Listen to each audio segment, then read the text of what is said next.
Hey guys, welcome back to the channel. This is a story about what if Naruto training is neglected by Kakashi and trained by Yamato. Before I start, please support for more amazing content and do consider subscribing to my channel and share this video with your friends. This is written by Drakenn and link in the description and support writer. Let's start the video. Kakashi looked at the memorial stone and thought. The mission to Nami no Kuni, one that was supposed to bring some order and calm to his team, turned out to be a mess. Naruto used Kyuubi's chakra for the first time, while Sasuke unlocked the Sharingan. It also showed that while their teamwork was decent, they didn't know much actual knowledge, a very bitter thing for Kakashi to swallow. Perhaps they need individual training, someone said, and Kakashi's head jerked when he identified the person as Sarutobi Hiruzen, Sandaime Hokage. It wasn't unheard of for the team to be temporarily broken, with each of its members receiving individual tutoring. Kakashi turned and looked at the aged leader who walked towards him in the pristine white and red robes of the reigning Hokage. Kakashi was aware that Sarutobi Hiruzen was one of the most deadly shinobi around, but in the robes he wore, he looked like an elder or a sage. A relatively harmless yet wise person. I read your report about the mission, Hiruzen continued and paused, looking at the onyx black surface of the stone.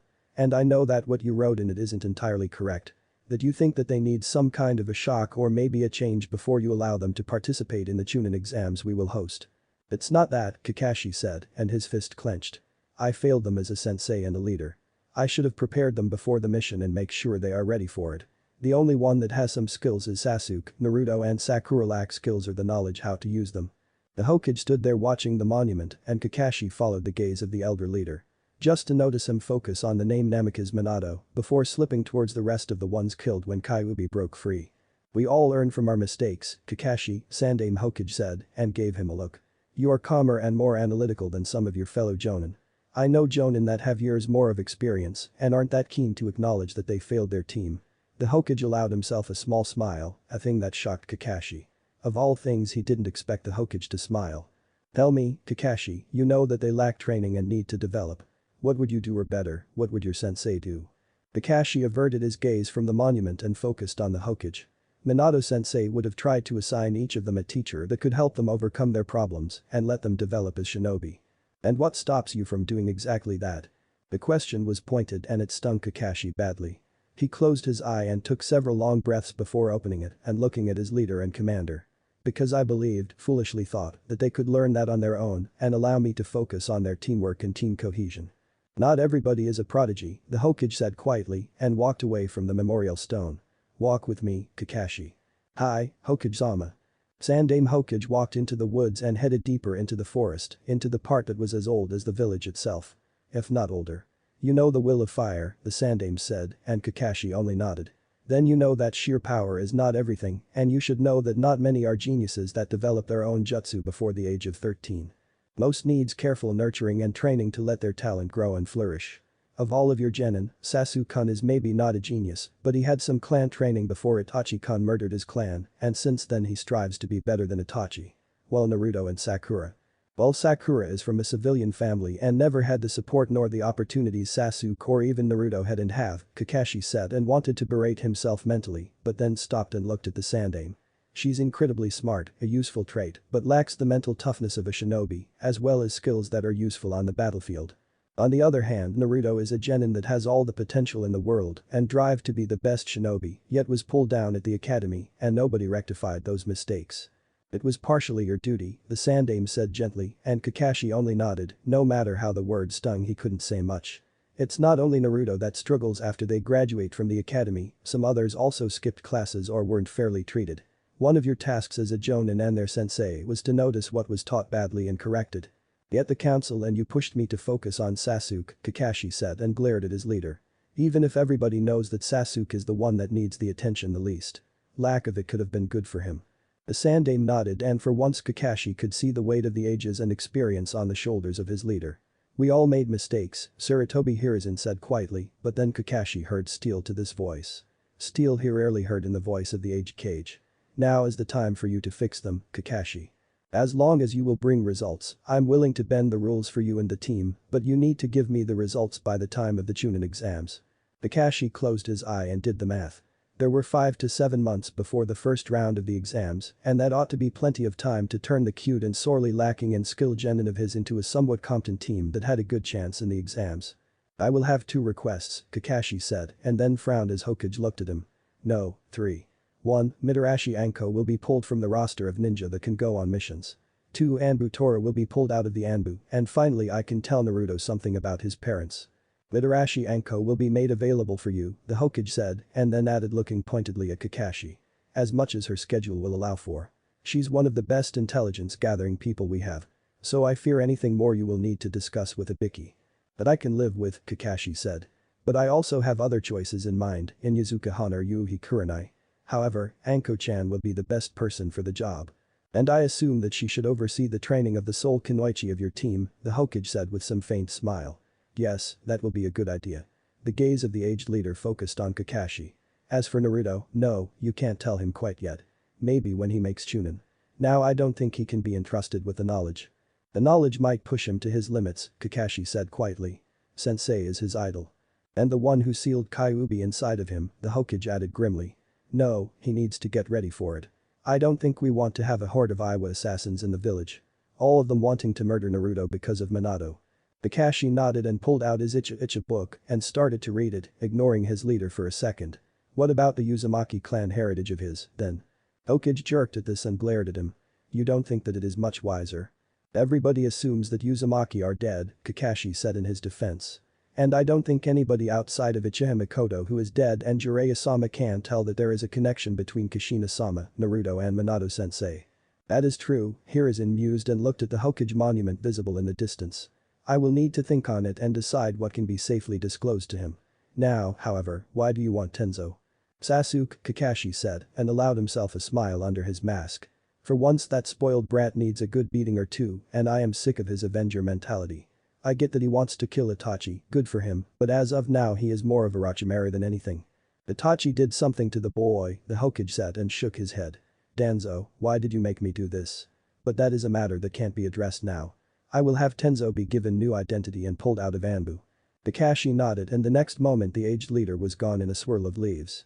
Leaving the silver-haired Jonin to ponder upon the content of their talk and the consequences it would have for the future of him and the team. He didn't want to fail them, and now he felt that he had a decent chance of achieving just that. A certain sage in a faraway land sneezed violently. He somehow thought about his godson and the fact that perhaps he should have considered checking on him. He was away from Konoha for close to 10 years by now. The world was strangely silent, no new plots and no new threats outside of a certain snake lurking in the sand. The sage grimaced at that. Was his former teammate that foolish and arrogant? A pale and dark-haired individual was hard not to be spotted in the sand and even harder not to be seen when they were a wanted criminal. A criminal that had the biggest total bounty on their head since a really long time. The sensei might be getting senile, the sage said and sighed, shaking his head sadly. But Ibiki or Shikaku should have been able to spot this plot. He paused and his eyes widened for a second. Unless someone is running interferences and there is a skilled spy inside of Konoha. One that eluded everybody's attention. He finished his sake and with a heavy heart walked out of the inn he was staying in. The time to come home and check what was going on was upon him and in far grimmer times than he originally hoped for. Checking on Naruto and maybe teaching the kid a thing or two moved down the list of to-do things to the very bottom. With Orochimaru plotting and hoping to kick Konoha in the crotch during the exams he needed to act fast and prevent some of the damage. Sarutobi Hiruzen poured himself sake and drank it before sitting down and looking at the village visible from the windows of his office. It looked so calm and peaceful, yet underneath that quiet and kind outer skin, there was the darkness he didn't want to admit. Danzo, his estranged teammate was a criminal that acted in the shadows for what he believed was good of the village. A thing with which Hiruzen couldn't agree and disagree at the same time. Some of his actions were good and useful, but the vast majority was a risk to the village and its inhabitants. It wasn't the time to pluck that weed out of the forest, but perhaps it was a time to scare Danzo a bit and remind him that the Hokage was the one who controlled the village, not Danzo. Fetch me Shikaku and Tora, Hokage said, and then added after a moment. And Ibiki. It wasn't the most subtle or safe of moves, but without the latter two the chance to mess with Danzo was almost non-existent and Shikaku was needed for a certain adjustment to the plans. Even if some were fooled by his appearance as a gentle and kind shinobi, he still had the intelligence and ruthlessness that let him steer Konoha through 2 wars, and it seemed that some forgot that there was a reason why he was called Shinobi no Kami. But that done the Hokage poured himself more sake and slowly sipped, his mind going over possibly alliances and villages that could be coerced or convinced to attack Konoha. Kiri was out of question since they still had their bloody war going on, and Yugura wasn't keen on giving up easily. Kumo was watching and waiting and had their issues with Iwa. And Iwa was still licking its wounds after Kairoi Senko massacred them and Inoki didn't want second slaughter. So Suna, Kusa, Takier aim, Sandai muttered and looked out of the window. I expected more flair from you, Orochimaru. You were a genius, a prodigy, and now you can't play the game of politics with an old monkey. Those musings were cut short by Shikaku, Tora and Ibiki arriving in the office. The Hokage looked at them and then signed at his guards to leave the room. There was no need for onlookers to be present when he wanted to plan the strategy. He trusted his Anbu, but there was no such thing as too much security. Especially when dealing with his rogue teammates and students. Okage-sama, Shikaku said in bored voice and Sandai looked at him. Why did your Anbu needed to pull me away from my nap? Junin exams, the Hokage said, and he could feel all three of them tense. Even if Tora was an Anbu and knew how to hide emotions. Summoning 3 high-ranking ninja to discuss Chunin exams was unheard of. First thing, Tora, since now you are pulled out of Anbu and transferred to the normal forces. Kakashi-kun requested your help with training one of his genin, and I can see a benefit of it. Which one? Shikaku asked and the boredom was gone from his face. Uchiha Sasuke, the Hokage said and waved his hand to silence protests from Shikaku and Tora. Yes, he is a spoiled brat and yes, Kakashi is supposed to train him, but he wants someone to knock some sense into the thick skull of that boy. Then the Hokage looked at Tora. You served with Kakashi in the same team and since you knew Itachi, I believe you can deal with boy's issues and get him to think. It has some merits, Marino Ibiki of all people said, and Hokage inclined his head towards the scarred leader of their torture and interrogation division. The brat is used to people handling him everything on a silver platter. I took a look at his academy reports and had one of the Amanakas take a look at him. And he is becoming like Orochimaru, the Hokage finished and Ibiki only nodded. Breaking him might be the only option then, Tora said and winced. I will do what I can, Hokage-sama. Hokage nodded and dismissed the Anbu before looking at the remaining shinobi. How much can we bend the rules and get away with it? Depends what do you want to achieve, Shikaku said and shrugged. Danzo or your 2 other teammates aren't stupid. Kakashi wants peace when training his team and as little distractions as possible, the Hokage said. No missions, no pesky requests and as little politics as possible. Missions will be the easiest to avoid, Shikaku said and frowned. However, keeping the curious eyes off them will be a challenge. Root is very much alive, no matter what we pretend, and your teammates have their own spies and agents. Ah, yes, the Hokage said and smiled. Root, the soulless agents of Danzo. Then the gaze of the old leader hardened and he focused on Ibiki. Can you rattle them a bit? I believe my old teammate forgot a bit his proper place and needs a pointed lesson. Should I arrest and interrogate them? Ibiki asked with a grim smile. Or just scare them? Do as you see fit. The freedom of movements the agents of Danzo and our enemies have is troubling. The Kage looked out of the window, ignoring the 2 ninja. I don't want to start another war and Kami help me, but I will do everything to prevent it. Even if it means permanently removing the agents working inside of Konoha. And even if it means killing my rogue student. Okage-sama Shikaku started to say and Hiruzen looked at him. You look worried. Hiruzen snorted at this, allowing himself to behave more like a normal kind human. I'm not worried, he said amused. Tell me, Shikaku. Which of the villages that is close to us can pose a threat to us? Possibly Suna, Shikaku said and frowned. Yondaime Kazekage has a potent Kekkei Genkai that would be a hard thing to counter. The rest lacks either the manpower or the firepower to be more than an annoyance that makes us consider them a bug to squeeze. The Hokage nodded, he heard the same statement over and over again. After all, one that had maybe 1,000 ninja in total couldn't pose a serious threat to someone who had close to 20,000 ninja and could mobilize few thousand more if pressed. However, that was for a pitched battle, an event like the Chunin exams were a different scenario. What if they attacked us during the exams? The Hokage wondered aloud and Shikaku's eyes widened. We would have a problem, was the only answer from Nara Patriarch. There are dozens of nobles, dozens of feudal lords, each of them requiring some protection. Not to mention masses of civilians and foreign genin and their sensei. Okage-sama, are you implying that we might be attacked during the exams? Ibiki asked, making Hokage look in his direction. It all suggests as if you were expecting such an attack. I'm not expecting such an attack, the Hokage said and shifted, hiding his unease. I'm merely trying to understand the logic behind certain actions of a rogue student of mine, well, him and a certain teammate of mine. Both of them are up to something, and I want to have your opinions and thoughts on the issue. Do you assume that Orochimaru and Danzo are working together? Ibiki asked, voicing a question Shikaku wanted to ask but wasn't too sure. I wouldn't put it past them, but I don't think they want to draw more attention than necessary, the Hokage said and frowned. Besides, Orochimaru's mind is so twisted and warped that I think he would have died first than asked Danzo for help. Danzo would be more willing to acquire help as long as the end result was him being the Hokage, but he is clever and knows well that I'm not a senile old man many think I am. None of them has the manpower to attack Konoha alone or carry out a coup when nobody sees it, Shikaku mused aloud. But if they use a third party like one of the nearby villages that have a grudge against us, then maybe they have a chance. Team 7 was one of the most famous or infamous teams of Konohagakure no Sado. In some villages names of the shinobi from those teams was used by the mothers to scare their kids into obedience. In Konoha however it was seen as the best and the most prestigious one. Being a sensei of it was honor or that was what Kakashi heard when he received it. Since then he doubted it, well the original Team 7, with the current Hokage as a part of it and under the tutelage of the Shadame and Nidame was great. Same as the next generation, this one taught by the Sandame Hokage, they were the Sannin. The three best ninja of their generation who won their fame and glory on the blood-soaked fields of the last war. Then came the team of Jiraiya of the Sannin, from which came Yondaime Hokage, Namikaze Minato, and under his tutelage, Kakashi's team was the previous generation. A dysfunctional team, yet it somehow worked and their sensei managed to keep it together. Kakashi wished his sensei was back as the team he was now given was a troublesome and even more dysfunctional. They were bickering and in some cases disobedient, not to mention their rebellious streak and the complete lack of respect for him. Which didn't bother him too much, but was an annoyance and other jonin pointed it out. He shrugged, and with that cheerful image he walked to the border of the training ground 44. It was the main venue of the Chunin exams and the home of Mitarashi Anko, a person feared even inside of Konoha. Kakashi winced at that, it wasn't entirely her fault that Orochimaru was her former sensei, and even less that she was given the seal he developed. But for once Kakashi was glad that she was so feared in Konoha, Sakura needed a pointed lesson or two, and who was better at that than a crazed snake summoner. He couldn't find any other suitable shinobi outside a few Anbu that were too precious to drag away from their duties.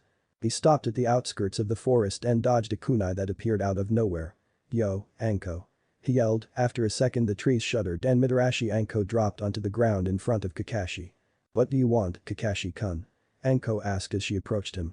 "Coming to find me in my domain. Brave of you." "The favor," he said and smiled.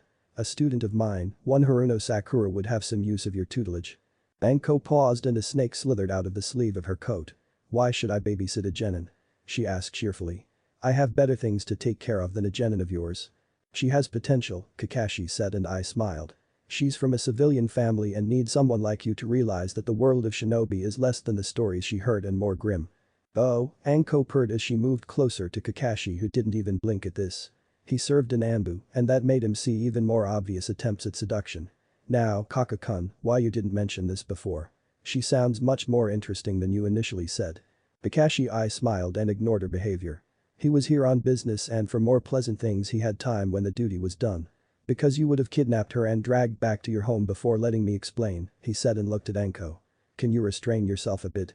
he asked and then went on, ignoring her protests. "While I appreciate your methods you will control yourself and don't go too wild on her. She might not survive your more crazy ideas and I don't want to fill out paperwork for a killed in action genin." Anko pouted at this and shoved her body against Kakashi, only to be coldly shoved back by him. The gaze of his eye telling her that enough was enough and she should remember her place. "Fee and I will try to restrain myself," she said and smiled. "But you pay for all the dango I will eat until she's my student." "Pay for all of the dango?" "Yes," Anko said and smiled. "It isn't that expensive and you want your kunoichi trained, don't you?" Kakashi only nodded at this, making Anko's smile turn into a grin. "Tell me where your team usually meets and when." "Training ground 3, Kakashi said and then added. "At 9. Before he finished those words Anko was gone and he stared only at a slowly disappearing cloud of smoke and dust. He blinked and bit down on his lip, hard enough to end any possible genjutsu. He never saw her move so fast or be so excited at the idea of meeting a genin. A genin of all fucking people. The next morning one Uzumaki Naruto arrived at the training ground 3, blissfully unaware of the evil plans of his so far laid-back sensei. The couple of clouds moving across the sky and the sun above didn't herald any world-shattering events, in fact it was as ordinary of a day as one could imagine. Even his teammates seemed unaware of the changes that were about to happen to their lives and team. "What a lovely team you have," Kakashi, Tenzo also known as Tora and Yamato, muttered from his perch on one of the lower branches of an ancient oak. "Naruto's clothing screams kill me, Sakura's hair even more so. Only the broody, I assume Sasuke, is somewhat more aware of his surroundings and less obvious." "Sakura's dress isn't much better," Anko commented cheerfully as a snake slid out of the sleeve of her coat. Yes, I will have a lot of fun with her." The next morning one Uzumaki Naruto arrived at the training ground 3, blissfully unaware of the evil plans of his so far laid-back sensei. The couple of clouds moving across the sky and the sun above didn't herald any world-shattering events, in fact it was as ordinary of a day as one could imagine. Even his teammates seemed unaware of the changes that were about to happen to their lives and team.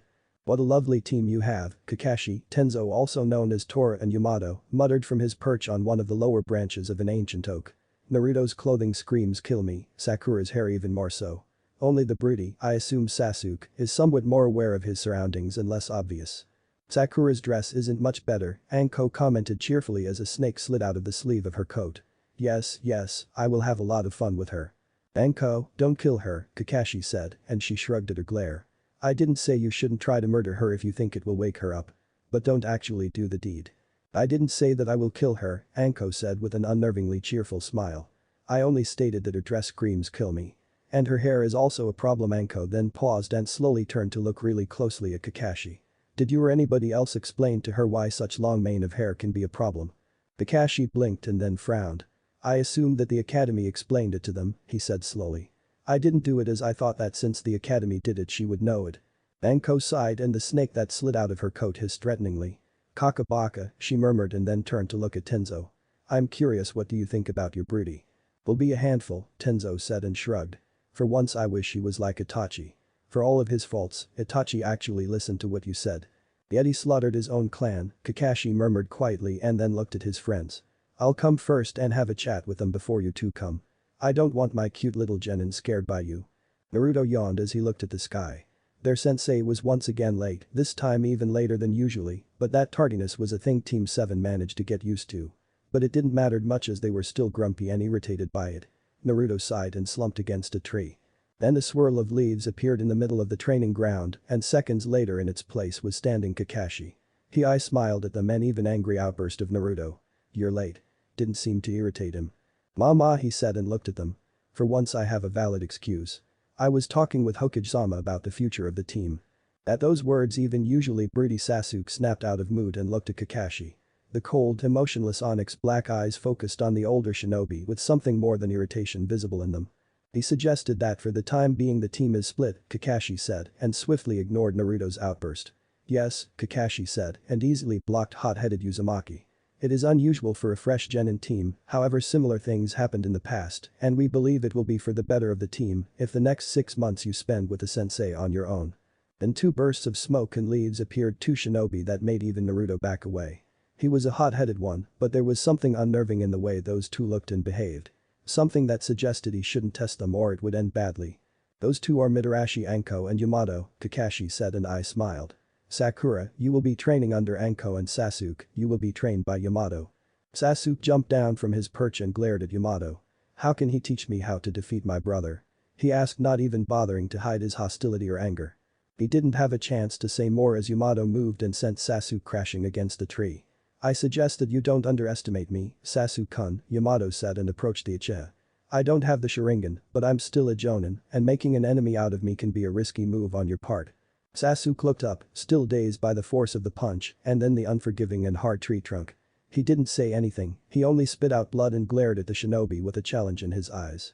This single moment made it obvious for Naruto why he was so unsettled by those shinobi. Kakashi-sensei looked friendly and less scary. Those didn't bother hiding the fact that they could kill him. No, they showed it openly. But that done, Kakashi said, looking at Sasuke with no kindness or compassion in his soul eye. A thing that unnerved and freaked out Naruto even more. It leaves only me and Naruto. With those words he smiled and looked at Naruto. Next 6 months you will spend being trained by me and I won't be a gentle person. Kakashi paused and looked at Yamato and Anko. Go and have fun and don't murder them. Before he finished saying those words Anko and Yamato were gone. Sakura and Sasuke too. Naruto, Kakashi said as he crossed the distance separating them. I may be tardy and friendly and still am. But not now. Naruto looked at his Jonin, unsure what Kakashi was going to say next. I will train you to the best of my abilities and will push you harder than before. However, first time for a bit of a history lesson. History lesson that the academy should have covered. Those last few words Kakashi said with venom Naruto never saw from his sensei. Anko dropped Sakura on one of the larger branches of the outskirts of the Forest of Death and then looked at the younger Kinwaichi with contempt and irritation. Kakashi-kun managed to convince me that I should train you, Anko said.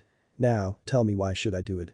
Sakura was dazed for a second and several precious moments passed before she managed to put together her thoughts. I was useless during our mission to Nami no Kuni, she said and sobbed. Even Naruto Baka was better. Anko's scat and Sakura looked at her, only to shriek when a cobra slid out of Anko's coat. A lovely snake, Anko said with a fond smile, her hand caressing the head of the snake. A king cobra, venomous and deadly. Just like I. Then she paused her musings and looked at Sakura. I'll call you Pinky for now. 1. I really dislike your attitude and the way you call Naruto. Sakura was ready to speak, but Anko ignored it. If you knew one of his parents, well, you would have bowed in front of him in apology. Heck, I'm surprised that Kakashi didn't tell you a thing or two about certain Hokage. Anko frowned and then smiled. For now this is enough chat, she smiled, her teeth flashing in a feral smile. Time for fun. Sensei, what do you mean by fun? Sakura asked. You run. I chase you. Anko said as she pulled out a kunai. I will give you 10 minutes of time to lose me. Then I will start. Sakura looked at Anko, confusion clearly visible in her eyes. Then she noticed the kunai Anko was holding and started to run. Anko looked at the slowly disappearing form of Sakura and frowned. She really expected more from the best kunoichi of the year. Either the academic knowledge became so much more important or someone bent the rules. Nowadays Anko didn't know which one was more probable, but the quick look at Sakura's files revealed nothing outstanding. Nothing outside of her chakra control. A thing that wasn't an unusual thing considering the gender. Women in general tended to have finer control. What worried Anko was the behavior and the attitude Sakura had. She's adoring Sasuke, Anko murmured and sat down on the branch. What will it take for her to realize that the Uchiha doesn't see her as anything more than a hindrance? She paused and looked at the canopy and the sparse rays of sunlight passing through it. I bet he actually respects Naruto more. Jinchuriki have power, Anko said and blew hair out of her eyes. Even if they don't show it, their environment can feel or sense it. With the kid's parents being Yondaime-sama and an Uzumaki, he is bound to have more power than even Kyuubi would give on its own. She considered what she said for a moment and snorted. I bet if the girl knew about his parents, she would have kissed his ass just to have his attention. Now it is a time to see how much she knows, Anko said and got up, her hand reaching into one of the holsters for a couple of shuriken and a spool of ninja wire. She was going to test the girl, but she wanted to have fun, too. Tenzo dropped Sasuke onto the concrete floor of the room, locked the door, and then looked at the last loyal Uchiha. The boy was an enigma and one that smelled like Orochimaru, too. The reports from the academy suggested that the boy was a prodigy and genius. Like any and all Uchiha before him. Tenzo snorted and Sasuke looked up, his eyes filled with anger and resentment. You are no prodigy, Tenzo said and smiled when Sasuke looked like he wanted to rip out his throat.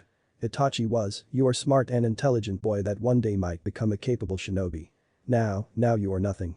Sasuke launched himself at Tenzo, who didn't even blink as he caught boy's punch before tossing him against the wall.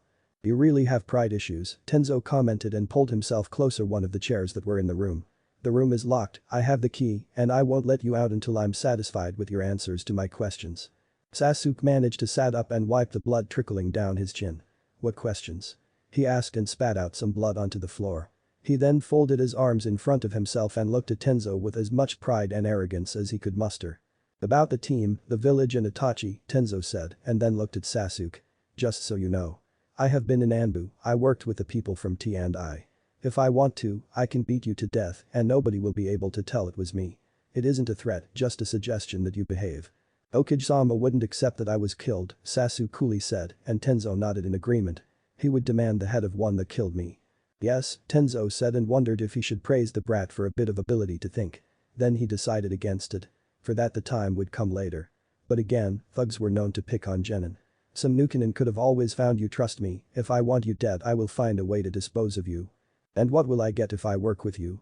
Perhaps a chance to kill Itachi, Tenzo said and then allowed himself a smile. Or maybe become one of the greatest shinobi of your generation. Team 7 isn't a random team. The Sannin, Sandaime Hokage and Yondaime Hokage, Sasuke said after a moment of thought. All of them were from this very team. Yes. You have potential to become another great shinobi. At this Sasuke looked up.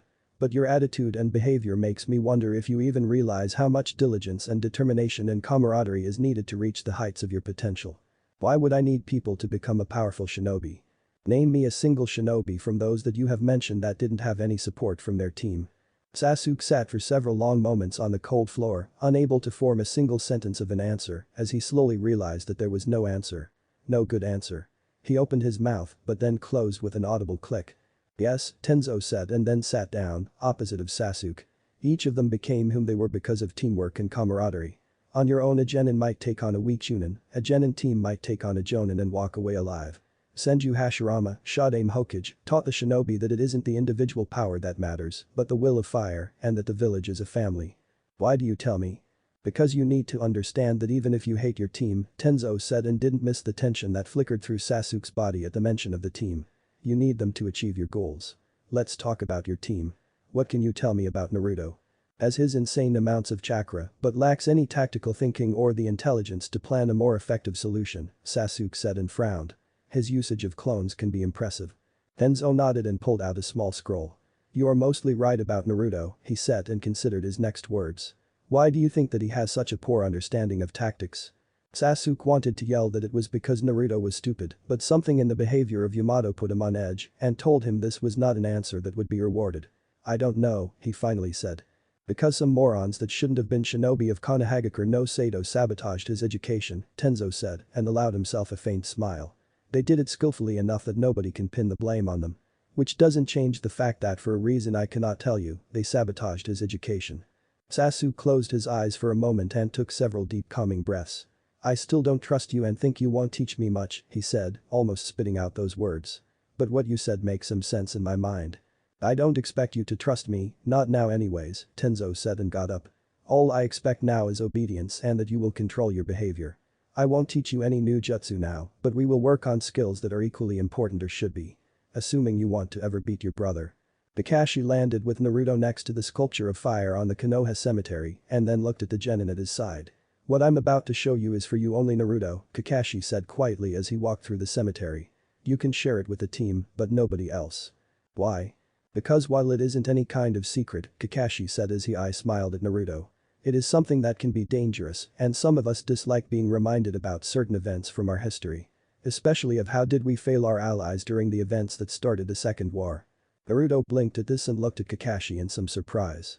He rarely saw his sensei being so open about something. You have a clan, Naruto, Kakashi said and then grimaced, wincing painfully at the memories. Or rather had, before it was killed at the beginning of the Second War by several villages that didn't want them to support Konoha. Naruto's eyes widened at this, and Kakashi only nodded, the gesture slow and timid, yet showing some emotions. Yes, your clan was so feared that other villages decided they didn't want to face you in fair combat. Well, as fair as any ninja battle is, and instead attacked without any forewarning. Kakashi silenced Naruto and walked out of the cemetery and towards a monument showing a simple red spiral. It was built when we learned that the village of your clan, Uzashigagakure no Sato, was destroyed, Kakashi said, and fell silent for several long moments. This is as much as certain people would have been comfortable with you knowing. However, I spoke with the Sandame, and he agreed that I should show you some more. Naruto looked unsure at Kakashi. Not that the Jonin was surprised much, this was the first time when anybody told this kid anything about his family and the fact that he had a clan. Some saw Naruto as a weapon, some saw him as a demon incarnate, and some as a problem that wasn't their problem to solve. And none of them had the capacity to treat Naruto as a shinobi that could be their greatest ninja in few dozen years, if only given some other attention that hate and dislike the Konoha given him. Yes, Kakashi said quietly as he patted Naruto on the shoulder. You had a clan, Naruto. However, this name was given to you by the Hokage to conceal you from his enemies. It is a name of the clan of your mother. At this Kakashi visibly winced, memories of his sensei and Kushina-sama rushing forth. She was a lover of a shinobi that had as many enemies, if not more, than has the Sandame or other Kage. Whom was he? Naruto asked, his voice cracking from emotions. Kakashi smiled and ruffled Naruto's hair. I will tell you before the Chunin exams. Now come with me, he murmured and guided the younger shinobi back into the cemetery and then into the part where important shinobi were buried. The grave of your mother, he murmured, brushing the dust off the gravestone. Uzumaki Kushina. Naruto nodded and stood by Kakashi's side, looking at the gravestone with the name of his mother engraved. He never really had the family, nor anybody else that would love him. The closest to that was the Sandame, but it wasn't a normal relationship that a kid would develop with their parents. Kakashi's eye wandered to one of the closest graves, but then he suppressed this urge and looked once more at the grave of his sensei's wife. She was like his own mother to him for several years, and he felt like he failed her during that fateful night. Kakashi shook his head and then looked at Naruto. Stay here for as long as you want to, once done go to our usual training ground, he said and added in a more cheerful voice. I need to retrieve some things buried in one of the armories of the village.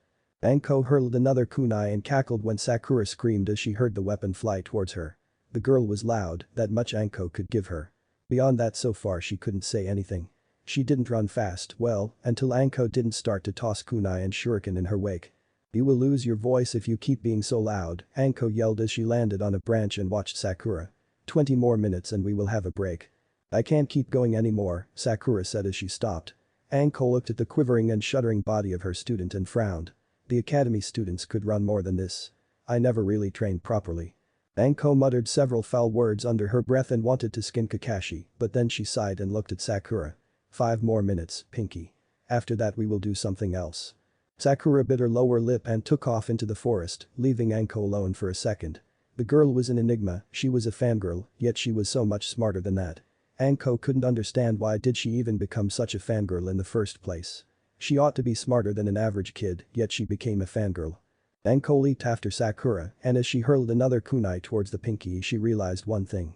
That the girl was from civilian background and that she could have been pushed towards being a fangirl by her parents. Or just she had bad ideas when she enrolled into the academy. Many girls wanted to marry shinobi from the clans because it meant influence, prestige and money. In case of the clans that were old, like Senju, Uchiha or Hyuga, the amount of influence and money was insane. That could explain it, Anko said as she hurled yet another kunai. She thinks that she looks good enough and some rich ninja will notice and marry her. Then the purple-haired Kunoichi scoffed. As if they cared only about looks and it was so simple for them to marry. Especially if they're from the clans. She wanted to strangle Kakashi for being so moronic and not making the kids realize how the world of shinobi looked. Yet she knew she couldn't quite blame him, while the academy was a cuddly place, some kind of impression of the world should have been passed on to them.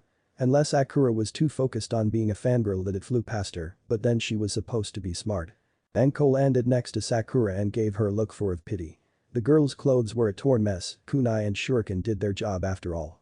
Showing her that perhaps it was a time to consider a change physically she wasn't much better, bruises, scratches and a couple of cuts, even if Anko didn't try to actually hit the girl. I don't think that I need to tell you that you are a wreck physically, do I? Anko asked and Sakura shook her head in a manner that told Anko more than she expected. The girl wasn't tired, she was plain exhausted and probably wanting to just collapse. Good, that's what we're gonna work for the next several weeks or months. Also, girly. Did you think what do you want to specialize in? No, Anko-sensei, Sakura said and gave Anko a very weary smile. In the academy they didn't tell us what are the options. Because they shouldn't have, Anko said and Sakura blinked. The academy is mostly to weed out those completely unsuited to the role of the shinobi of Konoha. Then it is up to you and your sensei, in this case me and Kakashi, to grow and develop and in our case to help you in it. Sakura nodded, leaned back against the tree trunk and started to clean her injuries. Tomorrow once you're less ragged, Anko said and sat down looking into Sakura's eyes. I'll tell you what are your options and what would I suggest. Now however, tell me about your family. Morino Ibiki was not a name many shinobi wanted to hear and even less wanted to know that he paid them any attention. At best it meant stress, at the worst imprisonment or outright execution. Konoha valued its teamwork, but it even more hated traitors and those that plotted against it. Nobody was outside of his reach and nobody could feel safe when his attention was attracted by some group. However, for once most of the shinobi was blissfully unaware of his activities and probably happy that someone else was the one that attracted his attention and ire. As at best it meant just disrupted operations and administrative problems, assuming nothing was found. Placing a stack of papers on his desk, Hibiki sat down and looked at them. The documents were incomplete and he knew that. Yet he knew that the missing pieces for once were out of his reach as they were held by Danzo, and the last thing he wanted was to ask that thrice-damned mummy for help. The chance that he would receive what he asked for was slim, and the chance that he received something that would damn several Konoha shinobi was high. Danzo was a slimy being and one whose goals rarely aligned with those of the Hokage, yet never strayed too far away. Just the means did. Long ago Danzo was an idol for Ibiki, the Uchiha massacre changed everything. It was that bastard that ordered elimination of the whole Uchiha clan. Just because majority decided to carry out a coup. Ibiki heard the lock in the doors of his office open croak and groan, and as he looked up they opened. Yamanaka and Noichi walking through. Who is our target this time? Danzo, Ibiki said, and waited for their patriarch of the Yamanaka clan to sit down. Well, the Hokage wants him scared and the root Chaz back into deeper shadows. Not an easy thing, Inoichi muttered. He is skilled and knows how we operate. And has spies everywhere. Including our people. Ibiki nodded and looked at the files between them. I'm quite curious how many Anbu are his, he said and allowed himself a grim smile. If they're clear, then we can clean our house. Anbu can do more and nobody asks them strange questions. People fear them, Inoichi said as he took the first file from the list. They fear them and know that they are being watched if they see Anbu. Well, we seem like your average shinobi and not so dangerous. That is also true. Ibiki nodded and then smiled. The Hokage also suspects that Orochimaru might be up. That snake is up to something. Always. He can't stomach the fact that he wasn't chosen as the Yondaime, and since then he is bitter that Konoha ignored him and his talents. There are also his experiments and the things he had done. What experiments? Ibiki asked looking up. I never saw the documents about them. Because all was destroyed on the orders of the Hokage, Inoichi said and paused for a second. As I think about it, Danzo could have gotten a hold of some of them. And for sure he acquired at least a single subject. Yamato. Aye, Inoichi said and allowed himself a smile. Kakashi did Konoha a service when he managed to pull Yamato out of the route. If he stayed there, he would have been an assassin almost impossible to stop and powerful enough to fear, even by a cage. Now he can serve the Hokage and be an uncomfortable dagger pointed at Danzo's back. Could he kill the old warhick? Ibiki mused loudly. If my suspicions are right, killing Danzo will be a problem, Inoichi said and frowned. But he should be able to wound him enough for someone else to finish the job. That aside, what do you think about Team 7? They're a trouble magnet, Ibiki said and laughed. I will be surprised if they stay out of troubles during their training. The son of the former Hokage, the heir of the Uchiha clan and a civilian. They will attract all kinds of attention. Nobles, other Kage, bingo books creators, Nukenin, bounty hunters. The scarred Jonin shrugged. The question is, how much can we limit their exposure to this kind of attention? Kakashi doesn't help, Inoichi said with a wince. Granted, he was the only logical choice to teach the Uchiha. But the amount of bounties on his head and whom is his sensei won't make our job easier. Actually it might help us, Ibiki said and smiled at the confusion he could see in the eyes of Inoichi. He is an ex-Anbu, he knows how to catch the spies and keep them away. So most will stay a safe distance away. Getting caught spying on a team is not the best outcome. After all, we would be very curious as to why. Ibiki finished with a cold predatory smile. Yamato looked at Sasuke and then looked at the scorched log in front of the Uchiha. The Kaiten jutsu wasn't as strong as he expected, but it was adequate for this age group. It also hinted that the boy didn't do any elemental manipulation training. Not bad, Sasuke-kun, Yamato said, and the Uchiha looked at him, before nodding. I know that as a Uchiha you need to know this jutsu because it is that of your clan, and Kaiten is your affinity.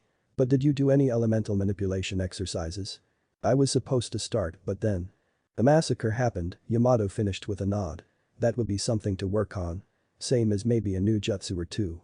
At the word jutsu Sasuke's eyes shone and it put Yamato on edge. Immediately.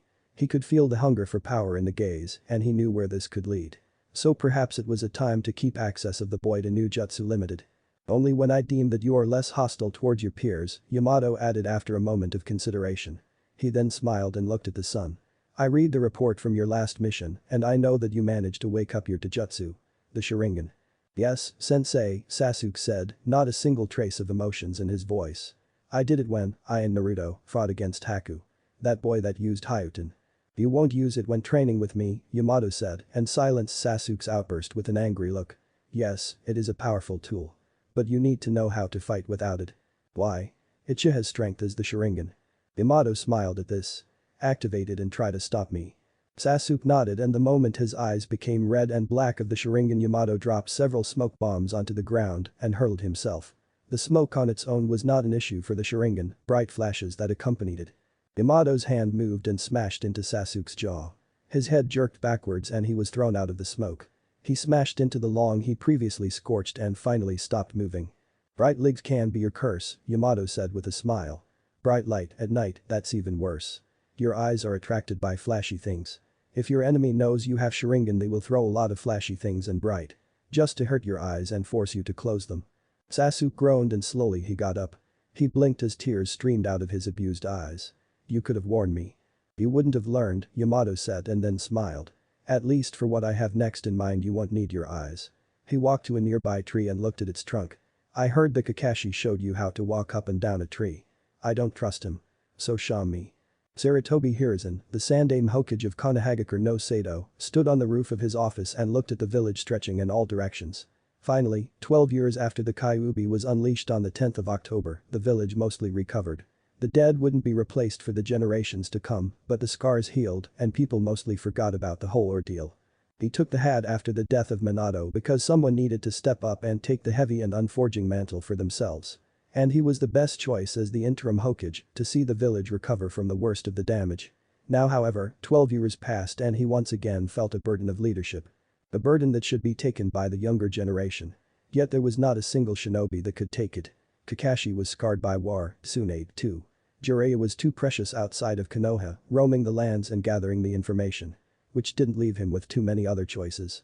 Out of the clan heads the only one that came to his mind was Shikaku, cold and analytical, but also flexible enough to hold the position.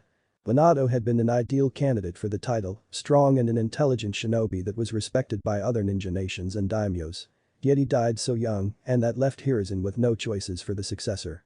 He should have been watching the shinobi closer, looking for an heir that could take the hat when the time was right. Now he needed to do it in a hurry. He was not getting any younger, and the death would come, sooner or later. And there was always Danzo, always hungry for power.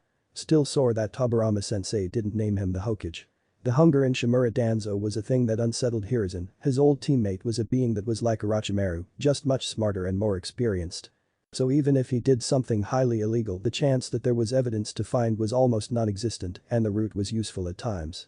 Kakashi walked through the high halls of one of the underground arsenals built before the Second Shinobi World War. It had been since then stacked with dozens of thousands of kunai, shuriken and multitude of other weapons and armor used by the shinobi of Konoha. Its location deep underground prevented it from being discovered by most spies, and in cases of extreme emergency, it could be used to protect the civilians. However, none of those weapons weren't his target at the moment. He was here for the personal possessions of the former Hokage. Getting the Sandaime to agree to his request took some time, but it ought to be worth it. Well, that was what Naruto would believe. In truth, Kakashi ignored what the Hokage told him. There was a time for thinking and there was one for action. Now it was the second and he needed some push for Naruto to really focus. Giving him jutsu was pointless as he lacked the finer understanding necessary to use them safely. On the other hand, giving him some information about the past was much safer and less burdened with immediate risk. He was more than aware of the possible bullseye he was painting on Naruto's back, but at the same time he didn't have much to lose. With that gloomy thought, Kakashi stopped in front of the armored door barring him access and pressed his palm against the cold steel of the door.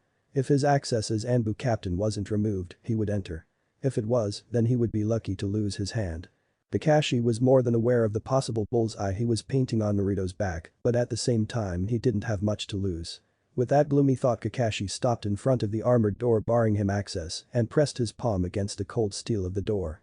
If his access as Anbu captain wasn't removed, he would enter. If it was, then he would be lucky to lose his hand. For a second nothing happened. The steel as cold as it should be, then a pattern became visible. Lines of ink exploded from his hand and spread over the whole surface of the door before briefly flashing blue. The lock clicked somewhere inside and the door opened.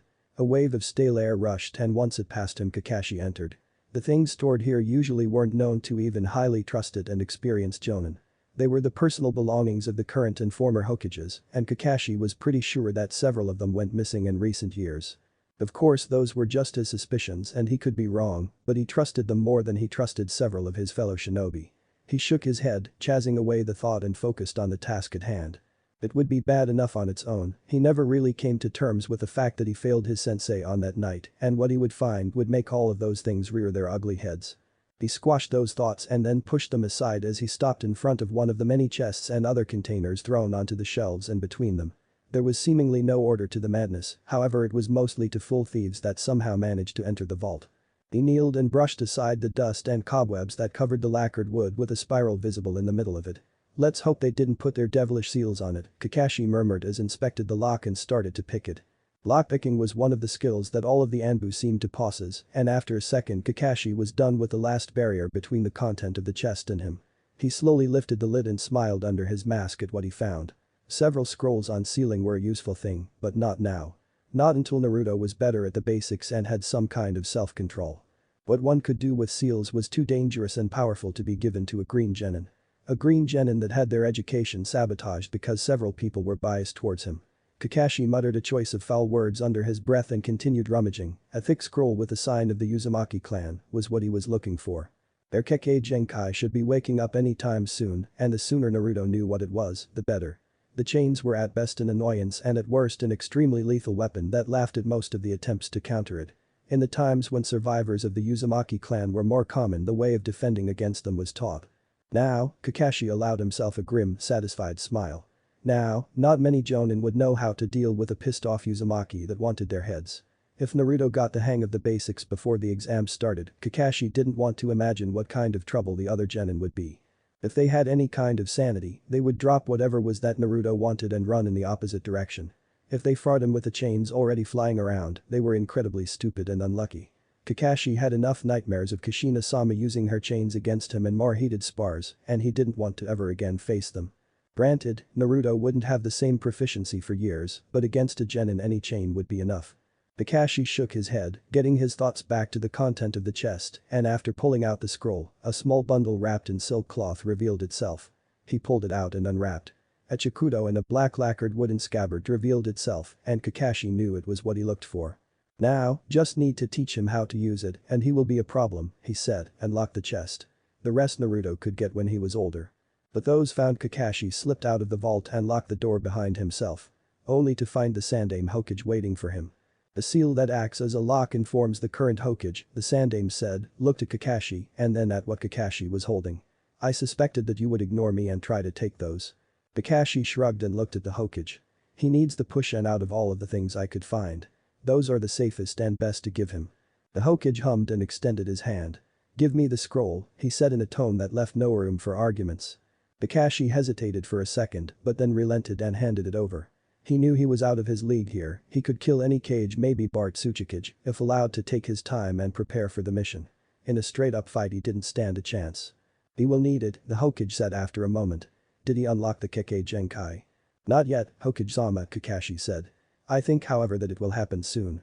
Maybe in the next few weeks. It might be due to his bad chakra control that he wasn't able to manifest those chains, or because he didn't know and didn't believe he has a Kekkei Genkai. That could have been a reason, the Hokage mused quietly. The mind is a powerful thing, and I feared that if I mention it to him he can dig out things he shouldn't have found at his age. Like the piles of corpses of those that wanted him dead? Kakashi asked coolly, ignoring the anger of the Hokage. Oh, I don't mean the civilians and the ninja. Just those few thugs that were hired because someone decided they don't like him. Or because they thought that he would have been a good addition to their forces. The Hokage tensed for several moments where Kakashi was sure that the aged leader would attack him. But then Shinobi no Kami nodded and relaxed. Yes, among other things that I believed he wasn't ready for.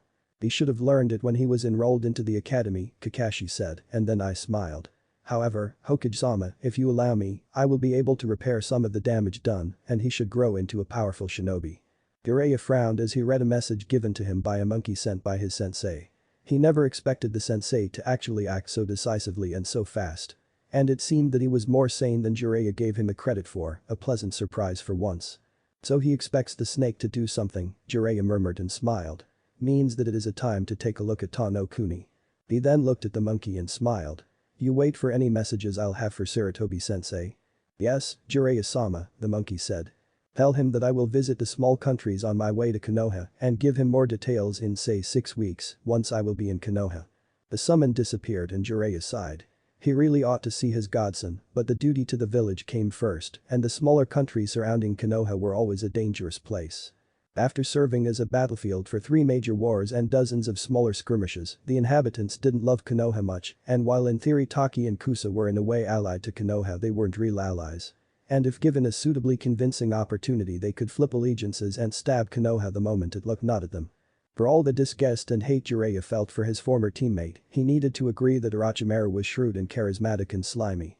Just like a snake, a thing that made him so dangerous and unpredictable. And at the same time so charming in a strange way. A thing that worked against Konoha now and Jiraiya wasn't very happy about it. They hate us, Jiraiya said and looked towards the horizon. They hate all of the great villages for the wars we waged on their soil. And nobody did a thing to help them recover after the last war. He shook his head in disgust and started to walk towards the first stop, Kusagakure no Sato. The village that in theory was the closest to Konoha and didn't actively oppose it in the past. He had a tiny sliver of hope in his heart that they would remember about the alliance and wouldn't be willing to work with Orochimaru. The reasonable part of his mind told him that the moment they saw anybody wanting to have a revenge against Konoha, they would join. The grudges and pain took a long time to heal, and the memories and scars of the last war were still fresh in the memories of most leaders. A thing that would take a really, really long time to be forgotten, and a thing that could be exploited extremely easily by someone as charismatic as Orochimaru. Ibiki sighed as he finished reading last document and looked at the pile of notes he and Inoichi made about most of the Anbu. He had higher expectations about some of those ninja. Out of the 800 active ninja in all of the Anbu squads, 10 were plain and obvious spies. While data on 13 more was so spotty it raised dozens of red flags in Ibiki's mind. 23 spies, Inoichi said. I expected some more of those with spotty data. I bloody know that Danzo has access to every single file, but still. He can't be that good. More will reveal themselves once we crack down on those we found now, Ibiki said and frowned. I will talk with the Hokage, and once he gives go-ahead we will begin. His teammate might have something to say. Especially if the people we found are on his peril. If he is stupid, he will move, Ibiki said and then smiled. But if he is smart, he will hunker down and hope we don't see him. Political consequences are bad enough for him as is. The more motivated we are to dig, the worse it will be. He has a lot of skeletons in his closet, Inoichi said and sighed. If we mess up, the Hokage will skin us alive. Probably half of the experiments of Orochimaru are connected to him. Uchiha clan mess and many more. Ibiki nodded and gathered his notes before stalking out of the room. The talk with the Hokage was going to be a tough one. Even if he had the trust of the Hokage, Danzo was a teammate of Hiruzen, and usually most ninja trusted their team first, then everybody else. And more often than not had issues accepting that their teammates could do something so hideous as plot against the village or scheme against them. While there was no concrete evidence of the second, of the first Ibiki had more than enough of evidence. Most of which wasn't very concrete, but more than what he had would be a miracle. We are too damn good at hiding our tracks, he muttered darkly. Even when I want to find someone, I cannot pin them down. Being the head of torture and interrogation came with several perks, one of which was an unrestricted access to the Hokage, so when Ibiki appeared in the tower he wasn't barred access. Even if several nobles and merchants waited for their time to speak with the leader of the village. He ignored their glares and walked into the office. Where the presence of the advisors of the Hokage was an unpleasant annoyance. Hokage-sama, Ibiki said with a nod of his head as he completely disregarded Kaharu and Homura. He never really trusted them, and his suspicion suggested that they were up to something. I have some grave news, for your ears only. Whatever you want to tell the Hokage, you can also tell us, Udateen Kaharu said, and Ibiki glared at the elder woman. We advise the Hokage on all matters of importance. Ibiki regarded her with silence for few precious seconds before allowing himself a cold, unpleasant smile. Even on those regarding your missing teammate. He asked after a second and smiled when Kaharu and Midokado Himura, second advisor, recoiled as if struck by some insult. Ibiki, don't insult my advisors, the Hokage said, and Ibiki nodded, bowing his head in apology. I'm afraid that you need to leave us. Ibiki could see that the advisors wanted to argue, but after few moments nodded and shuffled out. He could have played it more gently, without making them angry at him and without forcing the Hokage to act, but he didn't have the patience for it. What did you find, Ibiki-kun? The Hokage asked as they were alone. The Anbu guarding the Hokage also gone, as well as those that watched over the safety of his advisors. And why do you think that my advisors plot against Konoha? I didn't say that they plot against Konoha, Ibiki said, and then placed all of the notes he made on the desk. I just don't trust them not to babble about everything they will hear to Danzo. Do you think that they trust him more than they trust me? The Hokage said as he reached for the notes Ibiki made. That they would scheme against me. I don't have any concrete evidence, Ibiki said and winced. I wish I had, but Danzo for all of his sins is an experienced shinobi that knows how to avoid getting caught. And I fear that what I so far found is only the tip of the iceberg and that the worst things will be revealed once I can interrogate those that I found so far. He was always ruthless, the Hokage said and flinched. Tobirama-sensei didn't think he was a good person to be the next Hokage, and that rejection possibly made him even more ruthless. I trusted him and he did the things Konoha could never acknowledge, now he strayed too far from the goals of Konoha. I believe that most of the shinobi I suspect of being spies is answering to him, Ibiki said and considered his next few words extremely carefully. With Hokage-sama permission I will arrest all of them and have Inoichi take a look at their minds. Hopefully some will be innocent and the rest can be dealt with appropriately. You have my permission, the Hokage said. Next time you will have something to report. Send a Chunin or Jonin and make them notify me so that I can keep my advisors busy elsewhere. Of course, Hokage-sama, Ibiki said with a bow before shuffling out of the office. Naruto yawned as he looked at the sky. Kakashi-sensei told him to go to the training ground the Team 7 used and wait for him there. Patience wasn't Naruto's most known trait and waiting for his sensei for hours wasn't an easy thing. Yet there was something that kept him waiting there. He couldn't name the thing that kept him there, however he managed to stay there waiting the arrival of his sensei. Who showed up almost 2 hours later with a thick bundle in his hands. I'm impressed, Kakashi said, and Naruto looked at him. You actually waited for me. Naruto looked at his sensei, a small burst of pride forming inside of him at the praise. Something made me wait for you, the boy said without lying, and Kakashi smiled at him. Good, now come here, the jonin said as he kneeled on the grass and unwrapped the bundle. Placing something that looked like a sword next to a thick scroll.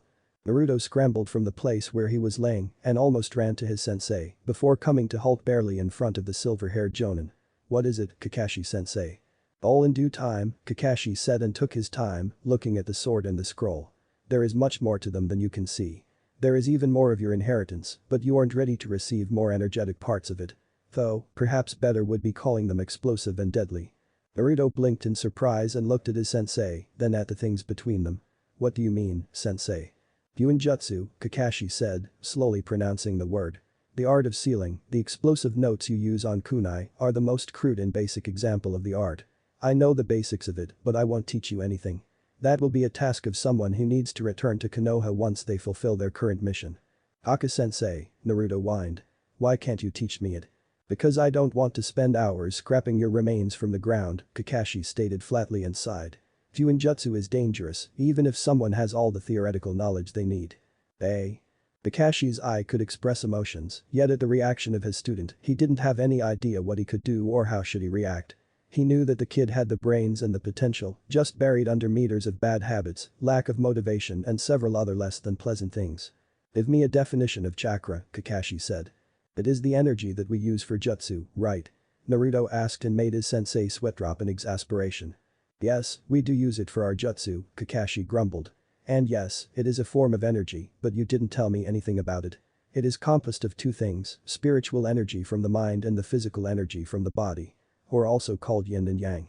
Naruto glared at him, and Kakashi only shrugged. The kid would learn or he would be damned, and even if he was easygoing and friendly, there were ways to make him much less friendly and much more demanding. Naruto, Kakashi said quietly, all of his kindness gone. You have the potential and I know that you can be smarter than you show to be. I knew both of your parents and one thing I couldn't tell about them was that they were dumb. So, tell me, how much did you lie and fake things in the academy? Naruto stared wide-eyed at him, and Kakashi allowed himself a smile under his mask. He got the reaction he wanted, the kid wasn't as dumb as he thought, and possibly a lot of his behavior in the academy was not a real thing. Granted, a lot of it was thanks to some chunin that should have sooner or later a date with Ibiki, but most likely not all. Do you really think that even if you can fool chunin at the academy, Kakashi said with some distaste. Most of which was given the spot because it was the only spot where they couldn't cause too much damage. You can fool someone like me? Naruto's eyes widened even more and Kakashi laughed at this. You want attention, Kakashi stated flatly, and Naruto only nodded. And since you couldn't keep up with Sasuke, you decided to go down the route of I'm the worst, look at me. Naruto only nodded and Kakashi continued. And the teachers with what they didn't help you in getting better in any way. Though the fact that you actually graduated says something about you as only a total idiot wouldn't pass the academy. Naruto stared at him, eyes widened and bright. Making Kakashi think about a different situation from his own genin times when Namikaze Minato, his beloved sensei, needed to deal with Obito. Kakashi felt as if Kami was laughing at him for being the best genin on his team. But it was not his trouble to explain the basics to his genin, one of which slept through and didn't pay much attention at the academy. That will take a lot of time to fix, Kakashi said, and then looked at the scroll and the sword between them. That sword is the one used by your mother during the war and as for the scroll. It describes the Kekkei Genkai of your clan. A thing called Kongo Fusa, chains made out of pure chakra that have multitude of uses on the battlefield and outside of it. What uses? Naruto asked, most of the mirth and happiness gone from his eyes. Reminding Kakashi very much of Minato-sensei when he was musing on some jutsu. Pinning your enemies to trees, skewering them, chasing them and so on, Kakashi said with an eye smile. Those are the ways your mother used them, or well, I saw her use them in this way. That's cool. Naruto exclaimed. And very useful, Kakashi added and stood up. However, now time to go back to basics. Chakra control. Shikaku yawned as he sipped his sake and looked at the shogi board placed between him and Inoichi. So, the Anbu is as full of spies as I suspected. Less so, Inoichi said as he moved a piece across the board. Danzo is clever. Too clever even. Yet even he can make mistakes, Shikaku countered, and pieces once more clicked across the board. Not a single plan is perfect, and no amount of preparations can see it finished. He is used to the fact that he is ignored by us. You and Ibiki probably unsettled him, and you know to what it leads. Patriarch of the Nara clan smiled. You study psychology more than I do. Inoichi said with a grim smile. Mistakes and accidents. Ones you would normally avoid. He moved his piece and looked at Shikaku.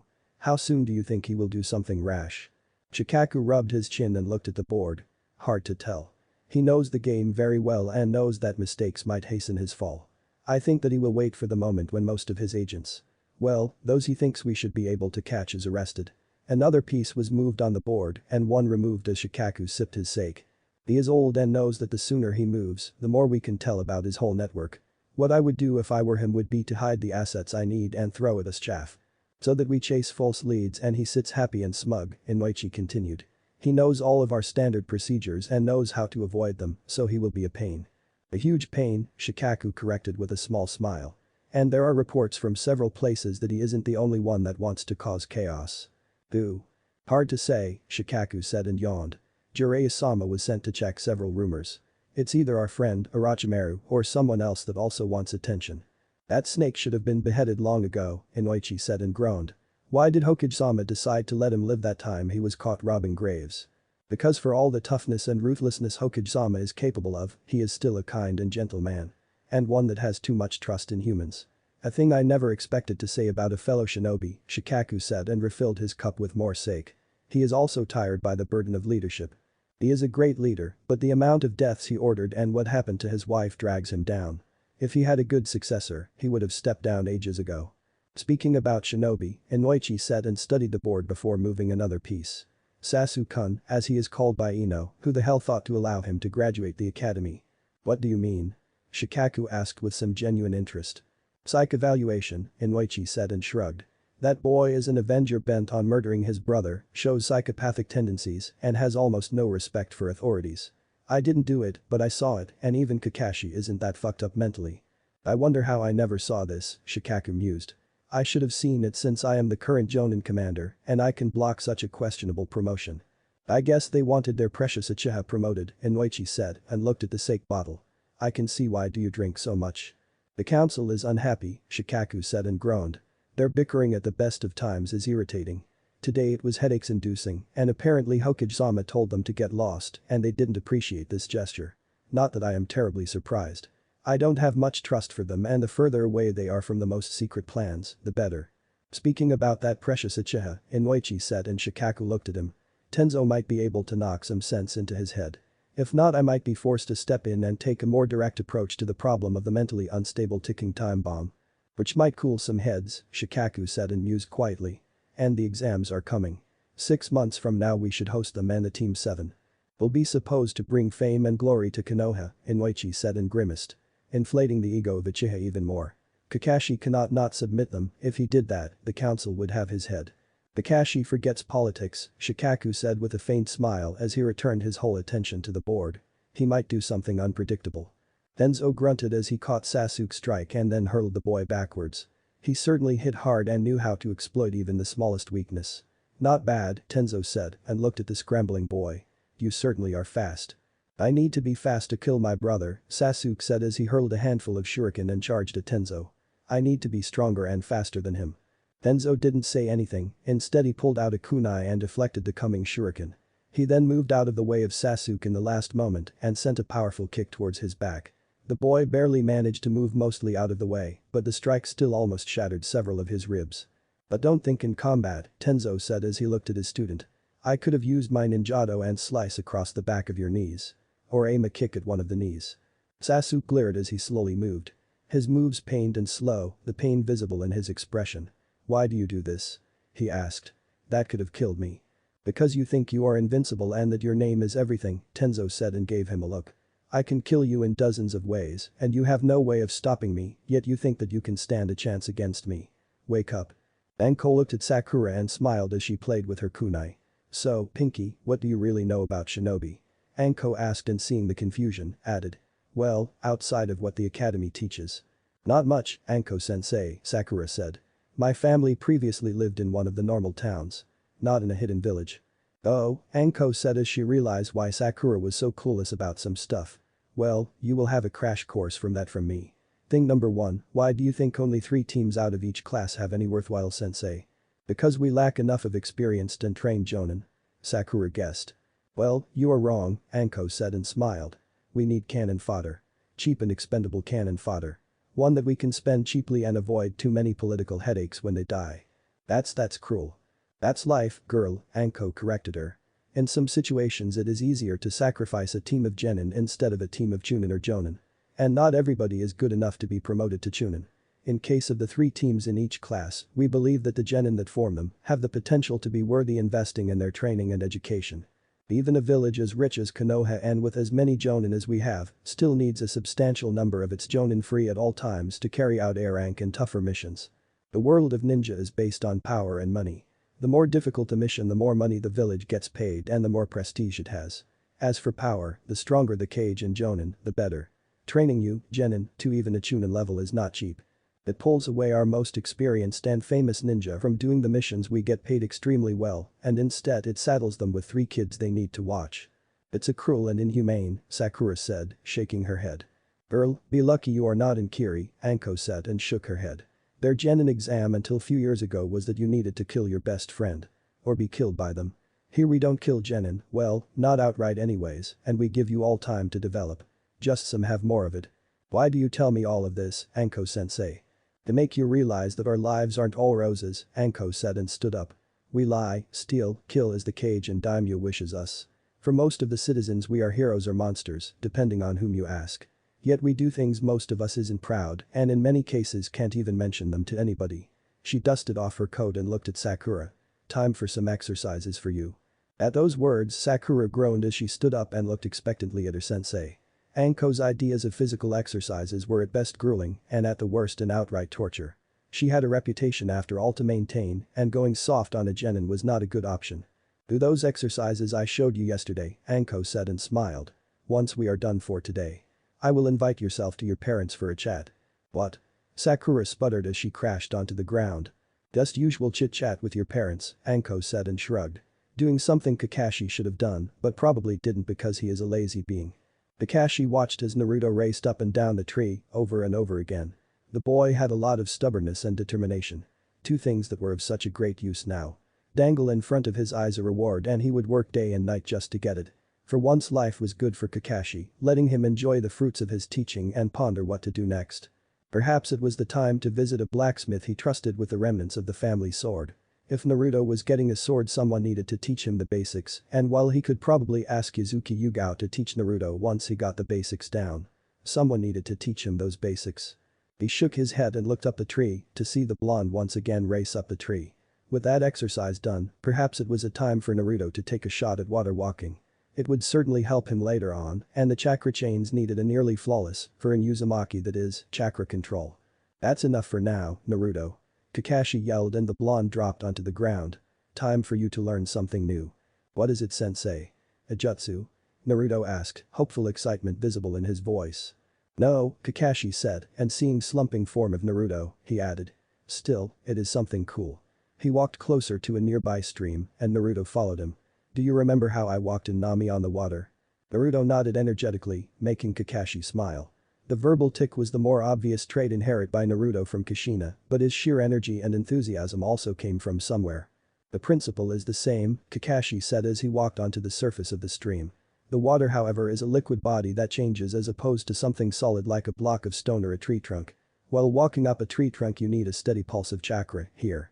I need to adjust it to the water and the way it changes, Naruto finished. Exactly, Kakashi said, and then smiled. The more you train, the easier for you it will be to finally unlock your Kekkei Genkai, and once you do that I will show you a useful advantage of the Kage Bunshin. Kakashi watched his blonde student wobble on the surface of the water and allowed himself a smile. It was far from the desired result, but far better than the lack of skill some shinobi displayed. It also showed that perhaps for once he wasn't overestimating capabilities of his student. The loud yelp, followed by the sound of splashing water, corrected Kakashi's estimations. That last feat was an effect of luck and Kami being merciful. Not skill. However, it was still a progress, and Kakashi hoped that in a week or so Naruto would figure it out. But that done, Kakashi mused as he rubbed his chin, his eye not focused on Icha, but on his student for once. Perhaps I should teach him Rasengan. He is possibly the only one of my students that can safely use it. And he is a son of Minato-sensei. Kakashi looked at the soaked form of Naruto that emerged from the stream and I smiled at him. 10 more minutes and you are free for today, he called out, only for his student to nod and once again try to stay on the surface. He is more stubborn than I thought, Kakashi said and looked at the sun that was slowly moving across the horizon. But that's not the worst trait to have. And for once he didn't complain about it being boring strange. The last 10 minutes passed uneventfully and excluding few times when Naruto took a bath, Kakashi read his book almost undisturbed. The moment his student was gone he pocketed the book and returned to the memorial stone to pay his respects. Only to find the Hokage there, seemingly waiting for him. Hokage-sama, Kakashi said respectfully and the aged leader nodded at him. How's Naruto-kun, Kakashi? Kakashi looked at the Hokage with a raised eyebrow. He never expected this amount of interest from the Hokage. Unless suddenly Hiruzen remembered who was Kid's father. He has potential, Kakashi grounded out after few moments. The potential and drive to maybe even surpass Minato. You realize that the more he becomes powerful the stronger the resemblance will be. I know, Hokage-sama, Kakashi said and frowned. I didn't have an opportunity to take a good look in the vault, but is there a chance that some Uzumaki clan clothing would be stored there? Kakashi could see some mirth in the eyes of the Hokage. Mirth and at the same time shrewdness he rarely saw. If he looks like Uzumaki the people will think that he is in Uzumaki, the Hokage said and chuckled. I don't think that most of the spies are that idiotic to be fooled by this. I wouldn't be surprised, Hokage-sama. However, I want to give him something that would let him discard the kill me clothes he wears now.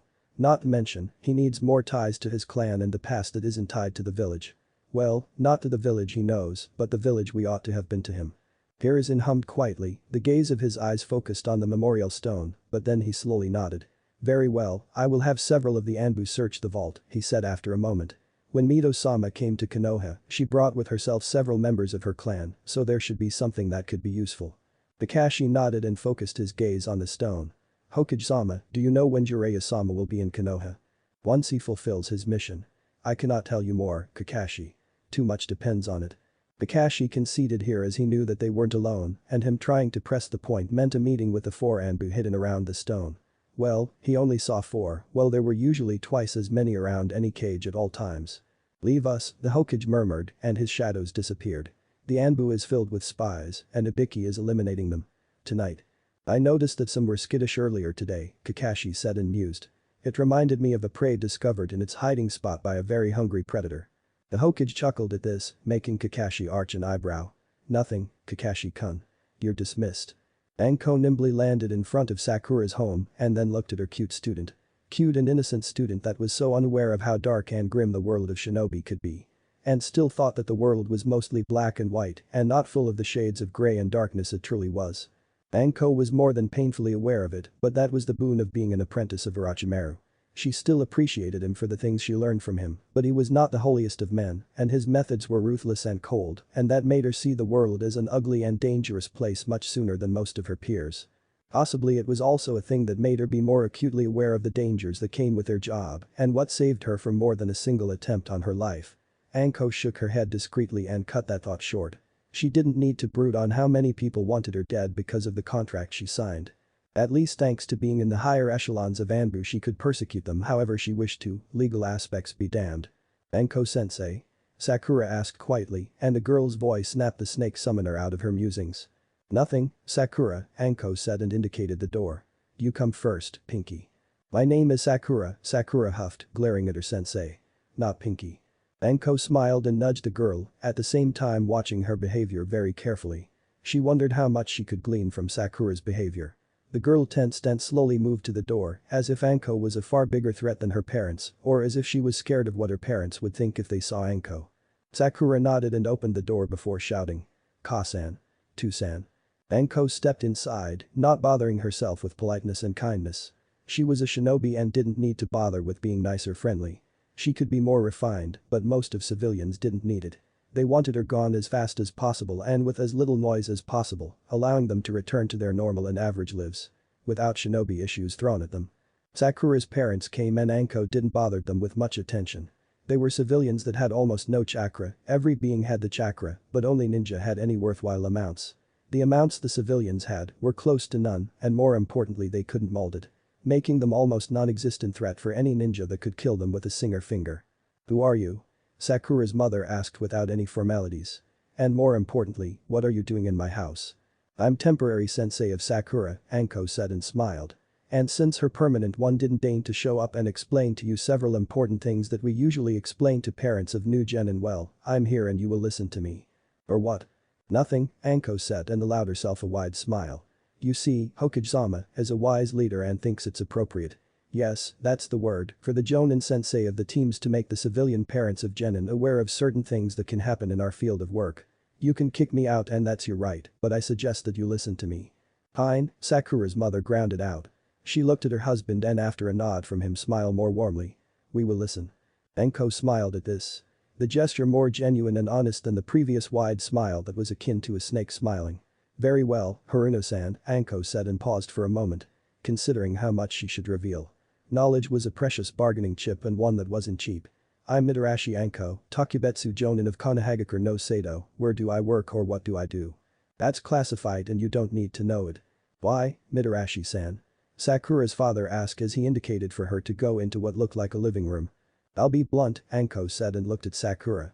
That will be a useful lesson for you too. Then she looked at Sakura's parents. In the last 6 months 10 people tried to murder me. Tried as in I managed to caught them in the act or I was told about them. I wouldn't be surprised if twice as many attempts were dismantled by the counterintelligence cells of our village and I didn't know about them. At this Sakura's eyes widened perhaps even more than that of her parents. I'm an extreme case because of what I do and how hated by some very influential people I am. Usually a ninja avoids most of the assassins or never knows about them because they get caught before they have a chance to do anything. Very well, Sakura's father conceded. I used to live in the capital and I can say when one is lying to me. Yet you seem to be honest.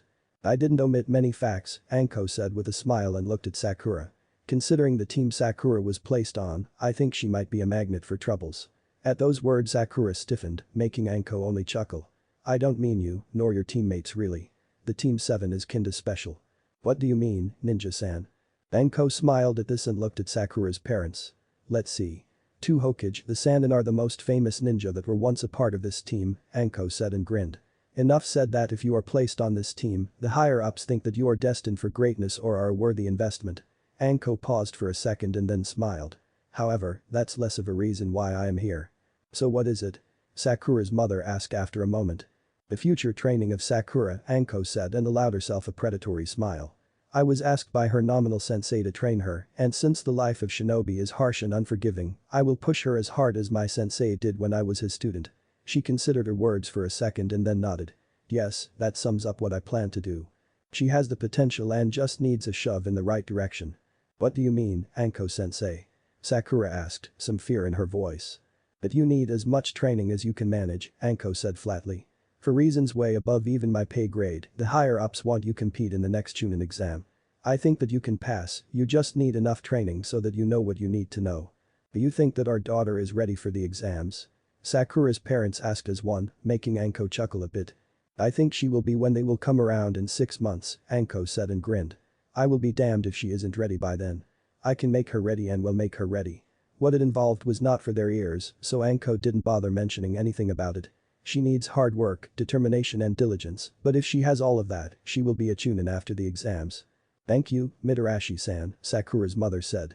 We never expected someone to care so much about the education and training of our only child. I only do my duty, Anko said before getting up and slipping out of the house. Only to be met by an Anbu. What? She asked with a hiss. Ibiki Taichi wants you to interrogate someone, the Anbu said and disappeared in a swirl of leaves. Making Anko want to curse the coward, not that she blamed him. Her rage wasn't homicidal, that was the specialty of Haddock. Hers was more painful and drawn out. At least the prospect of having fun brightened her mood and made her a bit giddy even. If Ibiki wanted her to make whoever it was talk, they would be stubborn as hell and had an interesting amount of resistance to pain. Ibiki looked at the drawn-up plans of the Chunin exam and winced. Because of the current politician machinations that were above his pay grade, he needed to change the bloody thing. He sighed and glared at Shikaku who looked as bored as ever. That trait of Nara, to look bored and sleepy when a thunderstorm was setting alight their house was pissing off. Why did you suddenly pay interest to the exams, Shikaku? Ibiki asked without any pleasantries or false kindness. You normally don't pay any attention whatsoever. Because of reasons that are too troublesome to tell, Shikaku said and grimaced. They include the Anbu you caught and the agents Inoichi is having a chat with. And that warrants that you not take your usual nap and instead descend into the pits of the T&I to plan the next Chunin exam. Ibiki snorted. I didn't know you as a kind and outgoing being. Shikaku rolled his eyes and let out an annoyed sigh. It is not every day that every foreign village plots against you, he said and looked at Ibiki as shadows around them became awake. Cut the crap, Ibiki. I have an appointment with the Hokage in the next 4 hours and want to tell him something more than we're still finding where our asses are. It's not every village, Ibiki corrected him. Kiri is sensing us for an alliance, Kumo is Kumo, and Iwa sits on its ass. Far away and out of the way of any future conflict we might have with our neighbors. Which leaves Suna, Aim, Taki, Kusa and Odo, Shikaku said, counting the villages with his fingers. 5 villages, against 1. Those aren't great odds. They're still not terrible, but not great, either. Third war was worse, Ibiki said. We had 7 villages to deal with. 5 of which were demolished when they killed Yuzu, Shikaku said with a wince. So what do you plan to do? Ibiki asked with an impish smile that could fool many, yet Shikaku was not one of them. You are a Nara, a freaking genius that has a plan and a scheme when he needs it. Do a stupid thing, Shikaku said and grinned. Invite Iwa, Kumo and Kiri to the exams. Have them send as many teams as we can bribe them to send. The more ninja from other villages are at home, the less likely they are to do something stupid out of the fear of doing something that can kill other foreign shinobi. We planned what? Ibiki murmured as he reached for one scroll. 50 teams give or take 5. Most of which would be ours, Shikaku said and pursed his lips, making the scars covering his head even more pronounced. I was thinking invite 20 teams from each of the other major villages. 10 from each of the minor ones and perhaps 60 teams from our forces. 60 teams? We don't have that many of the elite teams in rotation for that. We would need to send some of our cannon fodder into the exam and we do not send them in because of what they are. And they're the currency we need to pay to dismantle most of the political mess we've faced, Shikaku said and snorted. If someone is planning something big, they will carry it out in the last phase, but they might do something stupid sooner. And clan heirs will all be taking part in it, Ibiki said and grimaced. I don't want to be the paranoid one, more than usually. But if I wanted to cause problems, it would be during the second stage when we have the heirs without any Anbu handy to keep assassins away, especially if we invite Kumo. Hyuga incident. And their general hunger for bloodlines. It wouldn't be last them to seduce say our last Uchiha and make him run away with them. Stranger things happened in the past. Shikaku rubbed his chin and looked at the map of the Forest of Death. The usual venue of the second stage. Do we have something else that's maybe even more deadly or can be made deadly? Probably one of the Anbu playgrounds, Ibiki said and shrugged. Some of them are mazes of canyons full of traps, poisonous and venomous animals and plants, and we could rig them with dozens more of traps. That is an idea, Shikaku said and frowned. I want something which we can contain and watch easily if need be. The Forest of Death is hard to check for troubles if we need to, and we need to rely on cameras for too much of the coverage. I could probably find a drug to spray there to make the participants very talkative and angry, Ibiki said, and Shikaku looked at him. The T&I has many tools we don't advertise to the outside world. Sometimes an angry person has a very loose tongue, and if we are right about it, we will have a great number of moles to catch. The daimyo would need to be consulted, Shikaku said with a frown. One thing is to have a slaughter at the exams. That's a norm accepted by all. Having us knowingly poison the genin so that they spill the secrets of their villages is a bit too dicey. Even if it can work. Ibiki frowned and nodded. I suppose I could be more secretive about it, he said and smiled. There are ways to poison ones we think are interesting. Like one eternal genin that has been recently seen close to the archives. Shikaku's eyes widened at this, he didn't dare to say the next words, as even if the headquarters of the T&I was proof against most forms of spying, and nobody should know that he had a meeting here now, he was starting to get a bit paranoid. So far we have nothing on him, Ibiki said and growled. The noise putting Shikaku on edge, seeing the torture master, interrogator, so on edge was rare. He was always composed, loud and unfiltered at times, but calm. And most of the Anbu that is clear is doing more important things. Great, Shikaku said and snorted. Tell me that no more skeletons fell out of Danzo's closet. As far as I know he only talked with the advisors about Hiruzen eliminating his spies. And they said that they would talk with our esteemed Hokage. Not that I predict them much in terms of a success. More like another humiliation. Ibiki nodded and then turned his attention back to the plans of the exam. I will have everything done by the end of the week, he said, and then smiled. And probably even the most experienced genin will run away from the exam once they see the hell I can come up with. You know, our internal jonin exam could be scheduled at the same time and at the same place. Shikaku paled at this and gave Ibiki the best expression of annoyance Nara could muster that wasn't in any way influenced by boredom. You want to cause an international incident. Hiruzen sighed and contemplated slapping his advisors across the room.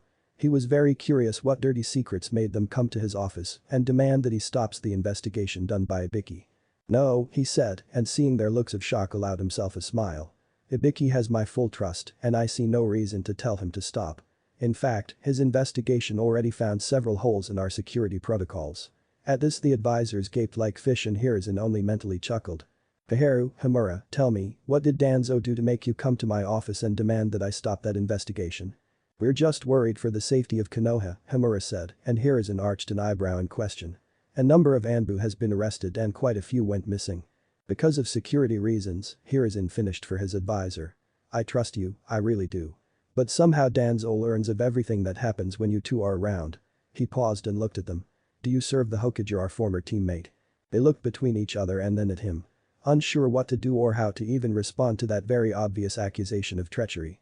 "Leave this office," he said and closed his eyes for a second. "Come in 2 days with an answer that will satisfy me.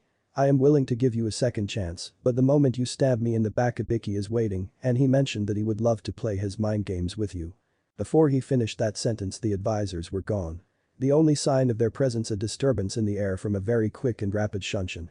"Good, they didn't forget that they are ninja," Hokage mused and looked at the village. It seemed that there was more to Danzo than he ever estimated. If he panicked so soon and made Kaharu and Hamura try to step in and put a stop to the investigation, there really needed to be more to it. Hiruzen was aware that Danzo was working in the shadows, but he expected his former teammate to be maybe more skilled and less obvious than that. He sighed and shook his head before returning back to the paperwork. Sasuke flashed through the hand seals and didn't even call out the name of jutsu before expelling another ball of fire. The training with Yamato-sensei was far less forgiving than Kakashi-sensei ever was, and he was even more demanding than the silver-haired jonin. "Good enough," Yamato called out, and Sasuke wanted to spit onto the jonin for that comment. That guy didn't know when enough was enough and when the exercise was a torture and not an exercise. "You improved, Sasuke." "I needed," Sasuke shot back. "You're trying to kill me every single day and night I train with you." Yamato shrugged and tossed a bakken, a wooden training sword used for kinjutsu training. "You want to defeat Itachi, kinjutsu is a thing you need to master," Yamato simply stated and reached for another. Sasuke groaned, his pained muscles calling for rest and a period to regenerate, but then he pushed past their instincts and moved. Each second making him feel his whole body as if it was on fire. He blocked the first strike. The clash of wood on wood sending tremors down his whole arm as the world exploded into stars. For the second he didn't have the energy to muster to lift his sword and stop the wood from smashing into his side and cracking a rib. He let out a feeble sigh and dropped onto the ground. A pained expression on his face before the darkness came and claimed him. Naruto carefully balanced on the water, the chakra flowing from his feet in random and unpredictable bursts. It wasn't even conscious decision at this point. Just one done on its own by the body as it kept him on the surface and prevented from taking a dive and finding himself all wet. He let out a shout of joy and jumped. Barely managing to stay on the surface as he landed. "Yada. I did it." "Good job, Naruto," Kakashi-sensei said and I smiled. "Do you want to learn a jutsu developed by your father?" At this Naruto immediately became serious and looked at his sensei. "What jutsu?" Naruto asked, his eyes narrowed and none of the usual joy visible in them. Kakashi smiled and then extended his hand. A ball of pure chakra growing rapidly above his palm. "Rasengan," he said and paused for a second. Sensei wanted to add elemental manipulation to it but never had a chance before dying. "Chidori and Rikiri that I developed were my attempts at finishing the jutsu. In this form it is still potent enough." Kakashi rammed his hand into a training post nearby and splinters flew in every single direction. What it did to this post is a mercy compared to what it can do to human flesh. Naruto gulped and nodded. In front of his mind flashing a scene of a human ramming that swirling ball of destruction into an exposed side of a human target. "Yes," Kakashi nodded grimly. "That's why you won't ever use it against a fellow Konoha shinobi. Never. This is not a weapon you can use on a fellow ninja, even in a spar." Naruto nodded glumly and Kakashi ruffled his hair before tossing him a bag of balloons. And at the confused look on his student's face he only laughed. "That's the first step of learning the jutsu," Kakashi explained patiently. "As you saw, there are no hand seals. Just chakra in shape of a sphere. You fill the balloons with water and try to make the water inside so chaotic that it pops the rubber. However, that is something you will do later on." "Why?" Kakashi smirked under his mask and Naruto wanted to punch him in the gut and wipe that smirk off his face. "History lesson time," Kakashi said cheerfully. "You know that the Kage Bunshin makes a solid copy of yourself, right?" Naruto nodded energetically. "Now tell me, what can be so special about it that it is used as a scouting tool?" assuming that one using them has the necessary chakra. Naruto frowned as he tried to remember that time when he had the forbidden scroll in his hands. There was something strangely familiar ringing inside of his mind, and then his eyes widened. The memories of the clone pass on to the original. Yes, but they come with a drawback. The more clones you use, the bigger the drawback, and I wouldn't suggest using more than 2 or 3 at times. The memories rushing into your mind take a time to be understood, and too many at once can be overwhelming.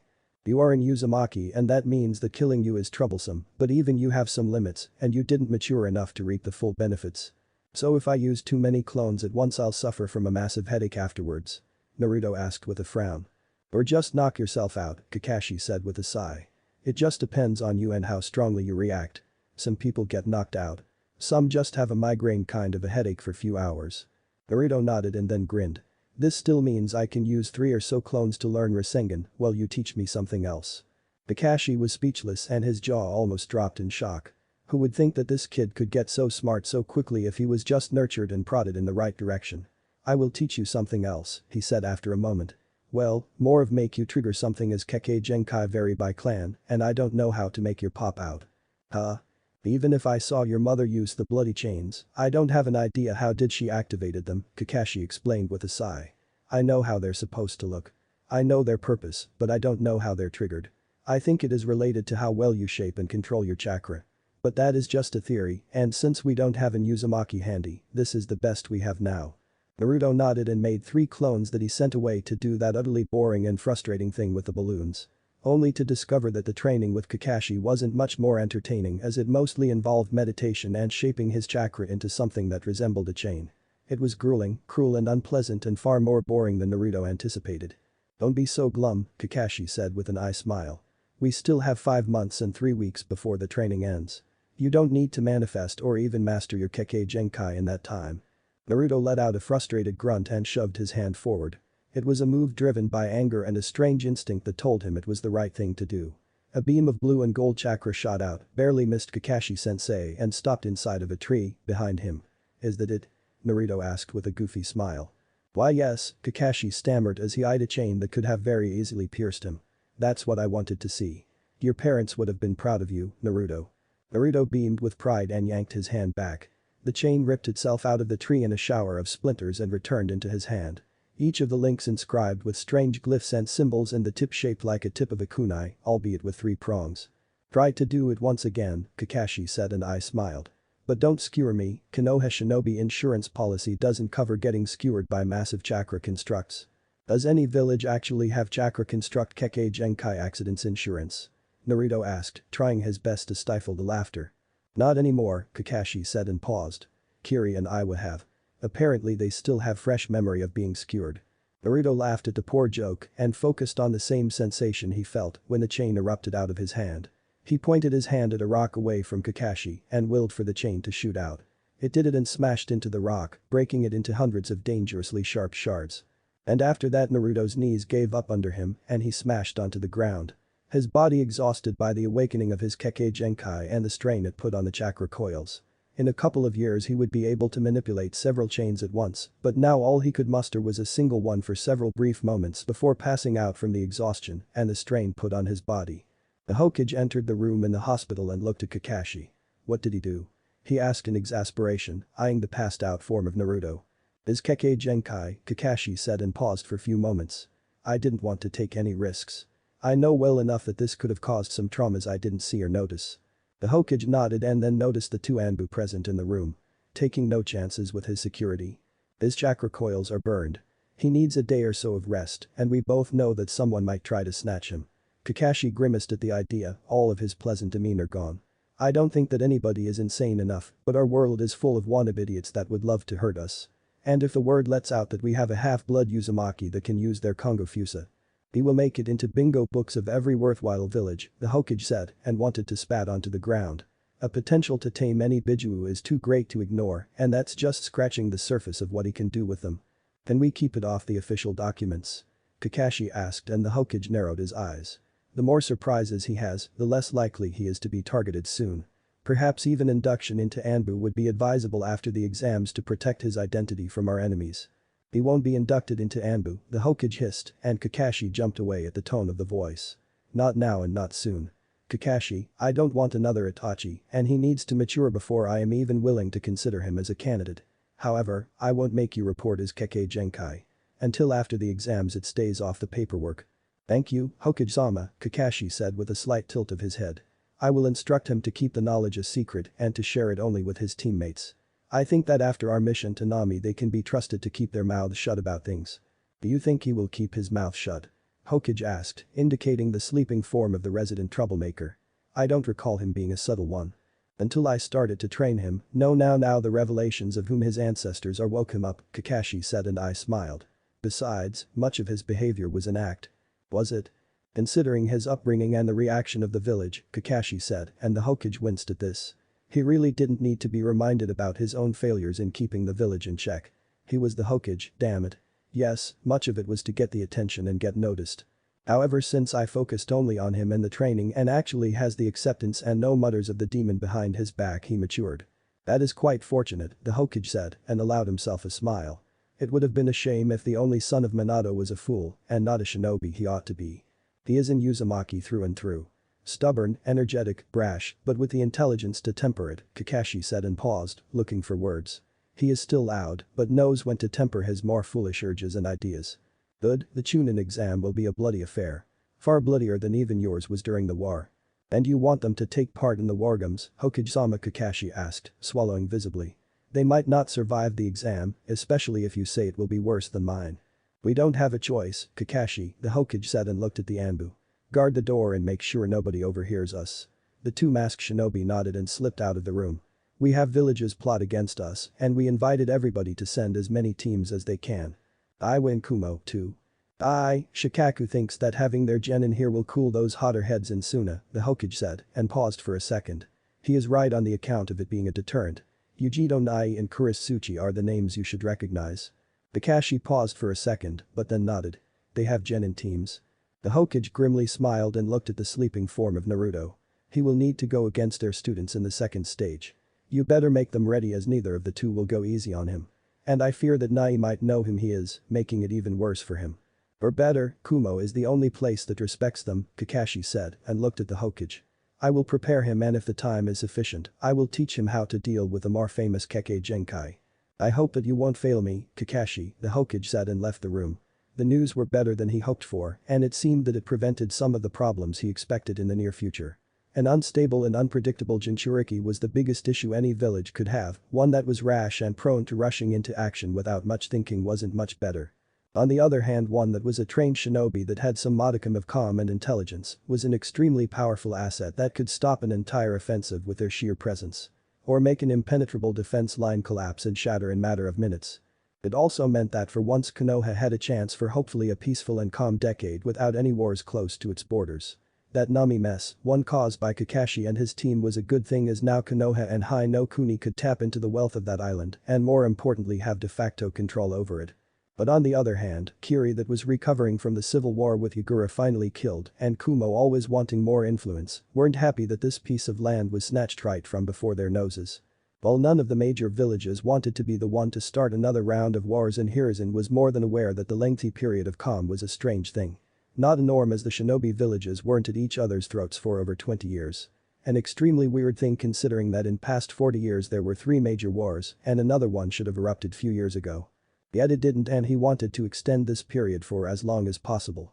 Konoha wasn't ready for another war and while the shinobi forces were slowly recovering from the Kyuubi incident, the economical base was still shaky and the Uchiha clan was gone.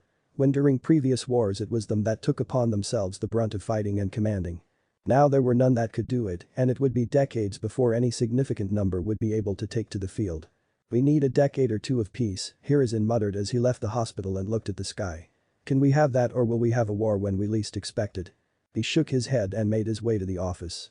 Taking the time to exchange few words with the villagers he passed and be a kind grandfather to the children of the village. Children that were the future and the responsibility of the village. Without them the future and the survival weren't a certain thing and the village would be doomed. Perhaps he needed to send out trackers and Anbu into the world to find the remnants of the Uzumaki and those few families of the Senju and the Uchiha that never made it to the village with Hashirama and Madara. From what he knew a fair share was still wandering the world, still having the famous mastery of jutsu and in case of the Uchiha their taijutsu. Is it worth risking the Anbu for the chance of finding a couple of families? He asked the portraits of the former cage. And then he knew the answer. They were the part of the clans that founded the village and thus were worth any effort taken to find them and bring back to the village. However, first the Anbu was needed for all of the operations done by Ibiki that made all of the foreign ambassadors in Konoha protest in the strongest of words about recent levels of surveillance and mistrust. You didn't need to spy so openly, Hiruzen said and snorted as he reached for the first of many reports piled on his desks that were also deemed important enough to be brought to his attention. Anko dodged Sakura's punch and moved out of the way of the another before stopping the third one. The girl was getting better and started to be more of a kunoichi that she was of a fangirl and a bookworm, not that the last one was a bad thing to be in their field. It was beneficial, but only if balanced by something more than the sheer knowledge and intelligence. Anko laughed as she enjoyed herself and sparred with Sakura. It was slow and sloppy by her normal standards, but compared to what the girl showed before it was a noticeable progress. "You're better," Anko said as they moved away from each other. "Not that in ideal circumstances you will need Taijutsu for more than save your ass from troubles." "What do you mean, Anko-sensei?" Sakura asked with a frown. "Isn't it one of the 3 basic ninja arts?" Yes, it is," Anko said and hopped onto a tree stump behind her. "But for a great many of ninja it is the least useful one. No matter what you do, your skills aren't for the front line and taking on Taijutsu monsters like Guy or ninjutsu specialists like Kakashi. Yours are to support them and keep enemy of their backs. Throw genjutsu, poison, catch enemy in traps and provide cover or heal. That's what you are possibly better at. So why do you still push me so hard?" "Because of the Chunin exams," Anko said and paused for a few seconds, considering her words. "I cannot really predict against whom you will need to fight. And many of them might force you to engage in Taijutsu duel. One that you need to know how to win, fast and dirty and efficiently. The longer the duel, the more energy you waste and the higher the chance of a lucky hit. And a higher chance that I lose," Sakura added, making Anko nod. The girl then grimaced in disgust looking at her sensei. "But fighting dirty and using every known weakness against the enemy isn't very fair. And the shinobi world is one where nobility and chivalry can get you killed," Anko said bluntly. "We deal with the biggest scum out there and aren't much better. Just much deadlier and more skilled due to the training we have. Slitting throats, bribing, torture, interrogation, kidnapping, that's all we do and much more." Then Anko smiled friendly and looked at Sakura. "Fighting dirty and hitting pressure points or known weaknesses is the least scary part of what we do and one that won't leave you with any traumas and nightmares." Seeing Sakura waver, Anko jumped down and started another bout of Taijutsu spar, forcing the girl to focus on defending herself from the strikes aimed at all of the vulnerable points Anko could easily reach. Normally she was against using it when battling friends, but it was a good lesson and a very pointed one, too, and an excellent motivation to train harder and get better. Sasuke blocked the strike that would have snapped his neck otherwise and leaped away from the follow-up. Tossing a handful of shuriken at Yamato to give himself room to breathe and a break in fighting, he looked at the older jonin and smiled. Finally he felt like he was being taught something useful and that the jonin teaching him new stuff. "You're better," Yamato said with a small smile as he swatted aside the shuriken. "And can think more strategically." Sasuke allowed himself a smile and hurled himself at Yamato. Their swords crashed against each other and Sasuke tried to force Yamato to move backwards. The jonin conceded some space and then Sasuke was forced to leap backwards to avoid a strike at his groin. "That's low," he muttered looking at Yamato. "Be happy that I let you dodge," Yamato said and Sasuke tensed. "Kakashi would show you no mercy if he was serious. Even if it is brutal, it is efficient and you know that most of the world won't give you a chance to dodge." Sasuke nodded and wiped sweat of his face. His breathing was getting ragged and no amount of training and determination could keep it even when faced with Yamato. The jonin had an aura of lethality and danger around himself, one that scared Sasuke. No, it wasn't that he was scared, more of an awareness that a single misstep, single mistake could end with his death. "That will be enough for now, Sasuke," Yamato said and beckoned for Sasuke to follow him. "What do you know about Will of Fire?" "It is a philosophy of the Senju clan." "Nothing more?" Yamato asked and frowned. "I didn't attend much academy, but I thought they taught you more." Sasuke closed his eyes and exhaled slowly, forcing his mind to think. "It is also a philosophy of the village and each Hokage needs to embody it. And every shinobi should strive to do the same," Yamato said and looked at Sasuke. "You sure you don't remember anything about it?" Sasuke shook his head in denial. "It is a philosophy that makes us focus so much on teamwork and cooperation. We focus so much on those exercises that you think that are stupid, like building teamwork or cohesion, because that's the way the village was founded and then grew." Yamato paused and considered his words. "Because of the talents I possess I studied the teachings of the Shadame-sama and one of the more interesting things that you probably should know is that he and Madara were the best friends. Sasuke jerked and looked at Yamato. What? Yamato chuckled at this, unsettling the Uchiha even more. Yes, he said and smiled. Senju Hashirama and Uchiha Madara were friends. I thought that you were taught this at the academy or in your clan. No, I was not. Well, today is a time for a lesson then, Yamato said with a smile. They managed to stop the bloodshed between their clans and settle down in one place. Konoha was the village they founded and protected. The teamwork we also love is from the teachings of Hashirama and his clan. Many villages don't send more than a single jonin on a mission. We always send a squad of at least 2 and in many cases 3 or 4. The genin teams that survive aren't separated, are they? Sasuke asked as they stopped in front of the memorial stone.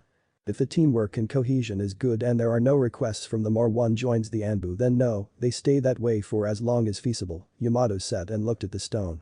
Kakashi's team was an example of that. Until the death of his 2 teammates they mostly worked together. Even if 2 were genins and he was a jonin. What did happen to them? Them? Yamato asked with an arched eyebrow. Kakashi-sensei's team. Well, the sensei of it, Namikaze Minato, died on the night when Kyuubi broke free, Yamato said. Sealing it in a newborn babe, his own son. Kakashi served in Anbu for a long time. And the 2 other are Nahara-rin, a kunoichi that was turned into a Jinchuriki by Kiri with a faulty seal. So that the Sanbi would break free inside of Konoha. Kakashi killed her to prevent that and as for the last one. Uchiha Obito, the Sharingan Kakashi has. Where do you think it comes? From some random Uchiha he saved. No, Yamato said and shook his head slowly. During the Third War.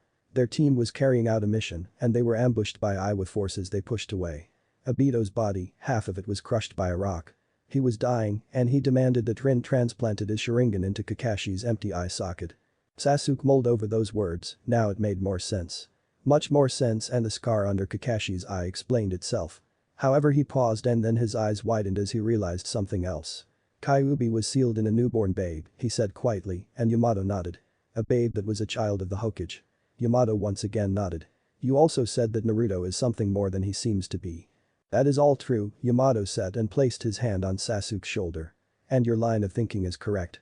However I advise you not to mention it aloud. For the same reason why he doesn't have the name of his father. Because of the spies and assassins. Among many other things, Yamato said and looked at the onyx black surface of the stone.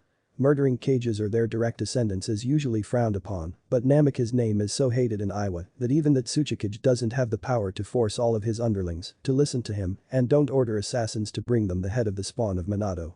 Then there is scum that doesn't care about the politics between the major villages and will do everything to send us to war with someone. Just out of spite. What about his mother? Sasuke asked and paused, seeing Yamato smile.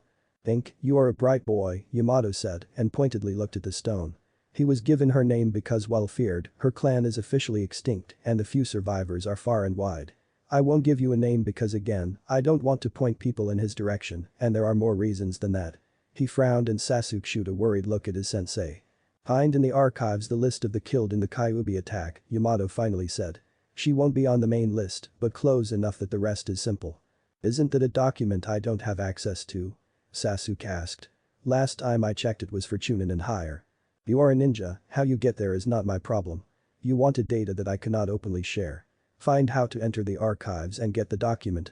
Yamato looked at Sasuke with a malign look to his eyes. I heard that now Anbu are placed around the archives to scare off potential thieves. Jiraiya slipped out of Kusa and let out a sigh of relief. The atmosphere in the village was tense and it was clear as a day that nobody wanted his presence inside. Even if the leadership was as kind and as polite as it ought to be to a student of the Sandaime Hokage and a sage, there were no real feelings in their behavior. Just gestures, empty and hollow. Hoping to soothe his suspicions and keep his attention elsewhere. They're plotting against us, Jiraiya muttered and smiled as he remembered the letter from the sensei with the update about the Chunin exam. Need to tell Ibiki to make sure they cannot say no to the invitation and that they send as many teams as possible. He could feel the gazes of the village Anbu on his back and lingering any longer was ill-advised. He could take on probably the whole forces of Kusa if he went sage, but any combat would be bad and would shove Kusa deeper into the arms of whoever that was behind all of the plots aimed at Konoha.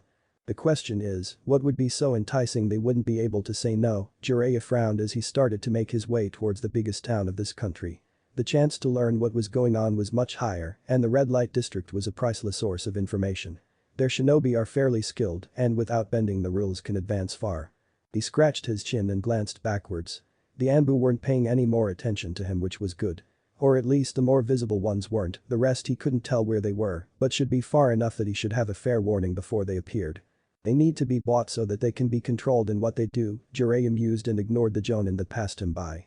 Sensei should be able to come up with something and there is always Shikaku, and sending a couple of Anbu squads to scare them is not a bad option. They're rattled as is by my presence, Anbu will make them even afraid of doing anything. Or make them so determined they will do it no matter the costs. Naruto opened the door to his flat and his hand went to his kunai holster when he noticed someone in his flat. It's just me, Naruto-kun, the Hokage said and stepped into Naruto's view. I know the Kakashi talked with you about your clan. Naruto stiffened and looked at the Hokage suspiciously, he was one of few people that really cared about him. But at the same time, Kakashi told Naruto not to mention the topic of his clan and family. You don't need to hide that you know about the clan when talking with me, the Hokage said as he sat down in one of the old and worn-out armchairs in Naruto's apartments, a cup of tea in his hands. I know about this, and Kakashi needed my permission to tell me. Yes, Jiji, Naruto said as he moved to the second armchair and looked at the Hokage. I'm curious, why did you keep this knowledge hidden from me? I had my reasons, the Hokage said and sighed. Trying to protect you and wanting to bury my guilt. Killing family of a Kage, former occurrent can be a cause of war, and many wanted to drag us into a war. You thinking name Uzumaki is some random name kept most eyes off you. At this Hokage smiled and pulled the hat off his head before placing it on the table. He smiled then at something he could only think of and looked at Naruto. Did you ever wonder why the vests Chunin and Jonin wear, and much of the standard attire of our forces, has the same swirl as your clan? No, Naruto said and shook his head. I assumed it was just a decorative element. And the academy once again didn't teach you what you should have known, the Hokage said, and then the gaze of his eyes focused on Naruto's. Or you skipped the classes when they explained that. Naruto averted his eyes and scratched the back of his head sheepishly. I skipped some history classes, he said, making the Hokage sigh in a manner that didn't suggest good things for Naruto. The swirl is a sign of your family, the Hokage said, and Naruto nodded. The swirl on the uniforms of our forces is a sign of the bond we shared and the many marriages between the Senju and Uzumaki clans. Your mother was one of the last Uzumaki that arrived here before the refugees after the fall of Uzushio. The island is still standing, but since the end of the last war we didn't send there anybody. Could I go there? Naruto asked. I would like to see the home of my ancestors. The Hokage was silent for several long moments, but then he slowly nodded. Yes, I think it could be arranged at the end of your training with Kakashi, he said and allowed a faint smile. It would be also educational for your teammates to see the place where so much of the history happened. Thank you, Jiji. The Hokage laughed and pulled out a thick sealing scroll from his robes. Open this scroll, Naruto-kun. Naruto took the scroll from the Hokage, slapped it down onto the floor and opened. Inside, on the paper there were over a dozen of storage seals. Each of them of an intricate design, done by someone who mastered the art of sealing or was at least proficient in what they were doing. The scroll itself is an artifact from Uzushio, the Hokage said, and Naruto's eyes flickered with warm flames. It was done by your relative, Uzumaki Mido, wife of the Shadame Hokage, and since then kept its content inside. You can unseal the content from the first 3 seals. Naruto nodded and applied his chakra to the seals, making clouds of appear as their content popped into view. Several heavy wooden chests stood in the middle of the room, each of them emblazoned with the sigil of the clan they belonged to. That sigil was the spiral of Naruto's clan and as he placed his hand on it, locks in the first chest clicked and disengaged. All of this is for you, Naruto-kun, the Hokage said with a smile. There are weapons, clothes and books you might find interesting and useful. Thank you, Jiji. Naruto exclaimed as tears of joy ran down his cheeks. Sakura frowned as she followed Anko to Konoha Hospital.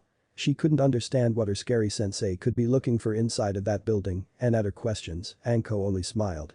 Not bothering to answer them. They entered it, and Sakura's frown deepened as her sensei seemed to ignore most of the doctors and nurses. I can't take you to my true home, Anko said with a sigh. You don't have a high enough clearance to know that it exists. So we need to use the labs at the hospital. Labs? Yes, the snake summoner said impatiently. While Tsunade-sama developed new ways to heal our injured shinobi, she often needed to develop antidotes to various poisons used by other villages. My sensei, Orochimaru, her teammate, developed new toxins and poisons, often using the samples of the poison she needed to counter. Wasn't he banished for something? Orochimaru? Anko asked as she showed her ID card to an Anbu standing in front of steel doors. Yes, he was. But it was not for doing that. What's the reason for his banishment you might learn if I decide that you deserve to know it. Sakura nodded and watched the Anbu open the door before letting them through it. Inside it was all stainless steel, and a strong stench of chemicals assaulted Sakura's nose. It looks more clean than I expected, she said, looking around and seeing nobody outside of them.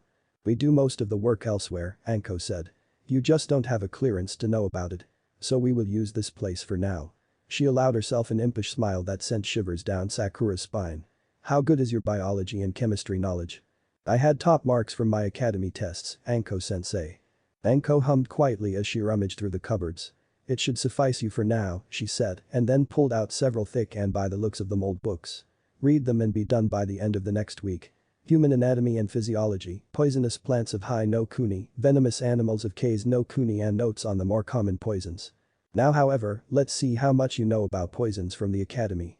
What do you mean, Anko-sensei? Sakura asked as she saw Anko pull out several glass vials with things inside of them.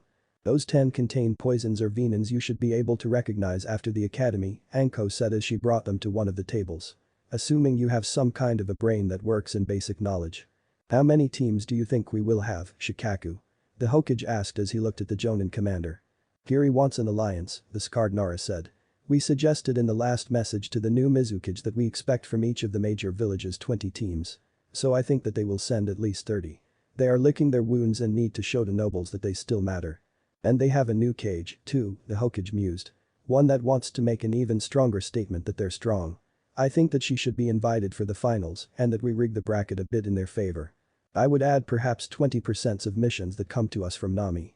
They are fairly straightforward but have high fees and what they need is reputation and money. I would suggest that when negotiating with her in person, Hiruzen said and let out a weary sigh. The world is at each other's throats and they will think that it is a lie. Now, if I were to offer it to her when she is in Konoha she should believe it.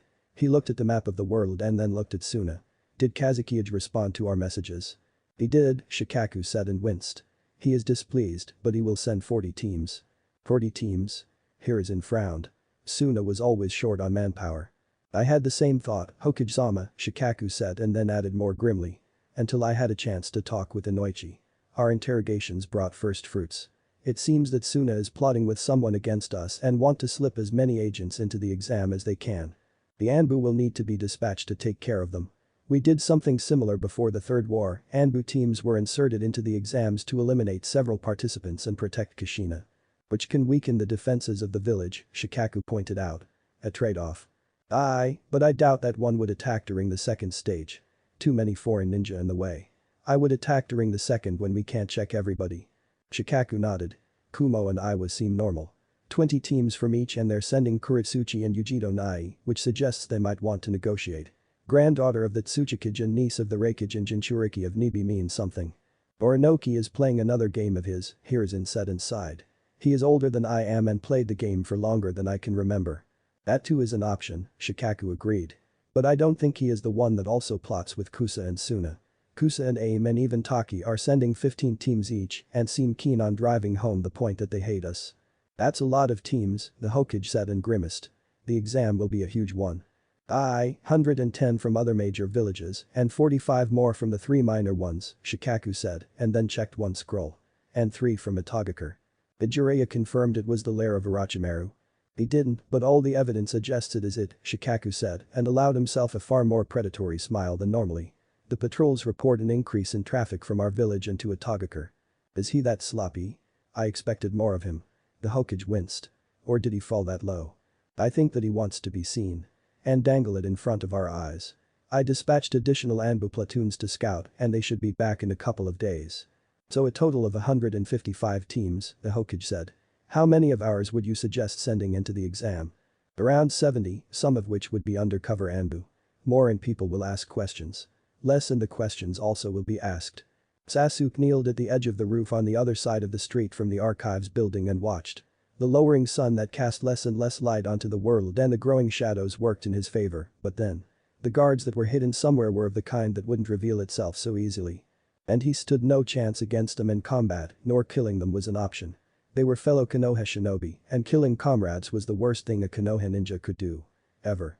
His black eyes flickered to the red and black of the Sharingan, and the silhouettes of the Anbu became visible. 1, he murmured, his eyes focused on the closest Anbu. 2. His eyes flickered to the next one. 3. The final one that was in the middle. No, Sasuke whispered. Standard team is 4. 3 and the leader. Where is he? His eyes widened as he realized that the final one was either inside. A fairly easy to overcome problem, or was standing on some vantage point and waiting for the potential thief to deal with the Anbu on the building. Both were standard protection of the target tactics taught at the academy, and it was hard to say which one was more likely. "Where are you?" Sasuke asked nobody in particular as he scanned the roofs of the nearby buildings and waiting for the darkness to settle. He reached to the pouch on his belt and checked the content. Shuriken, check. Smoke bombs, check. Explosive tags, check. Ninja wire, check. "He is good," Yugao murmured as she watched Sasuke from a vantage point he so far missed. "How is it that he is a genin?" "Social skills or rather lack of them," Tenzo murmured from his spot next to her. "And psych evaluation. Ninjutsu and taijutsu are excellent and some chunin would struggle against him. But the rest is bad. Do you think he will assume I'm inside?" "I think he will do it," Tenzo said and indicated the 3 Anbu on the roof. The fact that he took enough time to notice them is rare for him. He can be a bit hasty at times. The Uzumaki brat, for all his irritating habits, was a good challenge, Yugao said, and Tenzo could detect a smile under her mask. "This one looks like less of a challenge to stop." Tenzo nodded and looked at the sky. "I think he will move soon. Did you tell your team to not kill him? They will let him grab the scroll and then pounce onto him. And bruise quite a bit in the process." "Good. Let him put up a good fight. He needs a different opponent than what he usually has, and he needs that information." Yamato tensed when he noticed that Sasuke started to move. "Let's what you learned, Sasuke." Sasuke dropped onto the ground and raced across the street. He noticed the movement of the Anbu and immediately ducked. He hurled a smoke bomb in their direction and smashed his body against the wall of the building. He paused to catch his breath and calm himself before opening the door and slipping inside. From what he knew, the building was empty at this time of the day, yet he was proven wrong when he almost smashed into a fellow genin. Not giving him any chance, Sasuke kicked him in the groin, and the second the boy gasped in pain and almost bent in half, the blunt end of Sasuke's kunai smashed into the boy's head, knocking him out. Outside of the bruised pride and pain, he should be fine. Sasuke considered his options for a second, but then he shrugged and moved deeper. He had an idea where his goal was, but he also was more than aware that the Anbu wouldn't be fooled by his cheap trick with the smoke bomb. He raced down the short corridor ahead of him and kicked open the door at the end before stopping for a second to find the direction. He smiled when he noticed the shelf that should have the scroll he was after. He approached it and seeing no traps, he reached for the scrolls. He didn't have time to look through them and he could already hear the Anbu moving towards him. He slipped them into one of his holsters and raced out of the room. His eyes widening as the motion of everything became slower thanks to his Sharingan, and it saved him from getting beheaded by an Anbu coming towards him. He ducked under the swing of the ninjato and raced past the Anbu. Only to find 2 more waiting for him and looking as if they were ready to murder him. "Surrender, Uchiha-san," one of them said.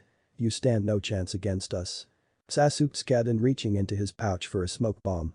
He dropped it, and the moment the corridor was filled with thick smoke, he moved. His Sharingan allowed him to see through it and he barely passed the 2 Anbu. Only for the last one to drop onto him. Its bulk smashed onto his back and forced Sasuke to the ground. "Surrender," a feminine voice spoke from behind him. Second later he heard something click and then he felt a razor-sharp blade touch his throat. "You are the last of your clan, but Konoha has no need for traitors and scum that tries to steal things from it." He swallowed and wanted to throw the Anbu of his back, but then the blade was pressed more forcefully against his throat and he felt his blood run. He swallowed and then relented, ceasing his attempts to struggle against the Anbu. "Much better," the Anbu said as she cuffed him. She then hauled him up. "Walk slowly," she said as she kept her hand on his shoulder. "You do something unexpected, I will kill you." Sasuke swallowed as he could feel the cool of a steel blade pressed against his back. The tip pressed just enough to remind him that it was there, yet not causing any wounds. Yet. He moved slowly, his moves even sluggish, just so that the scary Anbu wouldn't have a reason to kill, or at the very least maim him. They walked out of the building and once outside of it, Sasuke noticed Yamato waiting for him. "I wondered how long would it take the Anbu to catch you," Yamato said, and then looked at the Anbu behind Sasuke. "Nico, release him. You need to admit, he was good." "He was," the Anbu behind said, and Sasuke glanced at her. "Not as good as the Uzumaki brat. He could at least keep several squads running for days."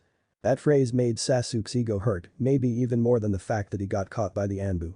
Well, caught and first beaten by that surprise attack. "This one time nobody will know about the fact that you sneaked into the archives," Yamato said sternly, and Sasuke looked at him. "Next time you do something foolish and dangerous, information about this incident will make its way to the Anbu, the rest you can guess." Sasuke swallowed, ignoring his pride, and slowly nodded in understanding. "Good, tomorrow we won't train, so do the research on Kaiten and other natures of chakra, and after that I might show you some jutsu that can be useful for you." Naruto's eyes widened as he looked at the content of the chests he got from Jiji. They were so full of various clothes, sets of armor, weapons and scrolls on what he assumed was his clan jutsu and history that he had issues believing it was all real. He pulled out a kunai from a holster on his leg and gently stabbed himself in the hand. Pain shot through his body as blood poured out of the wound, yet the things remained there. It was no illusion, even if a good part of his mind was yelling at him that it was one. He shoved that aside and rummaged through the content of the chests. All of the clothes felt smooth and much nicer than his usual orange and blue jumper, one he mostly wore to get the attention, and the scolding gaze of his sensei was getting through his love of it. Some of them looked extremely extravagant with loud and flashy colors that attracted attention, not to mention being done from so light of a cloth that they almost seeped through Naruto's fingers. He put them away and instead focused on the shirts, hoodies and pants, made out of muted and subdued colors. They were all made out of a rougher and tougher fabric that was still nicer than his jumper, but he could tell that it was made for ninja and fighting. Not looking fancy. Much to his disappointment, all of them were in various shades of blues and blacks and grays, excluding a couple of hoodies that had several wide dark red stripes on the front. Page Bunshin, Naruto and Tone doing one of the most useful hand seals, and 3 clones popped into existence in the room. "You know what to do," he said, and the clones nodded. One of them started to clean his flat, throwing out trash and organizing some of the mess he had inside, while the other 2 started to sort the content of the chest. As well as try to put it in a more organized fashion. A task that proved far harder than it seemed to, and Naruto was only done with it as the moon was high in the sky and the night fell onto Konoha. Ibiki tossed a kunai and smiled when it landed where he wanted it to land. He ignored the quivering form of the prisoner he was interrogating and looked at the Anbu that interrupted him. "What? Okage-sama is here," the Anbu said. "With Shikaku-sama." Ibiki arched an eyebrow at this, but then nodded. "Have Inoichi take over his interrogation," he said and walked out of the room. "Once he is done with him. Start to look through the files of those with access to the reports I highlighted." The Anbu nodded and disappeared, leaving Ibiki with his thoughts as he walked from the darker and officially not existing parts of the building. Most of the ninja population of Konoha was scared of him as it was, letting out the horrors locked deep underground would make them wonder if he was insane. Besides, they didn't need to exactly know how some of the intelligence data was extracted or how some spies were found. The only ones that really had an idea of its existence was the Anbu, most of the Jonin and almost whole Yamanaka clan, because of their clan jutsu being extensively utilized. Ibiki cleaned the blood of his face and stepped into his office, only to find the Nara Patriarch and the Hokage wait for him. With none of the usual Anbu around, which was a bit suspicious, but then, even village leaders had a safe amount of distrust towards their most elite assassins and enforcers. "What do you want?" Ibiki asked as he sat down behind his desk and looked at the transcripts from the most recent interrogations. "Making those working for Danzo talk is a challenge, and I don't like disturbances." "I'm the Hokage, Ibiki," the Hokage said, flexing his chakra and making Ibiki wonder if the Age Cage didn't start more serious training recently. "You have the autonomy because it's bringing benefits." Ibiki bowed his head in apology and wondered for a moment why Shikaku also was here. He knew that it was Shikaku now that ran the Chunin exams, but it was still strange to see the Hokage and his de facto second in command in one place. "What can you tell us about those 3 genin?" Shikaku said, throwing a scroll onto the desk. "Rumors reached us that they will compete in the Chunin exams. Sabaku no Gaara, Sabaku no Kankuro and Sabaku no Tamari?" Ibiki asked and sighed. "Unstable Jinchuriki of Ichibi and his siblings. Is Ross insane enough to actually send us an unstable son of his that can be a threat to the whole village?" The looks exchanged by the Hokage and Shikaku made Ibiki frown. He didn't mention that his son makes Sasuke look like the most well-behaved kid, did he? "He didn't," the Hokage said and frowned. "Usually we don't announce to each other whom we're sending so soon. Usually it is a week or 2 before, not 5 months in advance. He might be playing some kind of a game and hopes to make us freak out over the Ichibi," Shikaku said, and Ibiki could tell that the Nara was onto something. "It is all too convenient. Spies that were in our village are eliminated one by one, and suddenly we get news about 3 dangerous beings that will take part in the exams. Or he wants to scare us," Ibiki said, and then paused for a second. "They are also his children, that's smelling to me like he is up to something. He wouldn't have sent such a notice so much in advance unless he wanted to impress us and someone else with his actions." "That aside, you are the proctor of the first stage," the Hokage said, and the smile on the face of Shikaku made Ibiki wonder what the Jonin commander was up to. "However, it is Shikaku who will prepare the test for the genin. I guess it will be the stage where I will need to eliminate all of the more obvious agents placed in the crowd." "Actually, you will let them slip," Shikaku said, and Ibiki was about to get up when shadows leaped from the Nara and trapped him. "We have too many villages that don't know their agendas. We will let them advance to the second stage and then they will get removed permanently." Do you suggest the thing I have in mind? Ibiki asked and Shikaku looked at him. Have the Anbu in the exam and when the time is right knock them out and take for some quality time with me and Inoichi. That is one of scenarios. We know that some will be after by Akigan and Sharingan and Kongo Fusa. Ibiki's eyes widened at the last one. Yes, Naruto has it and it's supposed to stay as a secret, but you know spies and secrets. It is a matter of time before they get their hands on the secret, Ibiki muttered darkly. Not that now there are many spies left. Well, outside of those working for Iwa, Kumo and Kiri. I didn't touch those yet. And you won't touch them, the Hokage said, making Ibiki focus on the aged leader. We don't want Tsuchikage and Reikage more suspicious than need be, and as for Mizukage, she wants an alliance. You will remove the leaks that give data to them, but won't touch any of their main agents. It might make Kumo and Iwa wonder what we're up to. We don't think so, Shikaku said. Attention of the Tsuchikage is focused on our ally and his attempts to look more powerful. While the Reikage is concerned by the growing threat of Kiri and the new village, Atogakure. The village many of the agents work for I don't think it is that new, it might look new, but the network backing it up is old. Really old. The Hokage and Shikaku exchanged looks and Ibiki continued. If I didn't know better, I would say that it was founded by Danzo, but the Warha cares too much about Konoha to do something like it. But his mode of operation, network organization, everything, they have it. That is a very interesting development, Shikaku said, and Ibiki arched an eyebrow. Everything else points at our dear friend, Orochimaru, but I didn't expect him to use the knowledge of the root. The snake Sannin, Ibiki frowned as he tried to remember the content of his stash of blackmail material. One he gathered just in case he needed to make a hasty retreat from the village. He was a loyal shinobi, but often T&I was affected by the politics, and when everybody knew he had dirt on the key players he could do his job undisturbed. After all, nobody needed to know that Hyuga Hiashi had a lover or that he ran some shady things. I would need to check what my predecessor had on him, but there could have been ties between him and Danzo. Do it, the Hokage said, and then glanced at Shikaku. Make sure that someone is watching all of the paths used by the root. And make sure that whoever they catch is brought to me in one piece and alive, Ibiki said and paused. Actually, scratch that bit about alive. With root it doesn't make much of a difference, their seals make getting data out of them a nightmare. Hokage-sama, is there a chance that Jiraiya-sama comes home soon? Not sooner than in 2 or 3 months. His talents are more useful elsewhere. Ibiki nodded and got up from his desk. If that's the case, Hokage-sama, Shikaku, pardon me, but I have a prisoner I need to make talk and he might actually have some useful information concerning our friends. Sakura squinted her eyes as she looked at the description of the symptoms caused by the poison and tried to associate it with one of the dozen or two poisons she learned about. Most of them was a pale imitation of the most potent and dangerous poisons used in combat by the Anbu medics, but they were a dangerous thing nonetheless. While against some ninja it wouldn't work at all and most could make an antidote, civilians were less aware of them and thus were the main choice of the poisons when eliminating annoying lords. Which made recognizing them even more important. It's based on the heavy metals, Sakura finally said and bit her lip. It reminds me of the poison used by Akasuna no Sasori. Very good, Anko said with a smile. It is a poison that gave us a lot of headaches when we last clashed with Suna. It's one used by almost all of the puppet masters from the village. Sasori improved upon it and made it even more potent. Now, what are the disadvantages of it? Can't be used for the poisonous mist, Sakura said and frowned. It is as much of a danger to the user as it is to the victim. While poisonous mist is usually made with a toxic the user is immune to, either naturally as in case of some clans, and in the rest acquired the immunity. That is a very good answer, Anko said, and tossed at Sakura a vial. What is inside? Sakura took the vial and rolled it between her fingers, trying to see the color of its content. Colorless, she mused.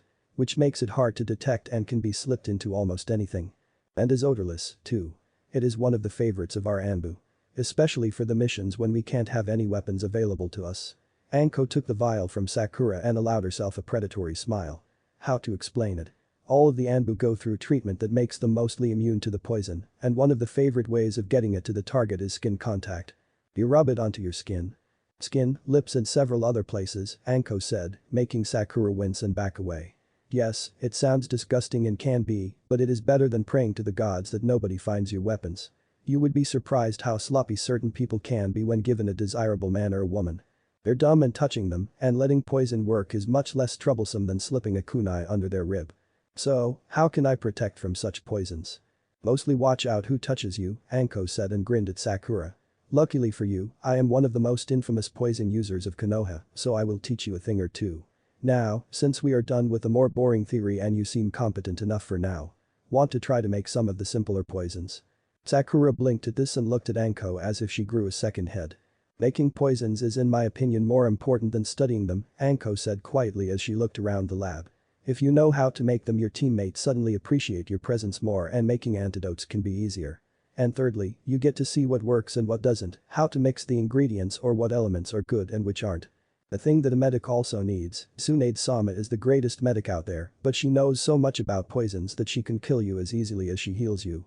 Sakura nodded and steeled herself, aware of how unpleasant the next few hours could prove to be.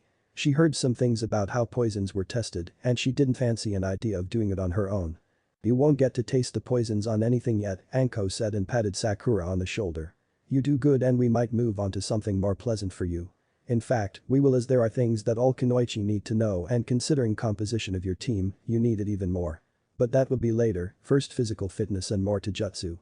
Kakashi was confused when he saw Naruto in his new clothes. He looked more like a ninja and screamed less kill me, even if the spiral on the back of his hoodie was a huge attention magnet for most villages wanting new bloodlines. However, in the dark blue, almost black pants, shirt and a hoodie with several wide stripes of red, he could pass for a ninja. The wardrobe change? Kakashi inquired curiously. As much as I like orange, it isn't the best color for hiding, Naruto said, and Kakashi I smiled at this. And Gigi brought me that storage scroll, so I decided to make use of its content. Kakashi made a note to ask what scroll his student was talking about. The Hokage could be infuriating at times, and that didn't improve Kakashi's mood much.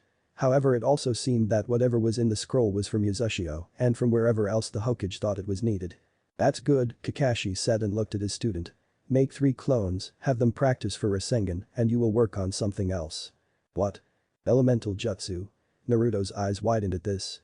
Not many genin were taught those jutsu, in many cases because there was no need, but in many more, because they didn't possess the necessary chakra reserves or control. You have stupid amounts of chakra. More than most cages and kyuubi, that sealed inside of you is even more chakra.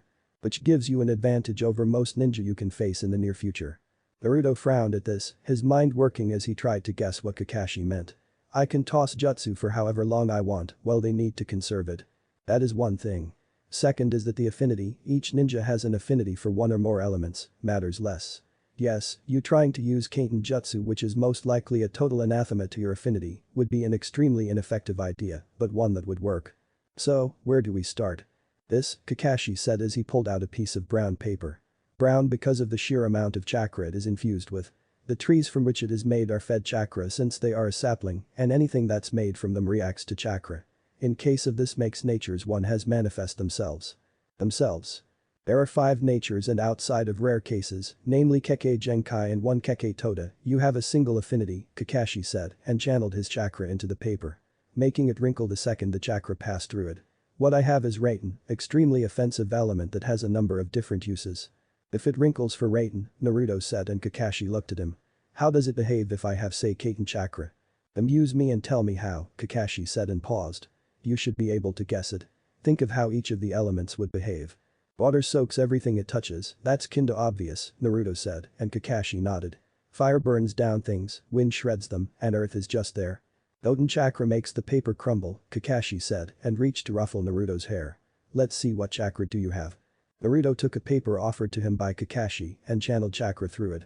For a moment nothing happened, then it was sliced down the middle. The line perfectly straight and the edges sharp. Fuetin, just like your father, Kakashi said with a frown. I was expecting you to inherit the Uzumaki affinity for Suitin. Fuetin is the only element I don't know much. Partially because of how troublesome it is to use when your affinity is Raiten. I can teach you how to master it, but for anything more you'll need help of Asuma. Before you ask, yes, the names of the countries indicate what is the main nature in them. It usually means that majority of ninja hailing from one is proficient in it, but at times second affinity is also strong. For us it is Kaiten and Doten, for Kiri Suitin and Fuetin. The rest, I'll leave you to find out on your own. So Asuma-sensei is the one I should ask for help?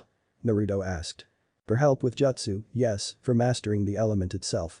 I can teach you just fine, Kakashi said with an eye smile. Make 3 clones. Naruto nodded and 3 copies of the blonde popped into existence, making Kakashi wonder how much chakra his student had and how easily could he use it. But then he shrugged and made a clone of himself, giving it barely any chakra. Send them with my clone, he will show you how to start the training. So, sensei, what do you plan to do? Work on your taijutsu and usage of weapons, Kakashi said with an unnervingly cheerful eye smile. one that made shivers pass down the Naruto's spine. They're sloppy and need to be improved, now. Sasuke sat on his bed and frowned as he looked at the content of the scrolls he managed to acquire. He couldn't force himself to admitting that he stole them, but also it was not like he planned to keep them permanently.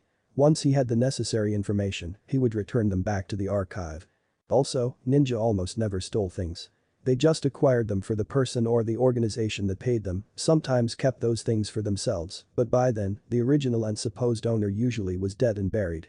The reason of his confusion was not the originality of the scroll, as far as he could tell they were genuine. What unsettled him the most was the lack of almost any Uchiha dead in the attack. He always knew that his clan took very few losses during that event, but seeing barely few dead on a list that went into thousands was chilling.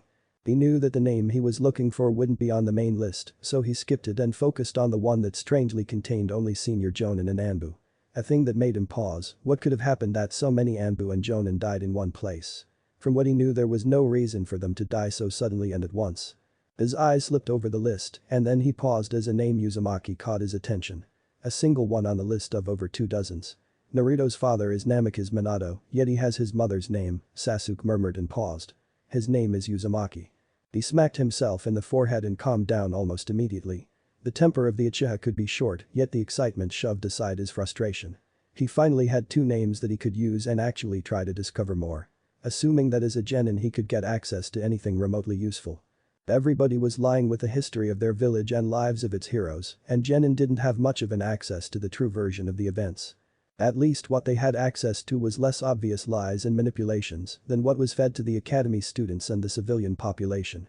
He knew why it was done and understood the reason. After all, traitors weren't liked by any village, and all the ways to limit the number of them were good. Not noble or moral, but those 2 things meant little for most shinobi. He pulled out a sheet of paper he had laying around and started to write down the places where something useful could have been placed.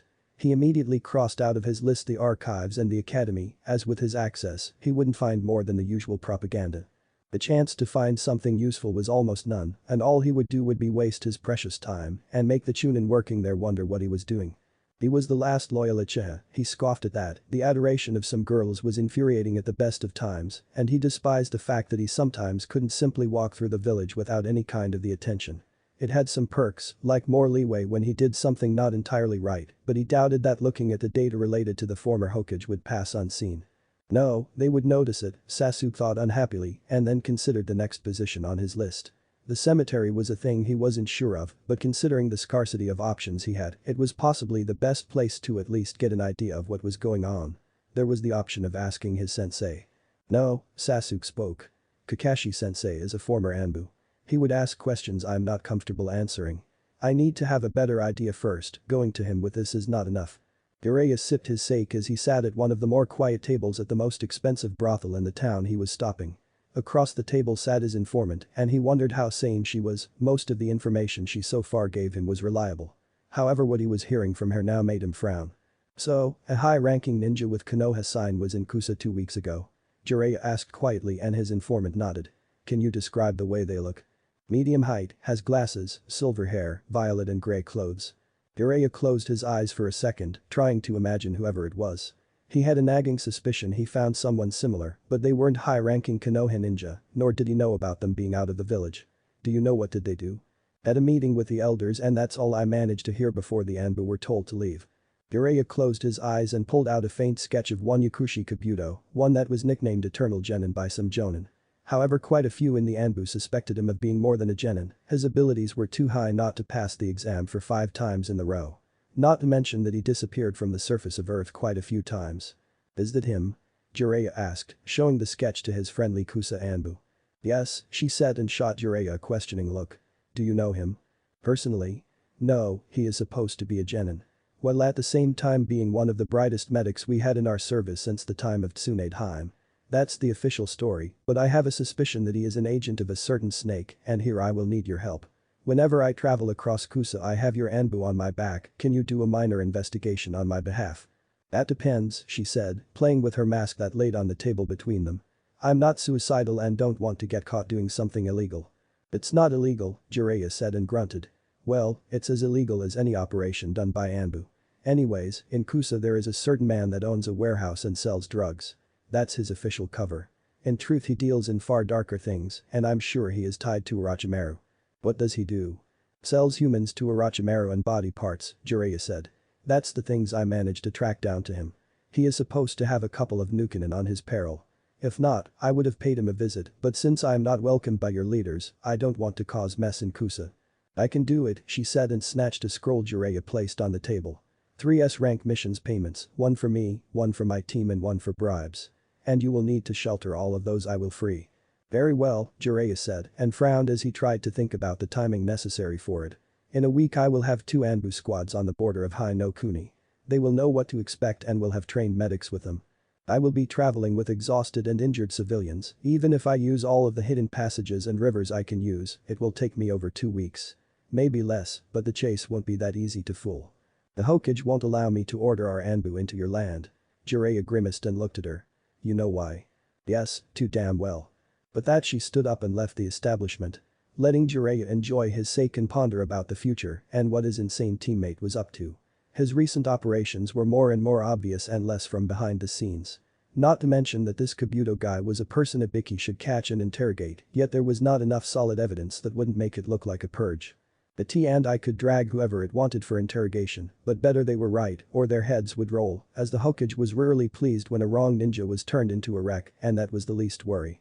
The clans tended to be furious when one of theirs was arrested without any justifications, and most of them had loads of dirt on the leadership of Konoha. Perhaps even more than Danzo and didn't hesitate to use it when needed. This will explode in our faces, Jiraiya said with some disgust as he finished the sake. Time to go to Konoha and talk with the sensei. Maybe he has some secret plan, but as of now Orochimaru is playing on too many boards at the same time and sensei isn't much better. Uruno Sakura was dead tired as she stumbled into Yamanaka flower shop, she weakly waved to Ino in greeting before almost collapsing onto the floor. What's wrong? Ino asked walking out from behind the counter. Sensei, Sakura said and rasped for breath. My sensei decided to assign each of us an individual sensei and a scary kunoichi called Anko is now my sensei. Ino blinked, color draining of her face. Anko? Mitarashi Anko? Yes, Sakura said as she managed to regain some energy. What's wrong about her? Well, she works in the T&I and is a former member of the Anbu, Ino said, her eyes were full of pity. Her reputation in those circles is scary and many outright refuse working under her. Hold on. What is this T&I? Division that gathers data, breaks codes, eliminates enemy spies and analyzes information we acquire from our various nets, Inoichi said as he slipped unheard both by Ino and Sakura. Both of you are supposed to not know that it exists until you are at least taking the Chunin exams. Not that it is that well guarded of a secret. Better than some other secrets of ours, but it is still supposed to be a secret. At this both girls blushed, but Inoichi just waved his hand and shrugged. It's not that bad if you know about it, he said, and then the gaze of his eyes darkened. But don't mention it to strangers and other genin. Since you are training with Anko, I guess you came here for some of the plants to make the poison she so likes. Hi, Inoichi-sama, Sakura said. Well, Ino, it's a time for you to shine and show what you know about plants, Inoichi said looking at his daughter. It is a time to test your knowledge on them anyways. Ino's form slumped, but she nodded and started to rummage through the various baskets, bowls and jars with plants and their dried versions. Anko slipped into the T&I completely unseen by the sentries on guard outside and stalked towards Ibiki. Ibiki-kun, I need a favor from you, she purred, her voice having a sultry edge to it. Ibiki looked up from the paperwork he was filling and let out a growl. One that would make anybody else, but Anko back off and wonder what kind of a creature did they just wake up. What? He asked. I need a mission for my cute little genin, Anko said and rolled her eyes at his frown. Training on dummies and mannequins and clones is all nice and good, but she needs some real target to kill. Civilian or something tougher? Ibiki asked and reached for a thick scroll. I still have 50 informants of the various spy networks to remove. Anko purred as she sat down on the desk and looked at the list. I want to have her a chance to use some more clean ways of assassinating targets, she said, her eyes swiping over the list. So I think one of the genin of her year up to 2 years behind would be ideal. There are 2 that I want gone, Ibiki said and reached for 2 thin folder. Not that good, but nosy and poke very uncomfortable places. She kills them both, I'm willing to give her an A-rank mission pay. Those 2 will work, Anko said as she snatched the folders. Give me 2 weeks and they will be dead. Make sure they look like an accident or something more innocent. Or make it look like a failed attempt of rape, Ibiki said and shrugged. As long as the Jonin sensei stays off my back I don't care how your pet deals with them. I will think of something, Anko said with a seductive smile. You know that I always make sure the mission gets done. Sometimes too well, Ibiki grunted and glared at her. Out. The Hokage lit his pipe and enjoyed the silence for a few moments before looking at the reports from the Anbu he dispatched to follow the families that had the sigils of the Uchiha and Senju clans. At the worst it looked promising, at the very best, they would be a huge reinforcement for the village. There were in total maybe 300 people in total, a good number of them barely teens, making them an extremely potent force in the future. Now however he needed to approach them and peacefully convince to join the village. A thing that could prove to be a challenge or an extremely dangerous one, too. Fetch me Kakashi, Asuma and Kurenai, he called out, and the Anbu guarding his office disappeared in silent, smokeless shunshin. But that taken care of, he studied the notes. The families were nomads, moving through the wilder and less well-known parts of Hai no Kuni, which could have explained how was it that they lost sight of the rest of their clans. And it added a difficulty in actually finding them in that forest. He knew it was a dark and dangerous place, more dark than dangerous as most of the criminals was chased out of it. What he mostly worried about was reaching out to those families and convincing them to come to Konoha. The truth was that he desperately needed those families and their bloodlines to add to the potential of Konoha. The more men he had, the stronger the village was, and if the reports were true, all of those clansmen were trained in the ninja arts and at least proficient in their usage. The doors opened and the three jonin entered the office, getting him out of his thoughts and bringing to the more immediate problem. Finding the damn nomads. And yes, Hiruzen is finally making his move, and as a reminder for some of you, he has the title Shinobi no Kami for a damn reason, and as an aged man that wasn't prepared for combat, he managed to seal away Shadame and Nidame and cripple Orochimaru. Here he will have more raw firepower and will know that it can erupt into violence, but spoilers. As for Sakura, she isn't suited for trading blows with Sasuke. Naruto's abuse of Kakashi Mei on equal terms and as such needs to use less glorious means. She will be a medic, a spy and an assassin that will stay in the shadows while her teammates gather all the attention of the enemy. And she has enough of looks and grace to possibly play the role of a decently pretty prostitute if need be, and a chakra scalpel to the aorta will kill someone without much noise. Sasuke is smart, but he lacks any evidence he could check against each other very easily, and his access to it is really restricted. 1. Minato was a Hokage, thus any data about him won't be easily accessible to Genin without causing questions. 2. Kushina and Naruto are both Jinchuriki, which is a tightly guarded secret, and if he started to look in their direction, Ibiki might take notice and invite him for a chat. Reviews.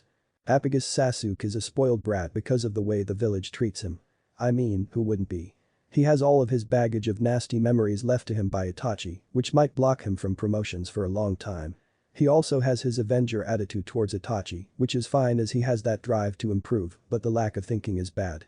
He needs to cope with his past, move past bratty attitude and behavior, and become more emotionally stable. He can think, just needs to not turn it off when he is in the middle of battle. Sakura, emotions is one thing.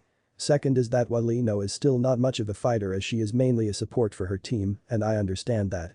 She is from a ninja family and the knowledge what comes with their job, murders, thievery, seduction, plotting, and so on is a thing she's aware of. Sakura is less so, and what Anko does is give her a very brutal and fast crash course from how mean the life of a shinobi can be. Naruto and keeping his mouth shut when needed, that comes with age and experience and wisdom. Well, more with wisdom than experience, but details. The more time he spends with Kakashi and ninja that actually give him some attention and actually teach him, he should pick up on their habits. Pairings, Sasuke and Naruto are useful chess pieces for the Hokage to use and secure peace and alliances. In feudal age, most of the marriages done between various nobles was first out of interests and second out of love. Naruto has a heritage that makes him the most desirable man in the whole world outside of a reigning Kage daimyo, Sasuke close to it. Hiruzen and his successor won't make those moves without their at least forced agreement, but they're not stupid people and know that while political benefits are important. An extremely pissed off Jinchuriki is worse. The whole circus will start after the events of the Chunin exams that will be messy and might wipe out a village or two. Did you summon us, Hokage-sama? Yuuhi Kurenai asked, getting the Hokage out of his musings. Yes, I did, the Hokage said, and motioned for them to sit in the 3 chairs in front of him. There is a certain matter that you and your teams will handle. He placed on the table a map of the Hai no Kuni, positions of the nomads marked clearly. In a week, you with your teams, in case of Kakashi-kun team, just his current apprentice, will accompany me as I go there to establish contact with them and negotiate them joining Konoha. Hokage-sama, Asuma said, and the Hokage flinched at the formal way of his son. Why is it that our teams are those joining you?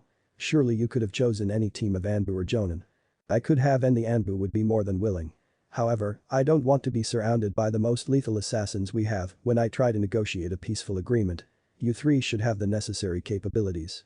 Well, the genin look less threatening and more friendly than the assassins. That is a fair point, Kurenai said and then frowned, looking at the data. But they're not used to such missions and might not handle themselves well enough. Kurenai, have more trust in your students, the Hokage said, and then looked at them. What do you think about what Anbu is reporting? If it is genuine, then we are lucky, Asuma said carefully. 300 more people is not much compared to the population of the village, but it is a lot of firepower and at least 2 Kekkei Genkai that we can add to our collection. If they're nomads, the Anbu could have missed around 10 to 20%, Kakashi added, making everybody look at him. I'm a tracker and trained quite a few Anbu about getting the job done. The nomads are the only group that I despise tracking. They can move in few groups at once and usually are as good as the trackers that want to catch them. They're ninja, they are constantly on the move and need to live in an environment that doesn't forgive mistakes. Shadame-sama mentioned that during the period before he and Madara founded Konoha, the life was far harsher for the shinobi, Hiruzen quietly said. There is a good chance that they live the same way our ancestors lived, and that means that even their children will be dangerous enemies. The chances that Konoha bring and the opportunity to have a shelter and live in peace, not worrying about someone raiding in the middle of the night, is a thing that can convince them, Kurenai pointed out. Stability and the peace are things they should appreciate. Submitting to the rule of a cage can be a tough thing to swallow for them, Asuma said, and looked at Kurenai. You have that in Yazuka and your team, they're in Konoha for close to 40 years and still have issues with understanding command chain and often need to be quite literally beaten to death before they submit. Indeed, Hiruzen said and smiled. They will most likely demand some kind of a challenge. One-on-one duel would be the most likely one. That's what we did when some of the wandering clans wanted to join Konoha. Their leader against me or each of us got to pick champions on some criteria we agreed upon.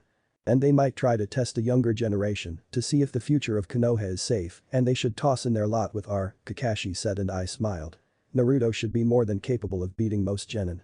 Asuma, could you show him some Fuetin? He has that and for all my jutsu arsenal, I don't have many Fuetin. That is true, and some might not be pure combat. The Hokage shrugged. Some of them might be more refined and harder to pass. However, they might also join us without any challenges, especially if they see that they benefit more. He gave his jonin a look and then looked at the scrolls. In a week we will depart. Until then prepare your genin and don't do anything that will put them in the hospital. I'll stay, Kakashi said as Asuma and Kurenai left the room. Why should I only take Naruto with me? It's Sasuke's clan, not his that we're about to contact. Yes, Hiruzen said and reached into one of the drawers of his desk. This is a certain and a very interesting analysis written for me by Inoichi. He placed the scroll in front of himself and looked at it. Sasuke is an avenger and a shinobi we can't really trust not to snap and go rogue. On a mission that can spiral out of control very fast, I prefer a shinobi I know can behave. It might change his view of the village and might make him appreciate it, Kakashi said, and the Hokage arched an eyebrow. He should recognize the benefits he gets from being loyal to Konoha. No. That single word made Kakashi recoil as if someone slapped him across his face. No, he stays in the village until Yamato and Inoichi deem him stable and reliable enough. He is your shinobi, Kakashi, but it is me who decides what each of the shinobi does. I tell you jump, you jump. I understand, Hokage-sama, Kakashi said and bowed to his liege before walking out of the room. Naruto sat on the surface of the water, his mind wholly focused on his body and chakra flowing through it. He exhaled and his eyes opened as a chain slid out of his hand, this time it went much more smoothly than the last time. It was also much less draining on his body, he knew that he should take it slow, but the chains were so much fun and so useful. He smiled and whipped the chain at the nearby tree. The construct of chakra smashed through the trunk, splinters flying in all directions. He grinned and wrapped it around one of branches before easily tossing the massive chunk of wood into the air. He rarely enjoyed himself so much and the chains gave him so much freedom and fun he didn't want them gone, yet he could feel the weariness spread across his body, so he cut the chakra flow to the chain and let out an unhappy sigh. Right as Kakashi-sensei appeared in front of him. Decided to ignore the rules, eh? Kakashi asked, his soul eye focused on the demolished training ground. I told you not to use it beyond simply summoning it. Naruto flushed, but then he nodded. It's just that the feeling is so hard to say no to. Power, Kakashi said, and Naruto looked at him. Everybody wants that and the chains give you that. I'm not saying that power is bad, it's just a thing you have, but look at Orochimaru or Uchiha Itachi and you have an example of what can happen to you. Uchiha Itachi? Naruto asked as he tried to assign that name to someone or something. S-rank Nukenin, older brother of Sasuke, Kakashi said and sighed, sitting down. He was a rising star of his generation. An Anbu captain at 13, when most of people are admitted to Anbu at his age. Then something snapped inside of him and he killed his whole clan, but not Sasuke. He would have been a contender for the title of the Godame, but he did it and now is one of the most wanted Nukenin. So he is the man that Sasuke wants to kill? Naruto asked, a flashback to the first day of the existence of the team appearing in his mind. I want to kill a certain man, Sasuke told them on that fateful spring noon. Kakashi said. I don't blame him for that desire, but it's not the best idea until he knows the whole truth and you should know how covered in lies our world is. Naruto dumbly nodded and Kakashi ruffled his hair, making him scowl fiercely. Time for you to train, the Jonin said. I talked with Asuma and he will wait for you on the training ground of his team. Even if he looks laid back and behaves as such, he was a bodyguard of the daimyo for a reason and you shouldn't underestimate him. So he's like you? Naruto asked. Lazy and always late. Kakashi scoffed and before he could say anything Naruto was gone. Not even a cloud of smoke suggesting that he was there seconds ago. Shikaku looked at one of the pieces of shogi placed on the board, sipped some sake, the burning in his throat a pleasant sensation as he tried to mull over one topic. Those ninja Hokage-sama hopes to get when those two clans join us will be a pain to manage, he finally said and looked at Inoichi. Don't you agree? Give people some credit, patriarch of the Yamanaka clan muttered. Most of them is spineless idiots, but at times even them can find two brain cells that work. And remember what clans those two are. The two clans that spent centuries killing each other. Or perhaps the two clans that founded Konoha. Inoichi snorted and looked at the board. You're smart, Shikaku, why are you so annoyed? Because it is me who will need to evaluate their capabilities, assign to teams and deal with all of the mess that comes with adding new shinobi to our forces. Especially shinobi that don't really have any ties to the village, Shikaku exploded, or well, as much as any Nara can. Yes, they're potentially a huge boost to the capabilities of our forces, and you know that we need that. But while everybody that knows about their existence seems focused on that, there is also this small issue that we need to find a way to integrate them into our forces. What about adding those that are on genin level to the better and stronger teams of genin we have? Inoichi asked and shrugged. If they're going to learn what they need to know for working with us, it is only with the genin. Make the Jonin sensei accept them and I'll happily introduce it, Shikaku said and looked at Inoichi. But we both know that we need a lot of effort to force some Jonin to take teams. One more brat will make some run away screaming and some will outright tell me to shut up and leave them be. They wouldn't do it, would they? Shikaku sighed and sipped more sake before he moved his piece on the board. It depends, he said, and a silence fell for several moments. Some Jonin are teachers and enjoying passing their knowledge on to the next generations of genin. Yet they're rare and sought after, Anbu, more promising Chunin, all manners of other ninja, often needs training from them and in many cases training genin is the last thing they do. Fair enough, Inoichi said and reached for his own sake. So, what about the rest? Some, like Kakashi or Asuma are easier to work with. For all their quirks they know that the genin needs to be trained and that they're the best people to do it. They're a pain to convince to take a team, but then they do their job. Shikaku sighed and rolled his shoulders in a shrug. Being lazy is a trait of my clan, but even I am irritated by some of our fellow jonin. Maybe you should take a team on your own? Inoichi suggested with a smug smirk. A Nara Jonin commander too, that has a team might make some of them try not to be that lazy. I mean, even Anko of all people has a genin now. Mind you, a single one in Kakashi used some favors, but she has that girl. Shikaku almost dropped his sake as he looked at his friend. Anko, Mitarashi bloody Anko has a genin. He asked after few moments and then shook his head. She didn't want a team this year and I quite remember her threatening me with her snakes. Kakashi is special, Inoichi said with a shrug. He is close to insane, but special and worth his weight in gold. Anyways, my suggestion that you take the team might not be the worst. Some of the slowpokes will do everything not to be outdone by a lazy Nara. Perhaps Yoshino would approve of that, Shikaku said and winced. Genin teams are troublesome and time-consuming. Well, you get to pay less in taxes as a bonus, Inoichi pointed out. And we know that your pay as a Jonin sensei and a Jonin commander would have a nice boost, too. You suggested something brilliant, Inoichi, Shikaku said and looked at the board. We can finish it some other time. Now I think we need to go to my study. Shikaku, Inoichi said, shaking his head. Did I mention that I'm scared of your intelligence and mind?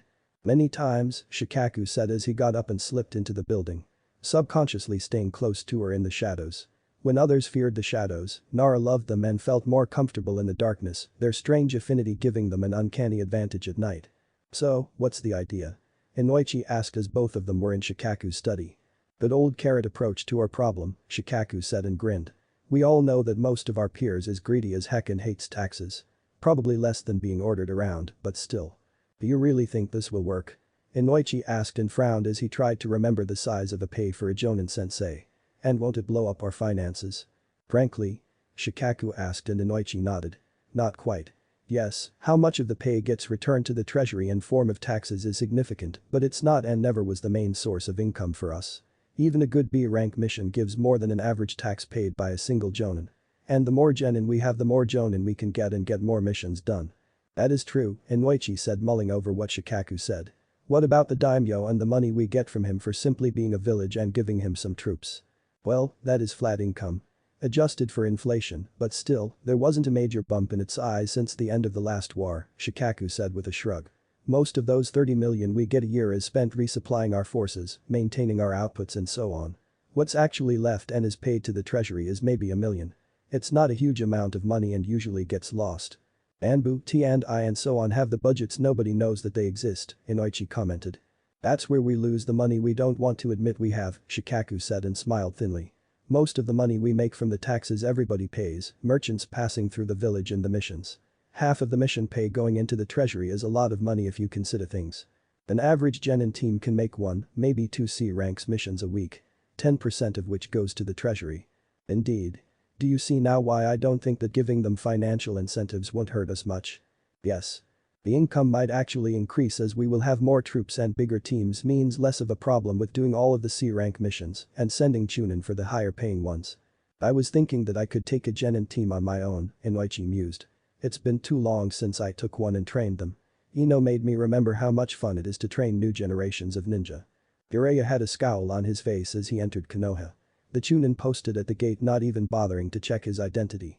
When he was mad nobody short of the Sandaime Hokage wanted to provoke him and considering his power many did it out of fear. He stomped down the main street, people scattering out of his way and even 2 Anbu squads he sensed took massive detours just not to provoke him. Perhaps he was too angry and frustrated at the sensei, but that urgent summon that forced him to stop working on his next book and kept his attention away from Orochimaru. First thing he could swallow, for the second his sensei would answer for.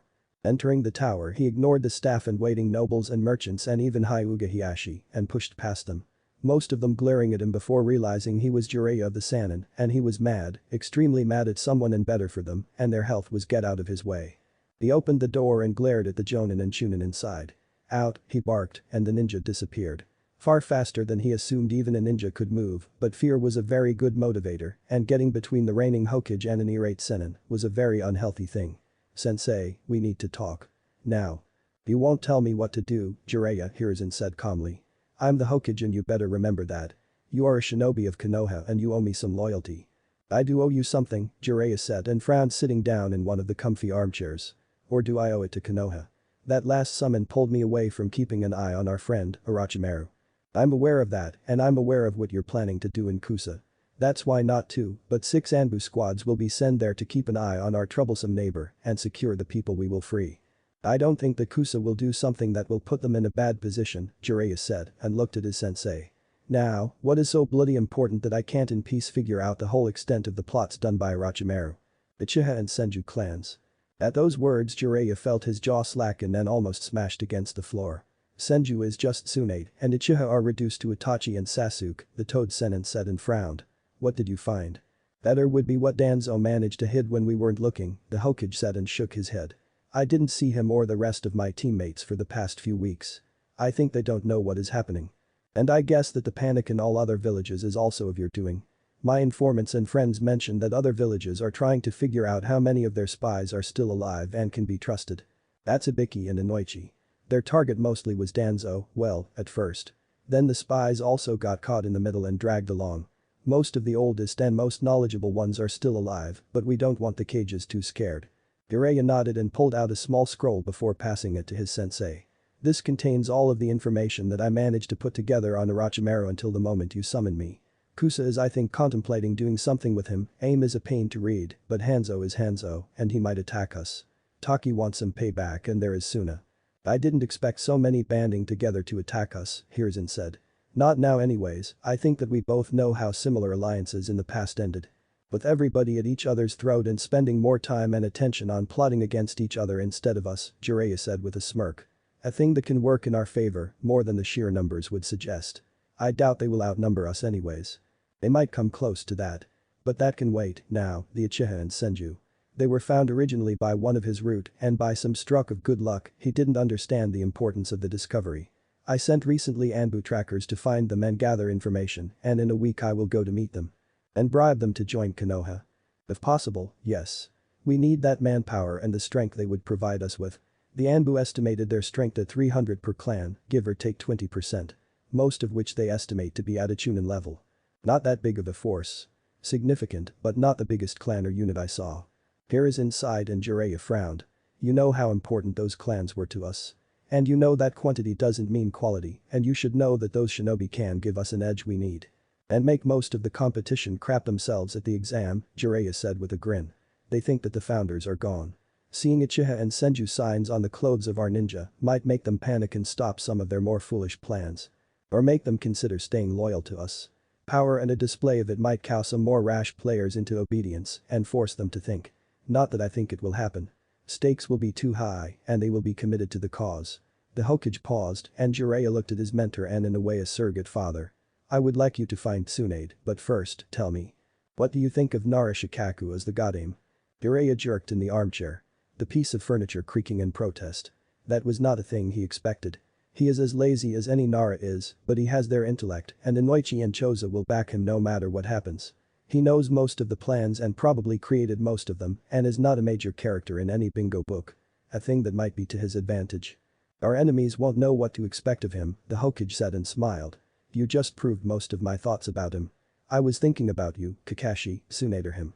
Tsunade would murder you and then resurrect you before murdering you once again, sensei, Jiraiya said with a grimace. She has too many bad memories related to the title. Not that I blame her. Nawaki and Dan both wanted the title and were killed. I am too useful freely roaming the land and most of my informants can meet with me because I technically don't have any sign of allegiance to Konoha. As a cage that would be impossible. Kakashi would be close to Tsunade in terms of outrage, just subtler. While Shikaku is too damn smart not to know that he is currently the best choice for the Godame Hokage, Hiruzen said and reached for his pipe.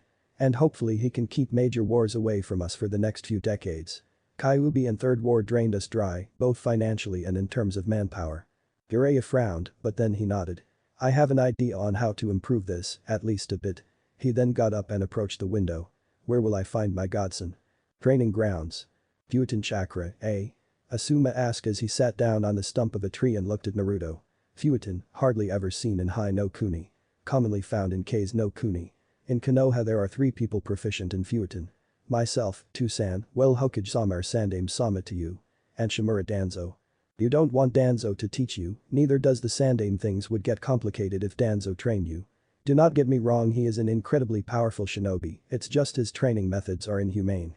Why only so few are proficient in Futon? One thing is that opposed to almost any other element it doesn't have any purely defensive jutsu. Naruto wanted to open his mouth but Asuma waved his hand, silencing him. Yes, even Kaiten and Raiten can be used in a defensive manner. Futon, not so much. Second thing is that as strangely as it sounds, it is more suited for the Kenjutsu masters. The chakra makes the blades sharper. Sharper and can extend the length as well. Asuma got up and pulled out his knives. They're made from an alloy that channels chakra and shows it nature. That chakra flowing through it strengthens it and gives it some unique properties. Normal chakra makes them stronger and sharper, Futon makes it even sharper. Naruto nodded and watched with wide eyes as the trenched knives carved a nearby rock as if it was warm butter, not a chunk of stone. They seemed to shape and change the rock as if it wasn't even there and the material gave up under their assault. That's Yen, Asuma explained and hid his knives. The most potent Futon jutsu in Konoha's arsenal. You could do it with any other nature of chakra, but Futon makes it most spectacular and potent. Naruto slowly swallowed, the image of the rock carved apart by knives still visible in his mind. He shook his head and managed to regain some composure as his face returned to the healthier color.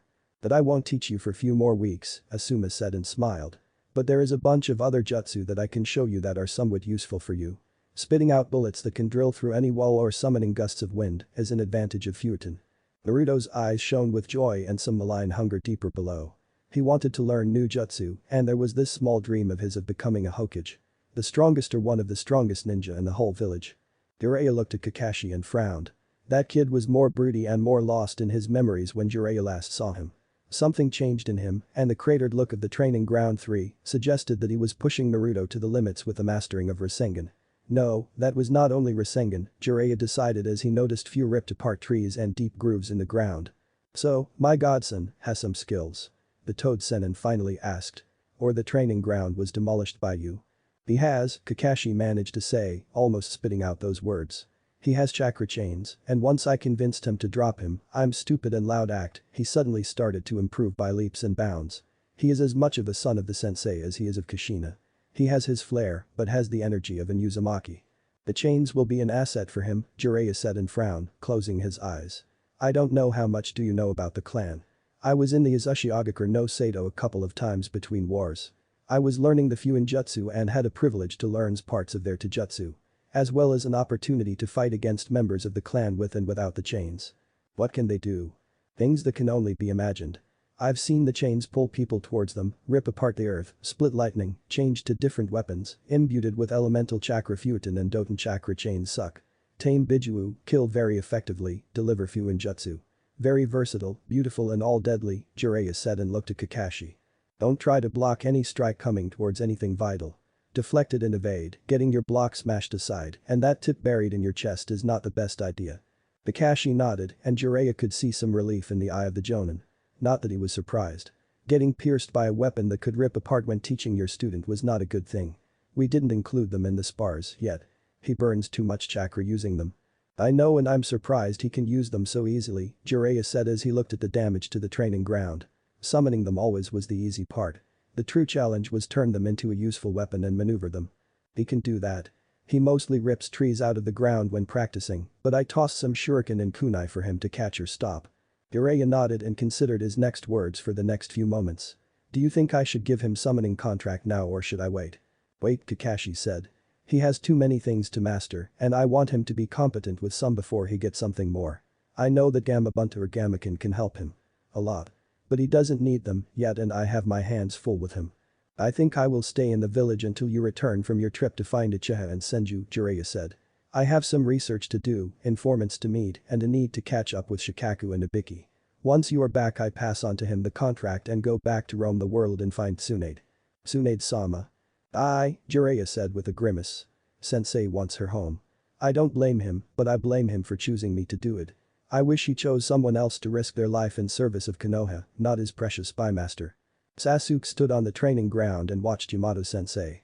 The Jonin was an enigma to the last Uchiha, he popped out of nowhere and there was almost no mention of him in any of the bingo books Sasuke could get his hands on. Which meant that either he was an incompetent idiot, which was not the case, especially considering his friendship with Kakashi-sensei. Sasuke dimly remembered that Yamato mentioned that he was an Anbu, but the Anbu had something tangible left in their records. This one had nothing in his publicly available records, and that made Sasuke irked. Irked more than the dope that almost was an enigma and a puzzle he couldn't solve quite yet.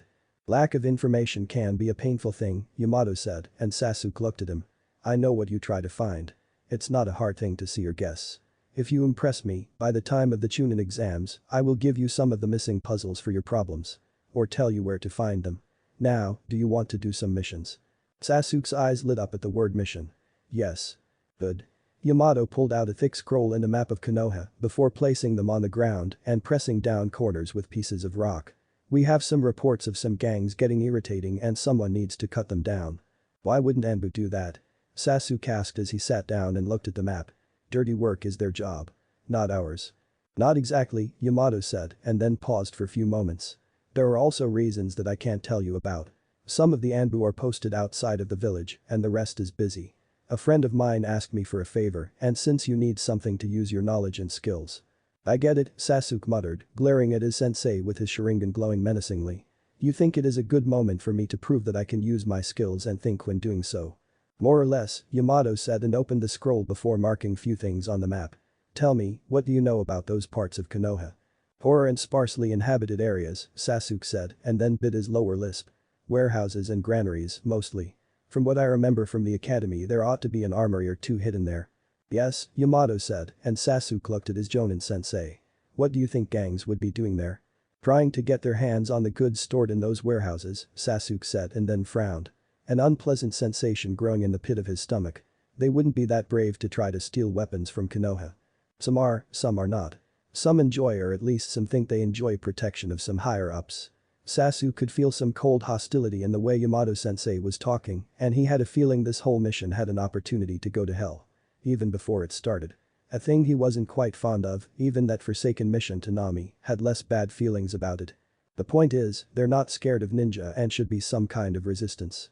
Meeting of an actual ninja is extremely unlikely, but if it happens, I will step in and take him on. Am I supposed to enter and kill them? Sasuke asked.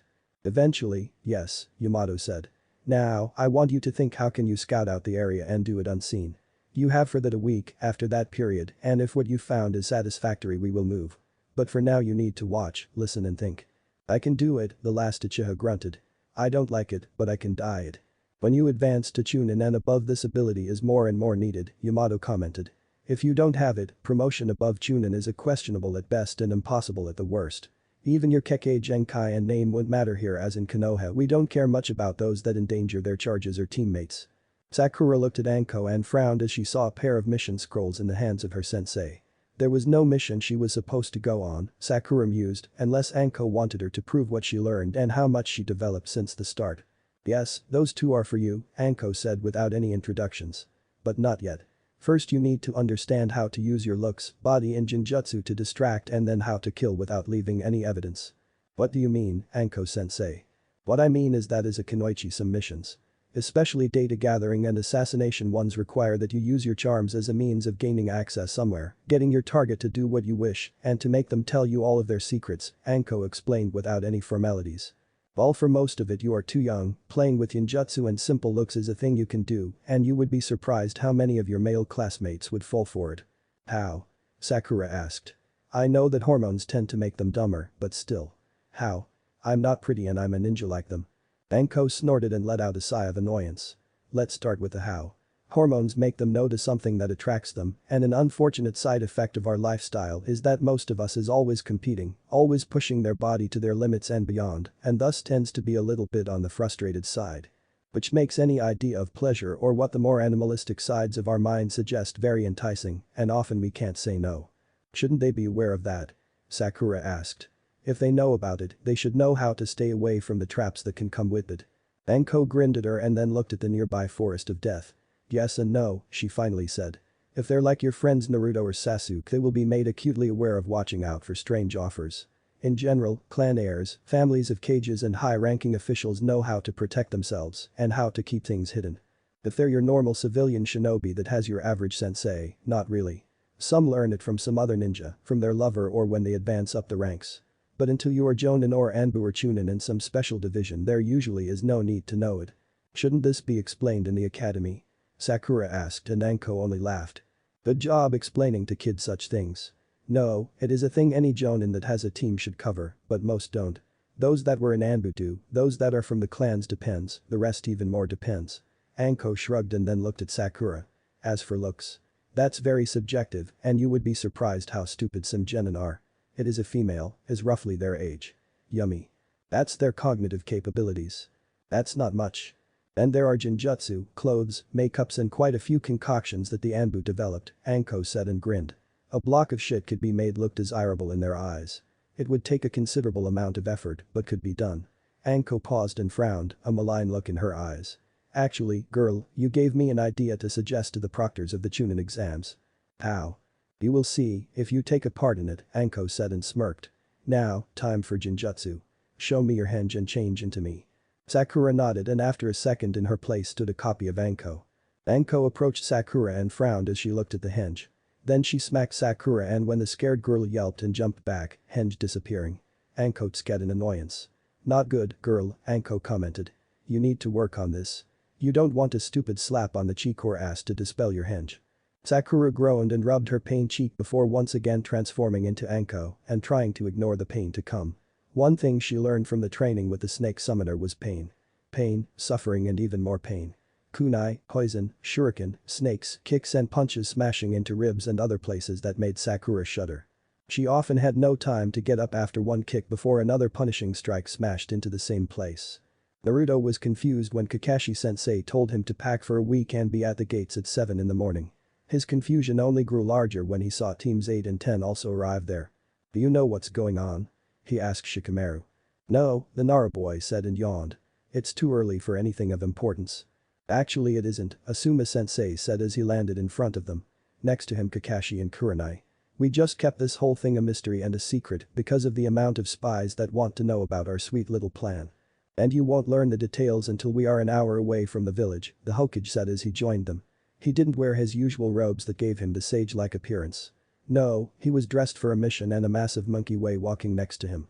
That ape is a personal summon of mine, Enma, the Monkey King. I expected you to teach the youth better, Enma grumbled. So that they would recognize me without you needing to introduce me.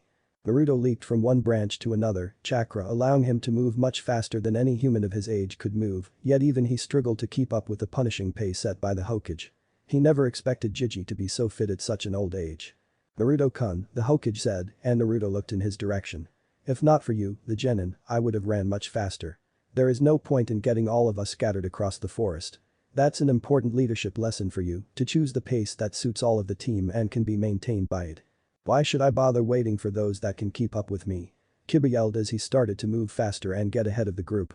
In Yuzuka, they never learned, Kakashi muttered. They will burn their chakra system, but they will prove that they are superior to you. They're like dogs, Asuma commented, making Naruto look at the bearded jonin. In short, they want to be the alpha dog of a pack. Inside of the clan they usually end bruised and beaten close to death by someone higher up so they know their place. In our forces we usually don't begin training with grab by the balls and place a knife at the throat approach, so they are stupid. What a troublesome clan, Shikamaru moaned from somewhere behind, only to be whacked in the head by Ino. They're also incredibly useful, the Hokage said. Their noses, ears and eyes are far keener than that of any ordinary ninja, and their ninkin companions are of great use for tracking, rescuing people and hunting down runaways. For all of their flaws they're a useful asset to Konoha and do things no other ninja could do. Why no other ninja could do it, Hokage-sama? Naruto asked curiously as he grasped a nearby branch and used it to hurl himself further than he could otherwise. Hyuga can use their eyes for tracking and Aburam have their bugs. Indeed. But while eyes have a limited range, very limited range in Kakachu can be found. Smell and noise are much harder to obscure completely. Even if you have an extremely experienced ninja that knows they're chazed, they will slip up. Sooner or later.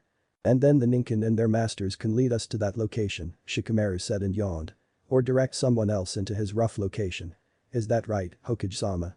Mostly. There is also third outcome that we might want to find out with whom they meet, Shikamaru said after few seconds of silence. As some networks use a large amount of agents that know only their immediate contact and some location where they need to drop messages. Yes, the Hokage said and then stopped. Kakashi, go fetch Kiba-kun. I think he stopped running. Kakashi nodded and disappeared. Once they're back, I will explain to you why did I choose you and what's the goal of this mission. I'm aware that you know nothing, but I think that you all should have some suspicions. We have been running south, Shino said, Naruto finally remembering that the usually silent Aburam could speak. Very fast at that. I think we have covered close to 100 kilometers in the time since we left the village. There is nothing in the south, Naruto said as he remembered the geography. No major cities, just forests and mountains and then the ocean. And the ruins of Yuzashigakure, the Hokage said, and seeing Naruto's head jerk he looked at him. No, we're not here to visit the home of your ancestors. I know that you want to visit it and if the time allows for it, you and Kakashi will be allowed to take a detour. He is a clanless orphan, Ino protested furiously. How can he have a village and a clan to call his own? Ino, Asuma said, a clear edge to his voice. Watch your words, especially here and now. The heiress of Yamanaka clan scoffed and looked at her sensei, challenge in her eyes. Why? Because I'm also here, Naruto said as he glared at Ino, a challenge in his eyes. Both of you, back down, Enma, the Monkey King cut in as he dropped from a branch above them. You're worse than the Sannin ever were. Ino blushed at this before lowering her head in shame, while Naruto only kept glaring at her. His infamous or famous, depending on who was asked, Uzumaki temper not allowing him to back down. He was riled up and frustrated by the amount of training thrown at him, Ino's questions didn't make it any easier or better for him. After a couple of moments he took a deep breath and shook his head, finally managing to shove aside his anger. The Sannin lived in a different period, the Hokage said in a calm voice, a total opposite of Enma's angry one. Yes, Naruto-kun is from a clan that used to have a village until the Third War when it was destroyed by the combined might of 5 other villages. All that is left now is our islands covered in ruins and haunted cities that are filled with traps and seals, waiting for those foolish enough to venture there. 5 villages? Shikamaru asked, breaking the silence that fell over them. One nobody seemed willing to break. What one clan could do to require such a force to destroy it. Be as old and powerful as the Senju, the Hokage said. and an ally of Konoha. Second war was a stalemate because of them. Before the third war, as the tensions grew, the villages attacked Uzushio without any warning, and we were unable to do nothing outside of strike at those that survived the battle. Naruto was about to open his mouth when Kakashi, with kiba slung over his shoulder, landed nearby. One Inyazuka collected, Hokage-sama, the Jonin said cheerfully. He didn't run that much far away. Good. I think we stopped for enough time. 2 more hours of such running and we should be able to find our targets, the Hokage said. It is time for you to learn what's the purpose of this mission. It is to locate splinters of 2 clans that once were a part of Konoha but died out or were killed and convince them to join the village. What 2 clans, Hokage-sama? Shino asked. The only 2 clans that died out are Senju and Uchiha. There is also Kurama clan, Yuhi Kurenai said. But we are certain there are no members of it left. Their Kekkei Genkai is a curse for them and led to them being reduced to a couple of people living in Konoha. Yes, it is Senju and Uchiha, the Hokage said after a brief pause. Senju first, as they're easier to talk with and shouldn't use any genjutsu as that's not their favorite tool. They ought to listen to us and then toss some challenge at us, and if we pass it, they will negotiate the actual deal. Do you actually expect them to want us to pass their challenge, Hokage-sama? Kakashi asked. From what I read, the Senju clan was more social than you portray them to be, Hokage-sama. Because they trusted Konoha and its people. Those know close to nothing about us, and the Senju clan when faced with an outsider is similar to an Uchiha.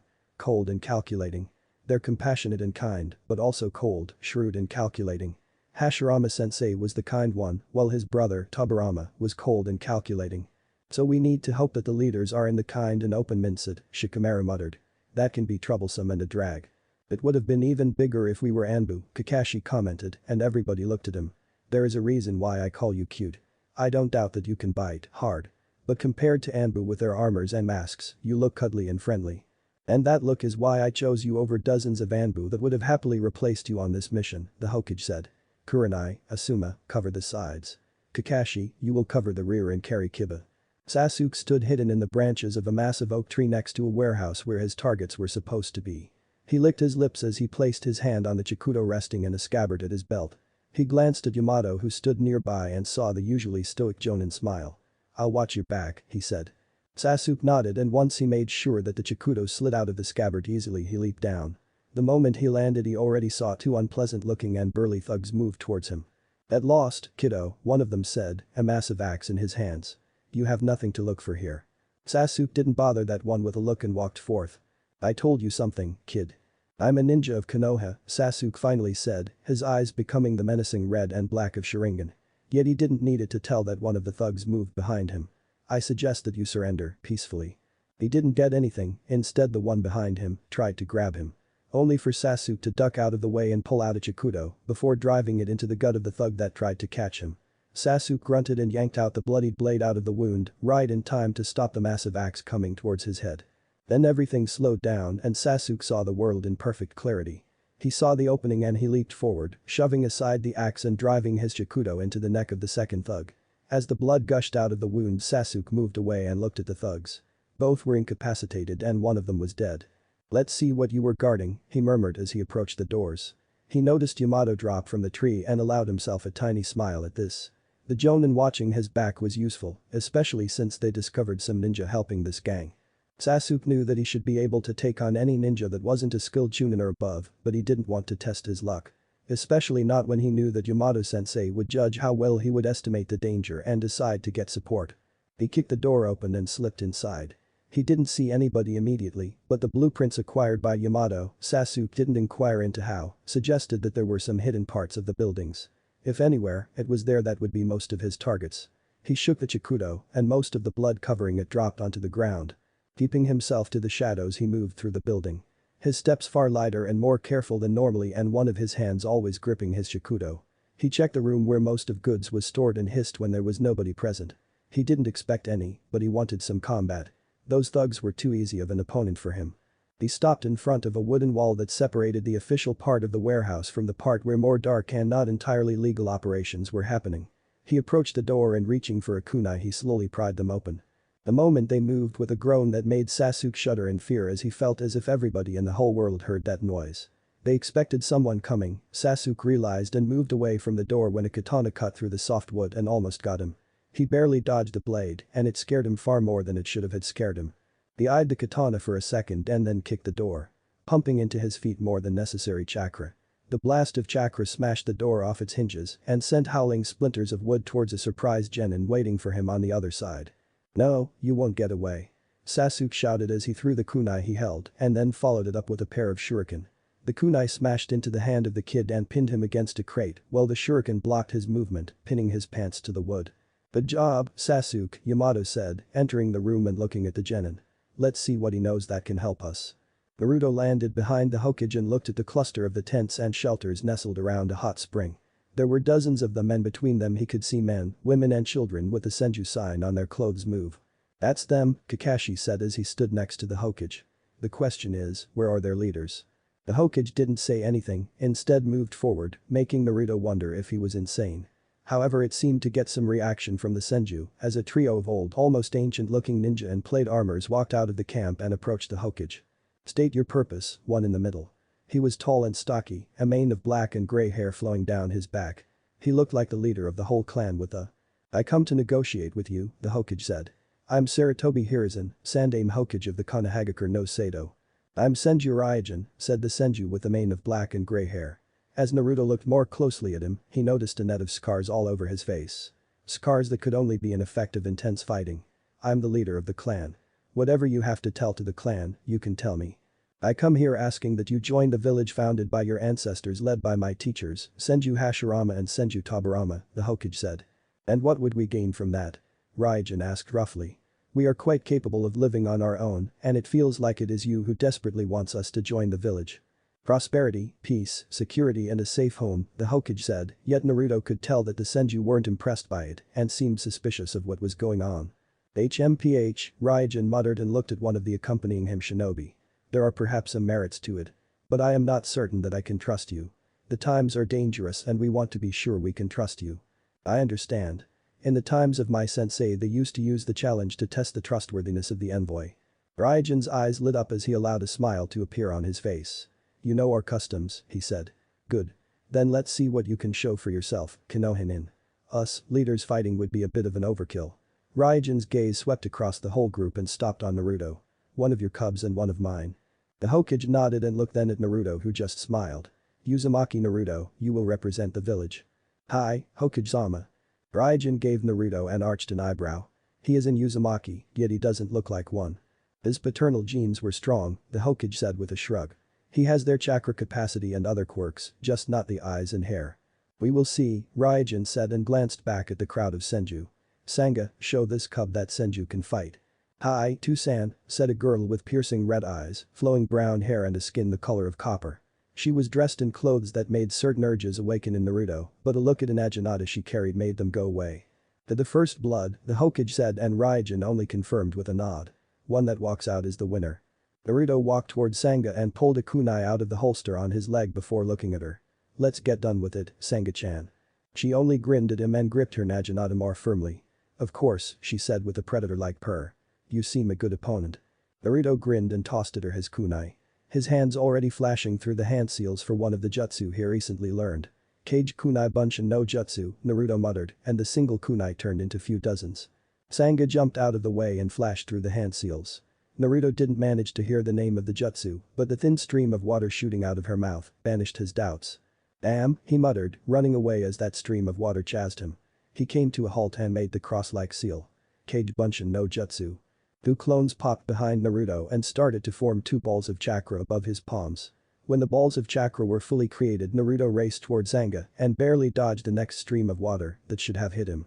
Then he was upon her and he drove the Rasengan towards her. Only for her to use Kawarimi and get out of the trap. He heard the shuriken flying towards his back and he only had a second to do the same thing she did. "What is that jutsu used by Naruto?" Shikamaru asked as he yawned. "That is not a jutsu a genin like me can master or use." The Hokage at this chuckled and Shikamaru looked at the aged leader.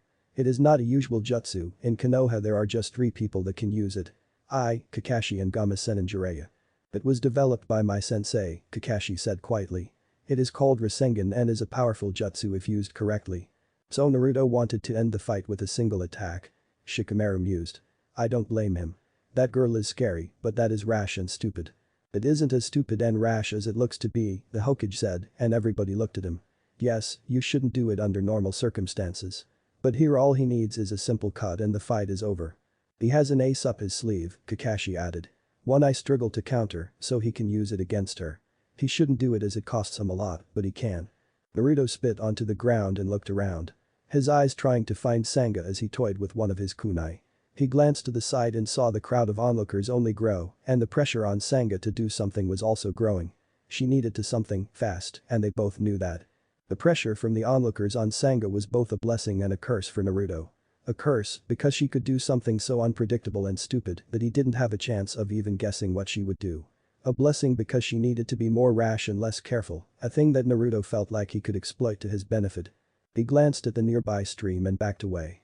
She was a Suiton user, and those needed some kind of a water source to do any fancier jutsu without exhausting themselves. He placed his back against a massive oak, and barely he did it an Naginata almost severed his head from the rest of his body. Sanga dropped from above, and Naruto pulled out a kunai before using it to stop the blade. I wondered when you will strike, he said, and with his second hand he reached for the shaft of the palm. And thank you for doing this. Naruto grinned and headbutted her.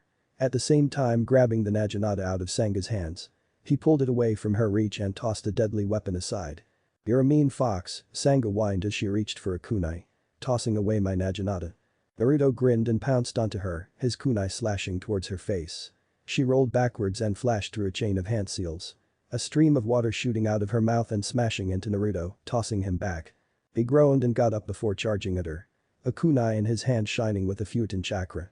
He sent a wild slash at Sanga, one she rolled out of the way of before sending another stream of water at him. You really love Suiton, don't you? Naruto asked with a smirk as he started to go through the hand seals. What can I say? It's a handy nature of chakra, Sanga said and smirked.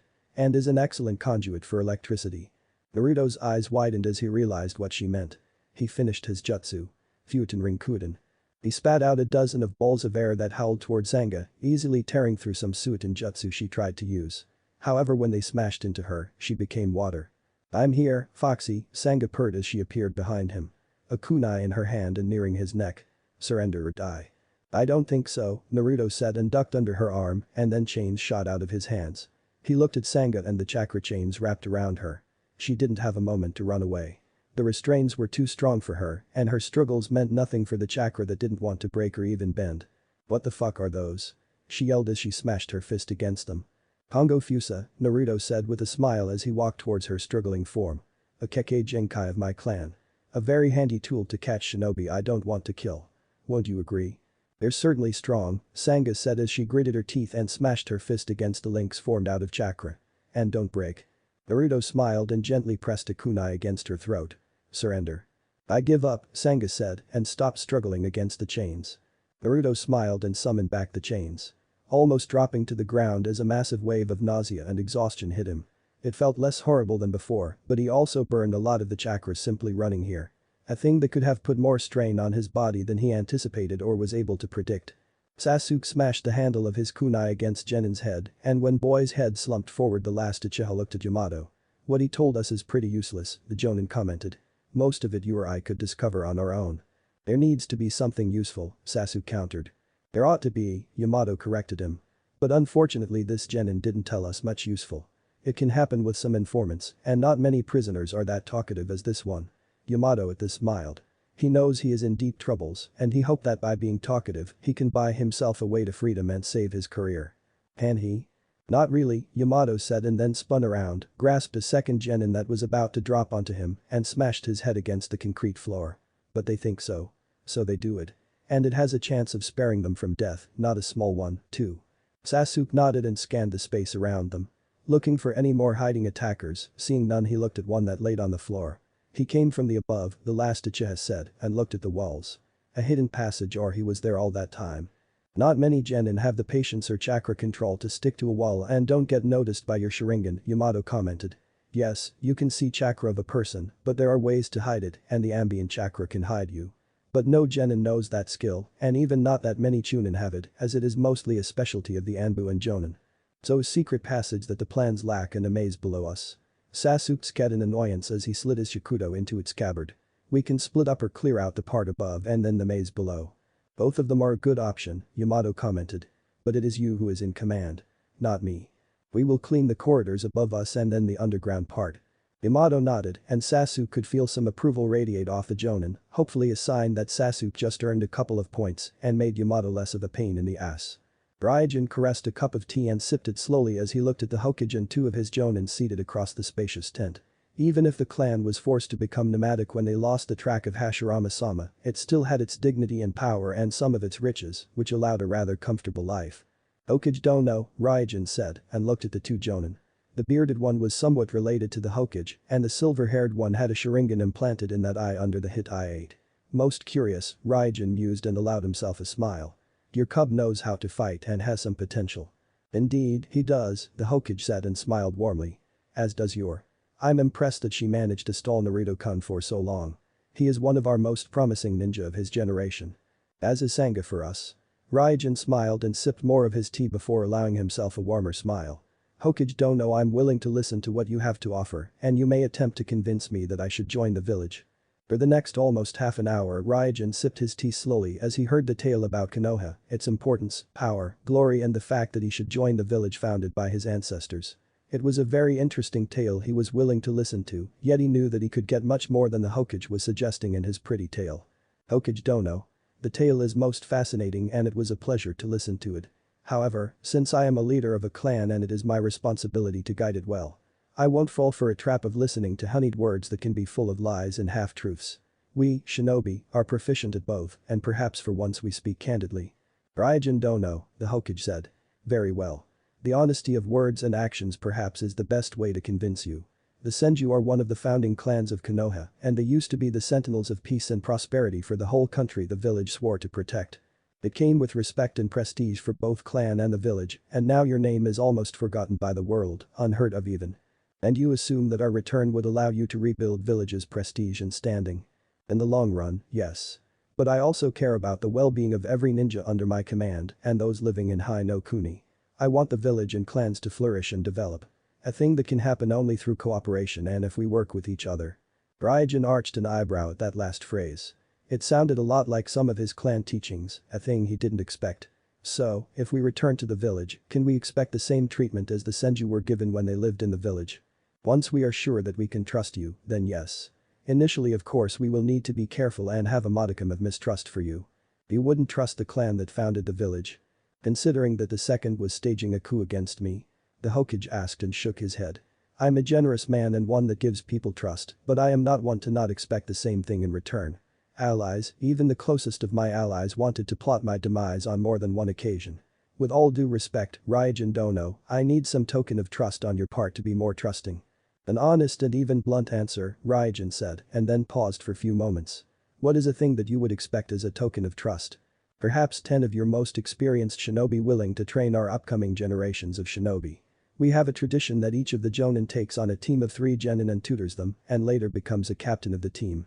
An interesting idea, Raijin said and mused. I would need to consult with the elders of the clan, but it is a thing we appreciate and would be willing to participate in.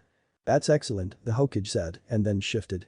However, if you are to join the village all of your shinobi would need to be integrated into our forces and possibly undergo the same examination procedures as our normal shinobi pass. No, Raijin said, and the Hokage looked at him. We will join, but you won't make us undergo the exams your shinobi pass. Those of ours that started their training recently will undergo them. The rest, never. We need to gauge your potential and see what you can do. And we will be more than willing to demonstrate that. However, none of the shinobi that finished their training will be put through those exams, Raijin said and bared his teeth. The more is unknown about us, the better for the village. Don't you think, Hokage Dono? He is right, the silver-haired named Kakashi muttered. Most people will approach the whole problem very carefully unless they know what they're dealing with. The Hokage nodded and was silent for several long moments before speaking once again. That can be accepted, the Hokage said quietly. There is this tiny matter of the Senju clan swearing the loyalty to the village and the reigning Hokage. We will do that when we think that living in Konohagakure no Sato is a beneficial thing for us. Until then you won't force any such an oath out of me or any other member of the clan. We will of course follow orders and obey the laws of the village, however, for the time being we won't make any binding oaths. I know that I won't get anything more out of you. You will need to see me act as a ruler to see if you are going to stay or not, don't you? Possibly, Raijin said. Naruto is in Uzumaki and he fight like one. Perhaps there is some hope for you after all. The Hokage jerked, his self-control slipping for the first time and making Raijin allow himself a tiny smirk. He was curious how much would it take to unsettle the old monkey, and he was a bit impressed. He wanted some more so that he could keep playing the mind games, but this was so far enough. The future would tell and show more. As of now he was willing to join the Konoha and the rest of the clan would hear his words. The fact that the rest of the clan wanted a sense of stability and safety didn't have anything to affect his decision-making. Uhi Kurenai sighed as she looked at the genin. The questions about Naruto's Kekkei Genkai were an impossible thing to avoid now, and she didn't really want to bring up his parentage and anything more than the bare minimum. At least that kid had enough sensitivity to disappear out of sight as soon as the duel was over. The Senju were strangers, but strangers she knew wouldn't turn upon them. Especially not now, and she much more preferred Naruto with that Sangha than here and making the rest of the group ask even more uncomfortable questions. "Sensei, what are those chains?" Shino asked. "Kongo Fusa is not a name I can recognize. They're unique Kekkei Genkai of the Uzumaki clan. Beyond that little is known, and most of the records is in the ruins of Uzushio. In Konoha we know little of them. However, what you saw is I think a more than convincing example of how dangerous they can be." "Kurenai-sensei, why did Naruto never reveal that he belongs to a clan?" Ino asked, and Kurenai internally cringed at that. Yamanaka were good at gossips and finding very uncomfortable questions to ask. "I know, yet I'm not allowed to answer that question." "Why?" "Because of the reasons above my pay grade," Kurenai stated, and she almost winced when Shikamaru narrowed his eyes. Yet that was enough to shut up Ino, for now at least. Shikamaru was savvy enough to find what he sought through more subtle means and without getting people irked or drawing attention. Ino lacked those skills, and as a Yamanaka she couldn't keep her mouth shut at times, making it a risk to trust her with much data. "You can wander around as much as you want," Kurenai said, and seeing Kiba perk up as he finally woke up from his slumber, she reached and grasped him by the hood of his jacket. "Not you. You will instead stay here and explain to me why what you did was a stupid idea." But the young Inyazuka started. "Nothing," Kurenai said as she smiled coldly. "Oh, Tsume-sama might have received a very detailed account of your behavior and skills. Written by Hokage-sama himself." "I'm screwed," the Inyazuka whined as he paled. Sasuke dropped to the floor, avoiding a storm of kunai and shuriken, before getting up and crossing the limited distance between him and the another of the ninja that shouldn't have been here. He easily allowed the sloppy punch of the kid and then smashed his foot into Genin's gut before grasping the head and smashing a knee against kid's face. "One more down," Sasuke murmured as he looked at the unconscious Genin on the floor. "Those should be all," Yamato commented, and Sasuke glanced backwards at his sensei who casually smashed another Genin into a wall. "But it makes me wonder who put such substantial resources into protecting this place. I know about it only because of my friends in the Anbu." "Anbu?" Sasuke asked, wondering aloud. "No," Yamato said, shaking his head. "Too sloppy even for the rookies, and not many would work without a mask. Unless forced to." "Yet they wear Konoha hit I-8, Sasuke pointed out. "That rather limits the pool of suspects quite drastically." "Which isn't necessarily true. Yes, it is a crime to wear a hit I-8 if you are not a ninja, but inside of Konoha there are so many ninja and clans and families that we don't bother enforcing that law, and an average smith will make you a decent copy." "So who?" "Possibly some foreign force," Yamato said and shrugged. "Or some internal force that wants to stir troubles. If you want, there is enough evidence to pull back, call Anbu and let them sort it out." "No." Sasuke's voice sounded more forceful than he wanted it to sound. "I want to finish this mission." "As you wish," Yamato said with a bow of his head. "As a friendly reminder, messages asking me when I'll publish next chapter will land in a trash can and I won't bother answering them. I write because I want and can, not because I need to do it." Jiraiya stretched in the chair and looked across his sensei office. The office of the Hokage managed to accumulate quite a large collection of various doodads left by the previous leaders of the village. It was also probably the most secure room in the whole village, outside of the pits of the T&I, but that place was special. "Jiraiya-sama," Shikaku said. "Yes?" The Gama Sennin asked, not even diverting his gaze from the manuscript of the next part of Icha Icha. "One of our friends from Suna sent a message." "What kind of a message?" Jiraiya asked as he put away that manuscript. "That a pale and dark-haired man was seen inside of the village," Shikaku said and shifted. "He was supposed to meet with the Kazekage and the meeting was without anybody else." "They mean business then," Jiraiya said and grimaced. "Or they don't want us to find out about it." He looked at the scarred Jonin and then at the portraits of the cage. "What do we know about their financial situation?" "They lost another 10 million in the contracts from the daimyo," Shikaku said as he closed his eyes for a second. "Further 5 they should lose within another month. And they never were rich. They had the money to function, but barely, and now they're lacking what? 20 million. 20 for their usual force level, 30 if they want to mobilize the reserves. Jiraiya sighed and rubbed his eyes as he thought over those numbers. 20 million per month will make them desperate around the time of the Chunin exams. They will have little money to promote their rising starts, arrange meetings with the nobles and daimyos. Which will hurt them even more in the long run, Shikaku said with a wince. We could help them arrange those meetings. No, Jiraiya said, and the Jonin commander looked at him. We won't help them, especially not when we know that they plot with Orochimaru or someone who looks damn close to that snake. Reinforce the patrol along our western border and keep less experienced teams away from K's no Kuni. They shouldn't do something as stupid as attack our teams on missions there. But if they're lacking funding, some might try to get lucky and collect bounties, Shikaku finished. More stupid things happened in the past, and if they're as desperate as we think they are. Yes, they will do even more stupid things, Jiraiya said and shook his head in irritation. Sensei wants me here to keep an eye on the Warhawk even if there are more pressing issues. Like. Bigura, Jiraiya said and smiled at the widened eyes of Shikaku. He was killed by Terumi Mei, well, that's her official story, and while she's capable of defeating him. I don't think he was killed by her. Jinchuriki are much tougher than many assume they are.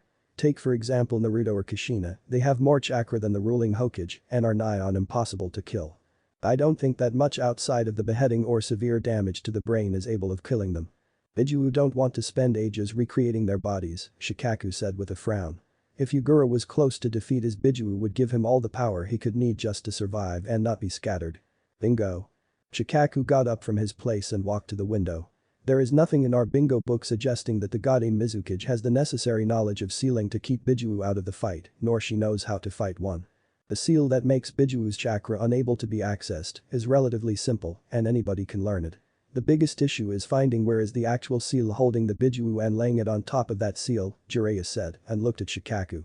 Take as an example Naruto, he has that seal on his belly as that's the standard Uzumaki seal and close to several major chakra coils. But we know that because we have seen the seal and know the style used by Minato. Tell me, can any random seal master guess where the seal is? If they're insanely lucky, Shikaku said and laughed. No, they cannot. Exactly, Jiraiya said and turned to look at the village. Each of the villages protects this as much as they can. And Mei wasn't high enough, nor she had any need to know it, so she would need to fight him and Sanbi. Or someone eliminated him and she just claimed that she won a duel with him, Shikaku said. From what we know the Akatsuki has some sick fascination of those beasts. They have. But why? Even Karasu isn't particularly talkative about why. He reports on them and we know the rough composition of the group. But why not really? Can we slip in a second agent? Jiraiya snorted at this. Yes, we can. Find me some clan that would be willing to organize a coup and someone to slaughter them for carrying out said coup. Itachi was both a curse and a blessing for the village and while we both know that we could have found someone to do it, the cost would be too high. Especially now. And eliminating them will be a problem, Shikaku said. Haiden or Kakuzu are from what we know impossible to kill. Akasuna no Sasori is a puppet master that uses poisons and puppets that are above the ones used by Suna and Hoshigaki Kisame isn't much easier to beat. There are also few that I am unable to pin down, Jiraiya added as he pulled out a small book. We know that there are 10 of them. We know of 5 of them. Anything beyond that is a mystery and nobody likes admitting that some of their shinobi belong to an organization that is a pain in the butt. Didn't Orochimaru belong to it? He did. Right before Itachi joined it. After that he forged his own path, Jiraiya said and smiled. This is actually a decent idea. I would need to get several squads of Anbu. More than that platoon you have watching our friend's hideouts and something to lure him elsewhere. But it has merits. You want to raid his hideout and force him to fight you? No, I doubt that even I and Tsunade could kill him and capturing him is beyond reckless. Jiraiya shook his head. What I want to do is to raid his hideouts and check his research. He is twisted and warped but meticulous and that might give us some insight. I could find few more squads and send them there, Shikaku said with a frown. It's not that their services are needed. Have them sweep the country for any gangs that we know work with other villages, Jiraiya said and then looked at the manuscript of his novel. Pardon me, Shikaku, but people won't wait for much longer for the next book of the series. You know that you got lucky there? Sanga asked as she and Naruto sat on one of the tree branches and out of the view of Konoha Genin. I could have killed you if I wanted. That doesn't mean you would succeed, Naruto pointed out with a friendly smile. And I guess that you wanted to use that water to get me wet and then use Raiten to finish it. Sanga only chuckled and gave him an inquisitive look. Most boys your age doesn't notice that trap. My sensei happily does very sadistic things to prove to me that danger can come in a very strange form, Naruto said and then paused. Why did you call me Foxy? he asked after few moments of an awkward silence. I am a sensor, Sangha quietly said. Yes, if I focus enough I can sense that bowl of hatred inside of you. Frankly, anybody with any kind of a talent for sensing chakra and a bit of common sense could guess the cause. And I know a bit about the history of my clan and yours. Naruto's head jerked uncontrollably and his eyes widened. Finding anything useful on the history of his clan inside of Konoha was a pain, and the things he was given by the Hokage didn't give him that much in terms of actual information and facts. It was a nice thing to read about customs and culture, but he also wanted the history. Yes, Sangha said and placed her hand on his shoulder, making him shift uneasily. Hashirama-sama married an Uzumaki woman by the name of Mito, who sealed into herself Kyuubi no Yoko, and thus she became what you call a Jinchuriki. You being another doesn't surprise me much. Hashirama-sama was said to subdue all 9 of them. Jinchuriki? Naruto repeated, tasting the word. What is it? Human sacrifice, Sangha said with a strange faraway expression. A human babe is used to seal one of the Bijuu into it. She sighed and looked at Naruto. I know the bare minimum because we ran into one not so long ago, and hiding the fact that he was one was pointless. So too-san, Raijin Sama for you, taught me about it and how to recognize one when I sense them. If you want to learn more, ask your sensei or your leader, the Hokage. I will, Naruto said and shook his head. Just hard to understand for me. Well, understand and accept. Sangha chuckled and Naruto arched an eyebrow in confusion. You're less annoying than my twin brother, she said. And smarter, not a thing I expected. But honestly, you will be fine, and if I'm right about what Toussaint is planning, we will be joining Konoha. Not on the terms the Hokage will like, just in ours. That's nice. I bet you will be whining when I kick your ass, someone said, and Naruto slowly turned. Just to see someone that looked like a copy of Sangha, just in a male body. Same brown hair and red eyes, even the same confident smirk that Sangha had. Raiden, I wondered where you were, Sangha murmured in a way that made Naruto arch his eyebrow in an unasked question. He is my twin brother, younger brother as a matter of fact. And the more talented one, Raiden countered with a smirk.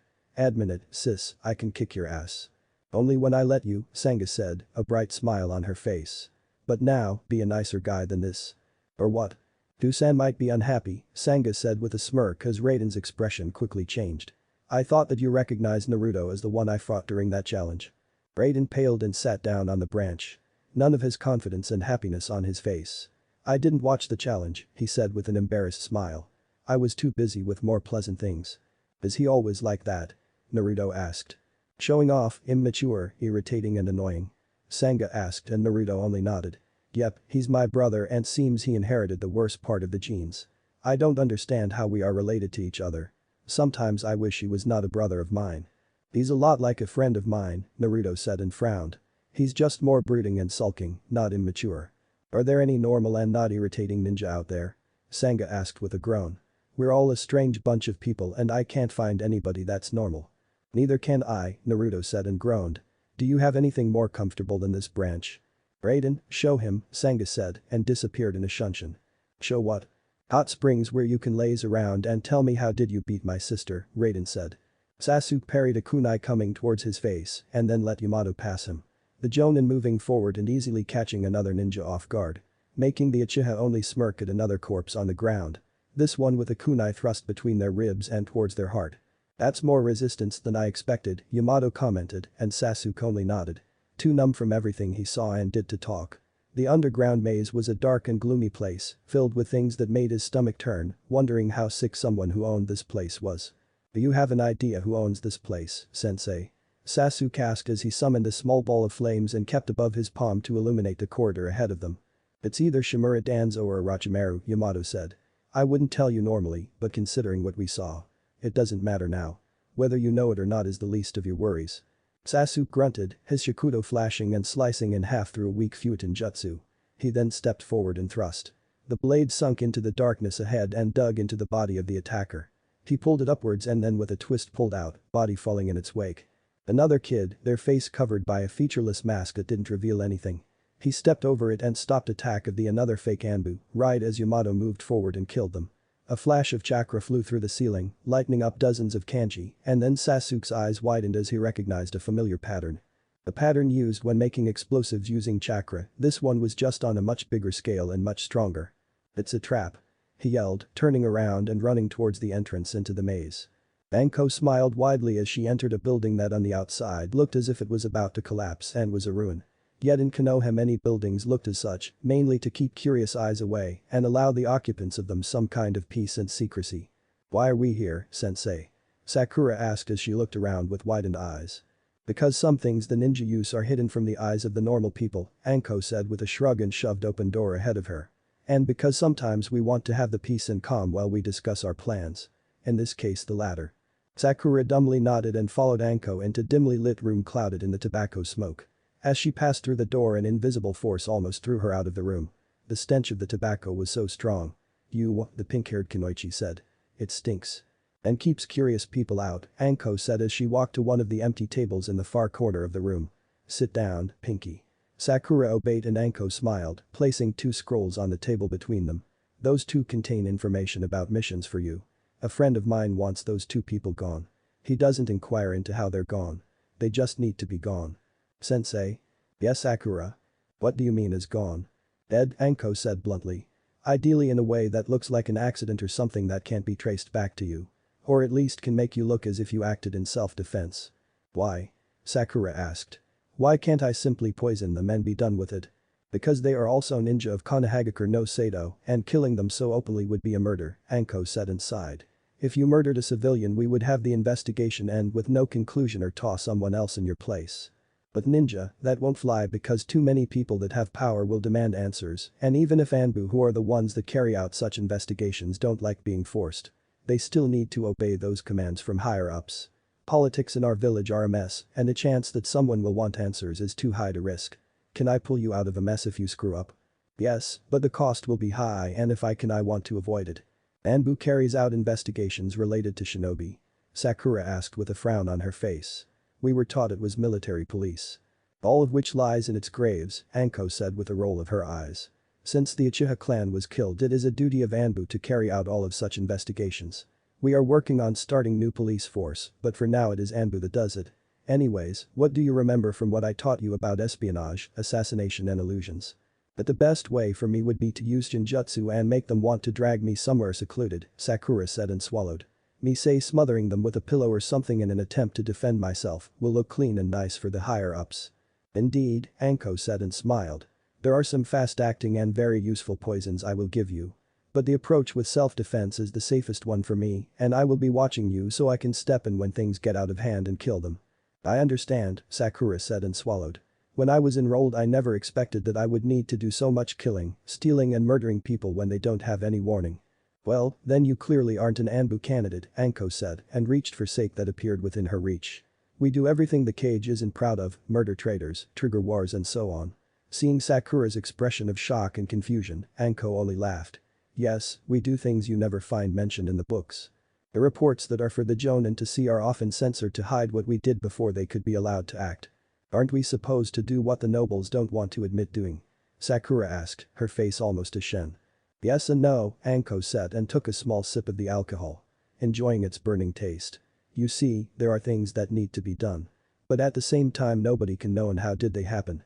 The Anbu are the only part of our forces that stays almost completely off the records and is pretending to be invisible." Sakura sat there silently for several long moments. Her mind incapable of comprehending what her sensei was telling her. "Yes, you and most of Genin is aware that the Anbu exists," Anko said and sighed. "But for the average civilian and even most of the richer nobles we are a rumor. A scary rumor that's like a Sannin, everybody heard about it, everybody knows it's there, but not many saw it. Yet at the same time hushed whispers of their presence can soothe a lot of troubles before they grow. Nobody wants to lose their heads or have their dirty secrets revealed to the public." "Are the gossips that dangerous for the nobles?" Sakura asked with a mean gleam to her eyes. "Oh, yes," Anko grinned. "I guess you should get a lesson in them and how deadly they can be for nobles."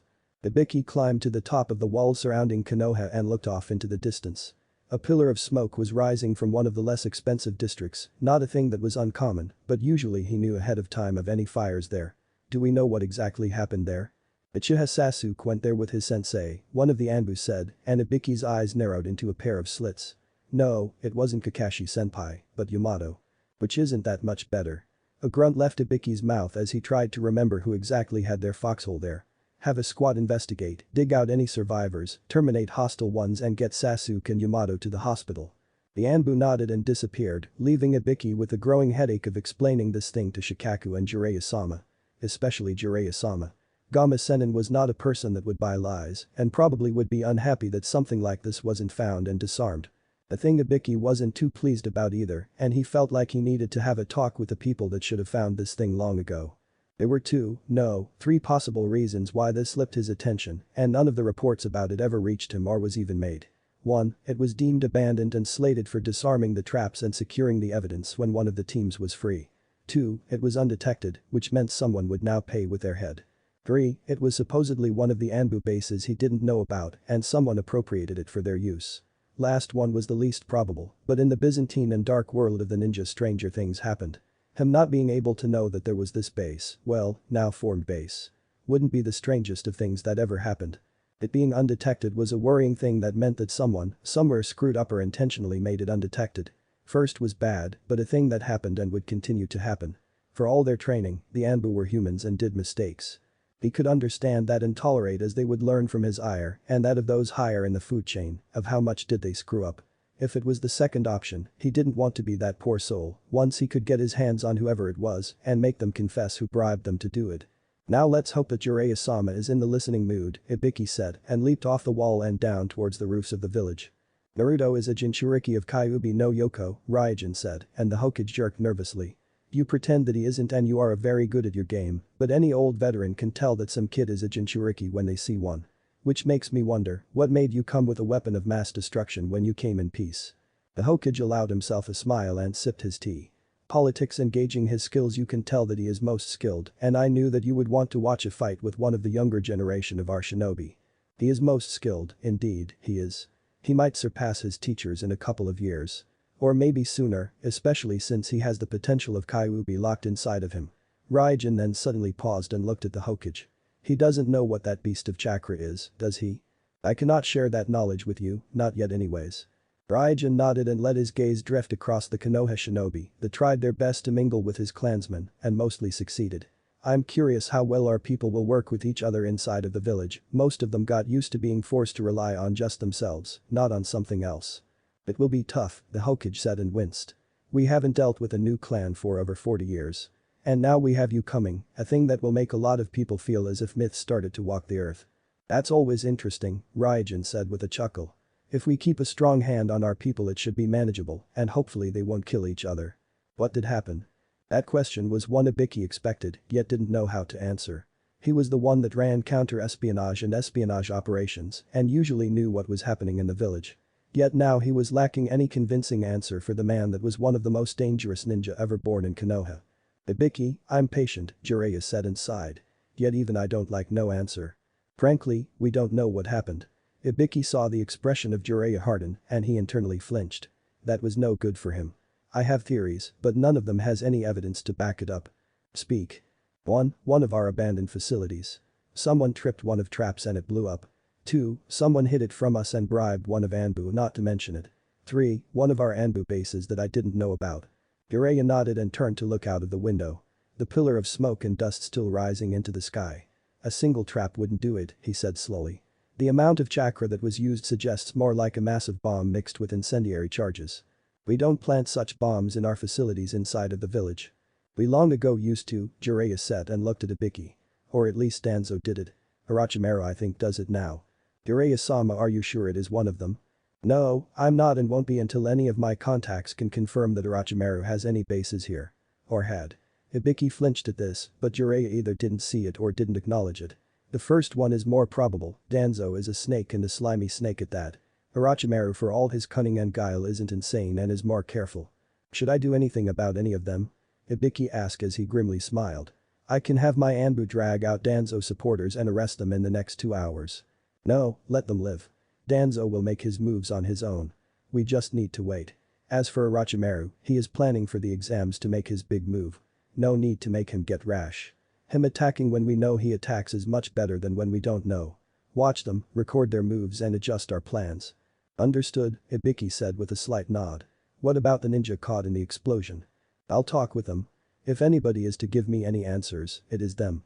Jiraiya opened the window and was about to jump out when he stopped and looked at Ibiki. That mission that Yamato and Sasuke received. I didn't authorize it, how did it get authorized?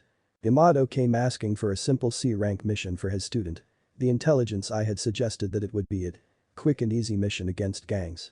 Not a run-in with the whatever they ran into. I see. Better hope that Sasuke is alive as sensei wants his precious Uchiha alive. Not buried under rubble. He is a capable shinobi and Yamato was with him. If anybody was to get them both out of troubles, it is Yamato or Kakashi. Inoichi dropped onto the street in front of what used to be a warehouse and frowned. The building was simply gone. Collapsed onto itself as if some angry deity smashed it into the ground. Whoever was behind this wanted to make sure that nobody would be able to get out of the trap and wanted to bury them alive. And probably all of the evidence they could give us, too, he muttered darkly as he cautiously moved forward. He wasn't normally tasked with investigations, but he was also high enough to be trusted with the data related to what supposedly happened here. He scanned the area and nodded to himself. The Anbu was securing the site and making sure nobody was close to it. An important thing considering how much in terms of explosives already was set off. It wasn't an uncommon thing to booby-trap whole complexes, and when one triggered one of their traps, they tended to disappear in a massive explosion. Not seeing anything obviously dangerous, Inoichi leaped to the Anbu that was the captain of one of the squads. What did you find so far? Nothing, Inoichi-sama, the captain said, and indicated the rubble. Until we have one of the Inyazukas I won't start digging through that mess. From what I can tell there can be a bomb right under the first layer of it. And there probably is some, Inoichi said quietly before looking at the sky and the sun in the apex of its daily movement across the heavens. We suspected it was done either by Orochimaru or Danzo. Their bases are a maze full of traps. The captain looked at one of his operatives on the ground and sent a quick message in the sign language of the Anbu. The only thing of note so far are few bodies we found outside of the rubble. Show me them. Inoichi followed the Anbu who led him to 3 bodies placed in the shadows and covered with some cloth. They all died before the explosion. Stabbing wounds, Inoichi said quietly as he kneeled and looked more closely at the corpses. Probably they were thugs tasked with guarding the warehouse. I don't know what Kenjutsu style Sasuke knows, but whoever did it was proficient with the blade. Or lucky. He paused and looked more closely at them. They I think were just roadblocks aimed to slow down the Anbu and keep more curious eyes away. They could be also there to just make sure that the warehouse was guarded. Which they failed to do, Inoichi commented dryly. But then Sasuke is more than capable of killing few thugs, and Yamato would rip them apart with his bare hands if given an opportunity. Whoever did it wasn't subtle. They did it quickly and in an efficient manner, but there was nothing stealthy in it. So whoever did it planned for their presence and had an idea on how to deal with them. Inoichi nodded and let out a troubled sigh. Yamato was an Anbu, a darn good one. Sasuke is a capable child that probably learned a thing or two from his sensei. Which means we might have second coming of Itachi, he said and shook his head. Well, if Sasuke wasn't already a mental mess. But that can wait for later. Inoichi stood up and dusted off his pants. At the Inyazukas you need and dig Sasuke and Yamato out. And then make sure that the whole complex is collapsed. Hi, Inoichi-sama. Inoichi nodded and leaped onto the roof of a nearby building. His gaze immediately drawn to the massive form of the Hokage rock. The single thing that kept all of the Konoha together and was a visible sign of its long past. As he looked at it, he had a strange feeling that Konoha would need those things very soon. The clouds were gathering, off in the distance yet. However, in the world of the ninja peace could last for the next few decades, or it could last for a week. Nobody knew when one of the foreign leaders would make a move triggering the next war between the villages. The Chunin exams were the most obvious, yet everybody expected the troubles to happen then. Robbing attackers of the surprise, giving the defender a huge advantage of choosing not only the time, but also the place. Inoichi lived through one world war and he didn't want to live through another, nor he wanted Ino to live through it. Yet now it seemed that nothing would stop the countries from starting it and killing each other in their quest for power, might, glory and in some cases survival. In a few also out of spite and vengeance. Humans were petty and did things out of very petty reasons. Shikaku moved a shogi piece on the board and allowed himself a smile as he looked at Hyuga Hiashi. Hiashi Dono, can I expect your support with this new idea of mine? The patriarch of the Nara clan asked and reached for a saucer filled with sake. Support of your clan would be appreciated and would alleviate much of the tensions and infighting within the village. Shikaku Dono, it all depends on what can you offer for the support we can give, Hiashi said, moving a piece across the board. I know how our world works and I know that an alliance can be broken minutes after it was signed. It happened to my clan in the past and I lost a brother to it. Shikaku winced in acknowledgement, showing emotions was a risky, but often a useful and good thing in the ninja world. That one evening was a fault on our part of not trusting our intelligence and Anbu that reported that Kumo was up to something. We knew that they would do something, yet the Hokage made us dismiss it and assume our agents were wrong, Shikaku said and looked into the eyes of Hiashi. I cannot return you the life of your brother, but I can tell you how did it happen that Kumo was allowed to slip through our security. Okage-sama never mentioned it, Hiashi said, and then added with a malign smile, that didn't convey much good. I wonder why. Why do you think he didn't tell you? Because he didn't want to destroy the mood. Hiashi asked, and Shikaku was unsure if the Hyuga was saying this in jest or was serious. Shikaku chuckled softly and then shook his head. No, no. He trusted Danzo more than he trusted us, and that old Warhawk said there would be nothing bad happening. I understand that Shimura Danzo is an old shinobi with decades of experience and that he is a comrade of our Hokage. But this was so foolhardy and stupid it doesn't sound like our Hokage, Hiashi said, and then his eyes narrowed, veins around them bulging out. I don't have personally much experience with ninjutsu, but such a strange behavior is a sign of one. It is, Shikaku agreed with a heavy sigh and noticed the bulged out veins. Do you expect troubles? They found us, Hiashi said as he stood up and moved. His body moving so fast that it was more of a blur than anything. He struck out and moments later a limp body of a masked Anbu dropped onto the ground next to Shikaku. That's not Anbu, Shikaku dono. No, it is not. Shikaku pulled out a kunai and gently pressed it against the throat of the Anbu, his second hand reaching to the blank mask and ripping it away. I know all of the Anbu personally. This one is an unknown one. Not a new recruit as he wouldn't have the right to use a mask. So our friend decided that he doesn't like us talking about his secrets. Most likely, Shikaku grunted. I was curious where he was for past few weeks, but now we know he has been watching us from the shadows and listening to our plans. The Nara frowned and then looked at Hiashi. Do you see anybody else around us? No, there was one more when I struck down this one, but since then they're gone. That's less than ideal. I think we need to finish our meeting on some other time, and now I need to drop this one off at T&I and ask Hibiki to crack down on our friend. He gutted out the supportive structures inside of our official organizations, but didn't touch yet those buried deeper. He should have also gutted out Root, Hiashi said, and Shikaku only nodded. Yet I guess he had other priorities than that. Foreign agents and Orochimaru. Shikaku picked up the body and then leaped onto the roof. I suggest that the next time we meet at your compound, Hiashi dono. Especially since we tend to attract a lot of attention and yours is closer to the center of the village. Sasuke grunted as he looked around. Everything around was blurry and dark, even the enhanced vision provided by the Sharingan didn't let him see much. The dust was everywhere and he could see barely anywhere further than his chest. He tried to move and he found he was unable to do it. A massive chunk of concrete was laying across his legs, keeping them and him in place. A pain groan escaped his lips as the pain finally got through his dazed and shocked mind. He moved or tried to move his leg and a pain shot through his lower body. A loud scream ripping out of his throat. He was a ninja, used to pain in all kinds and flavors of it since he was an infant. Yet the training didn't prepare him for the feeling he was now experiencing. Yamato wiped sweat off his brow as he finished channeling chakra into the wooden wall he summoned to stop the debris and fire. That warning from Sasuke came at the very last moment. Seconds more and they both would be crushed by the pieces of the building that crashed upon them, incinerated by the flames or killed by the force of the explosion. That was close, he murmured and rummaged in a pouch he had on his belt. He pulled out of it a flare and lit up. He needed the light, security and the chance of discovery was a secondary issue for him. Especially now when he was pretty darn sure that everybody else in those corridors was as buried as he was. Or dead. About that second possibility he didn't want to think about because of Sasuke. Yet it was still a very real thing and his experience told him that it was more probable than serious injuries or none at all. In the bright light of the flare he looked around. Outside of the dome formed by his jutsu everywhere was stone, concrete and steel. Most of it coming from the structures above destroyed by the explosions. Sasuke was somewhere behind it, most likely partially buried in the whole mess, and getting to him was a priority for Yamato.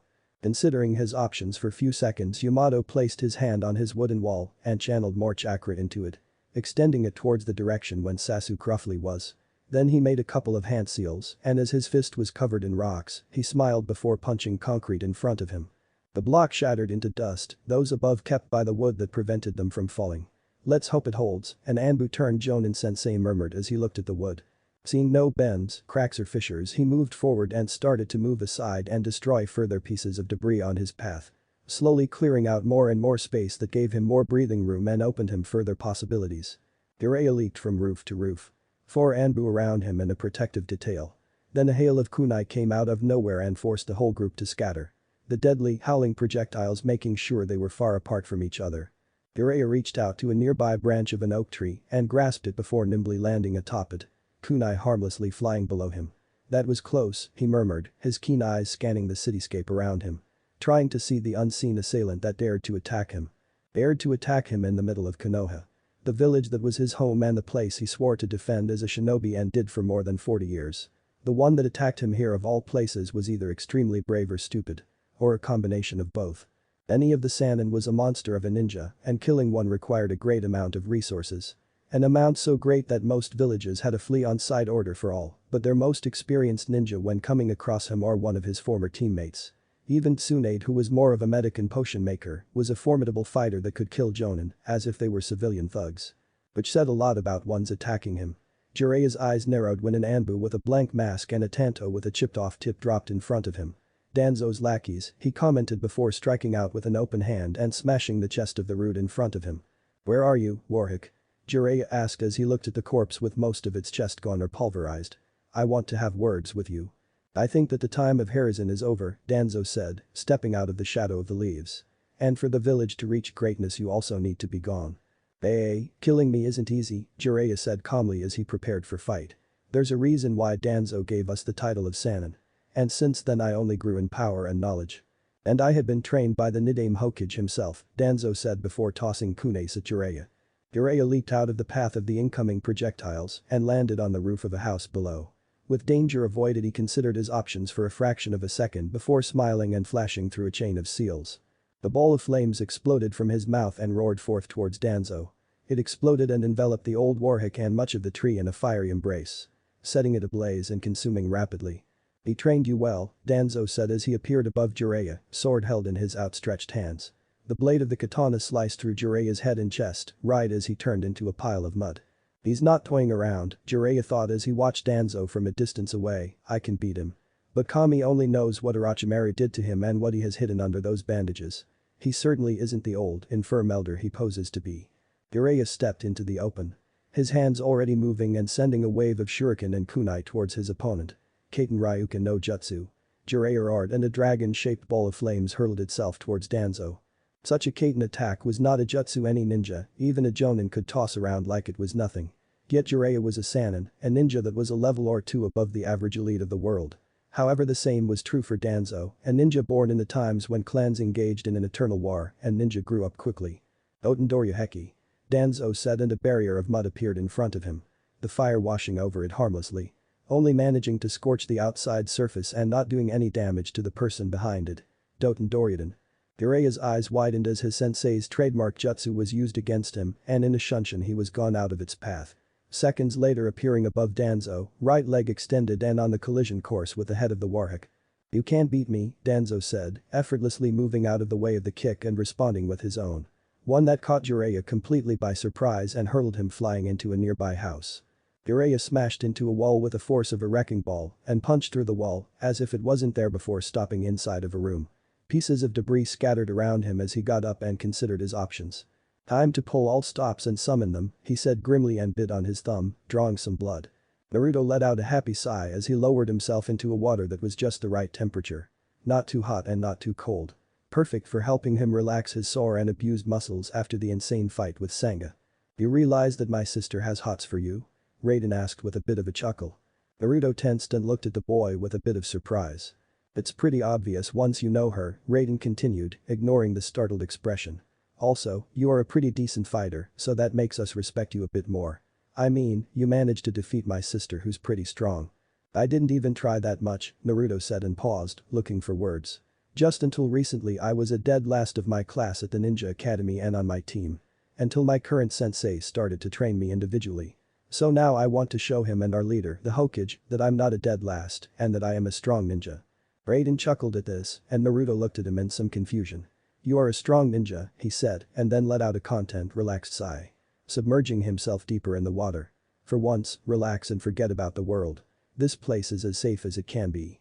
Especially since the whole clan is gathering and we have sentries around our whole camp." Yamato panted as he pushed aside a thick wooden support beam and looked ahead. Somewhere there was Sasuke, he was fairly certain that he was moving in the right direction. Yet in the darkness and the smoke that was everywhere, his flare already burned out, being sure was hard. He had a rough idea of a direction where Sasuke was, however getting there was a far harder task. Even for someone like him, an experienced jonin and Anbu. He could bore through the rubble quickly, but those jutsu tended to murder everything on their path. Making them less than suitable for search and rescue operations, especially when someone that was to be rescued was so precious to Konoha. Yamato shook his head and kept on digging through the rubble, making sure not to use too much force and not to kill anybody by accident. Even if most of the people that were buried with them in this were enemies, there was a decent chance they would be of some use to Ibiki. If alive, that is.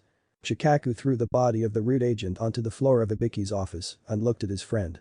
Do you need further proof we have no more pressing issues than them? Ibiki seemed unfazed as he touched the body with his boot. Where? My house.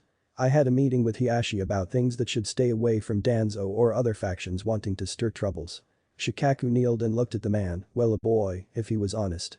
If he is as brainwashed as the rest of them, even Inoichi won't do much with him. Root had its purpose, now it's out of control. And Danzo probably lost his mind or at least wants to commit treason. On Ibiki's face there was a smile that sent shivers down Shikaku's spine. Before you ask, he decided to attack Jiraiya-sama. In the open. In the middle of the village, with dozens of witnesses. We didn't have such events since the disagreements between the Sanins, Shikaku said and groaned. If he dies, someone needs to run to the Hokage with the news and that someone might not come back alive. If Danzo wins, we end up dead.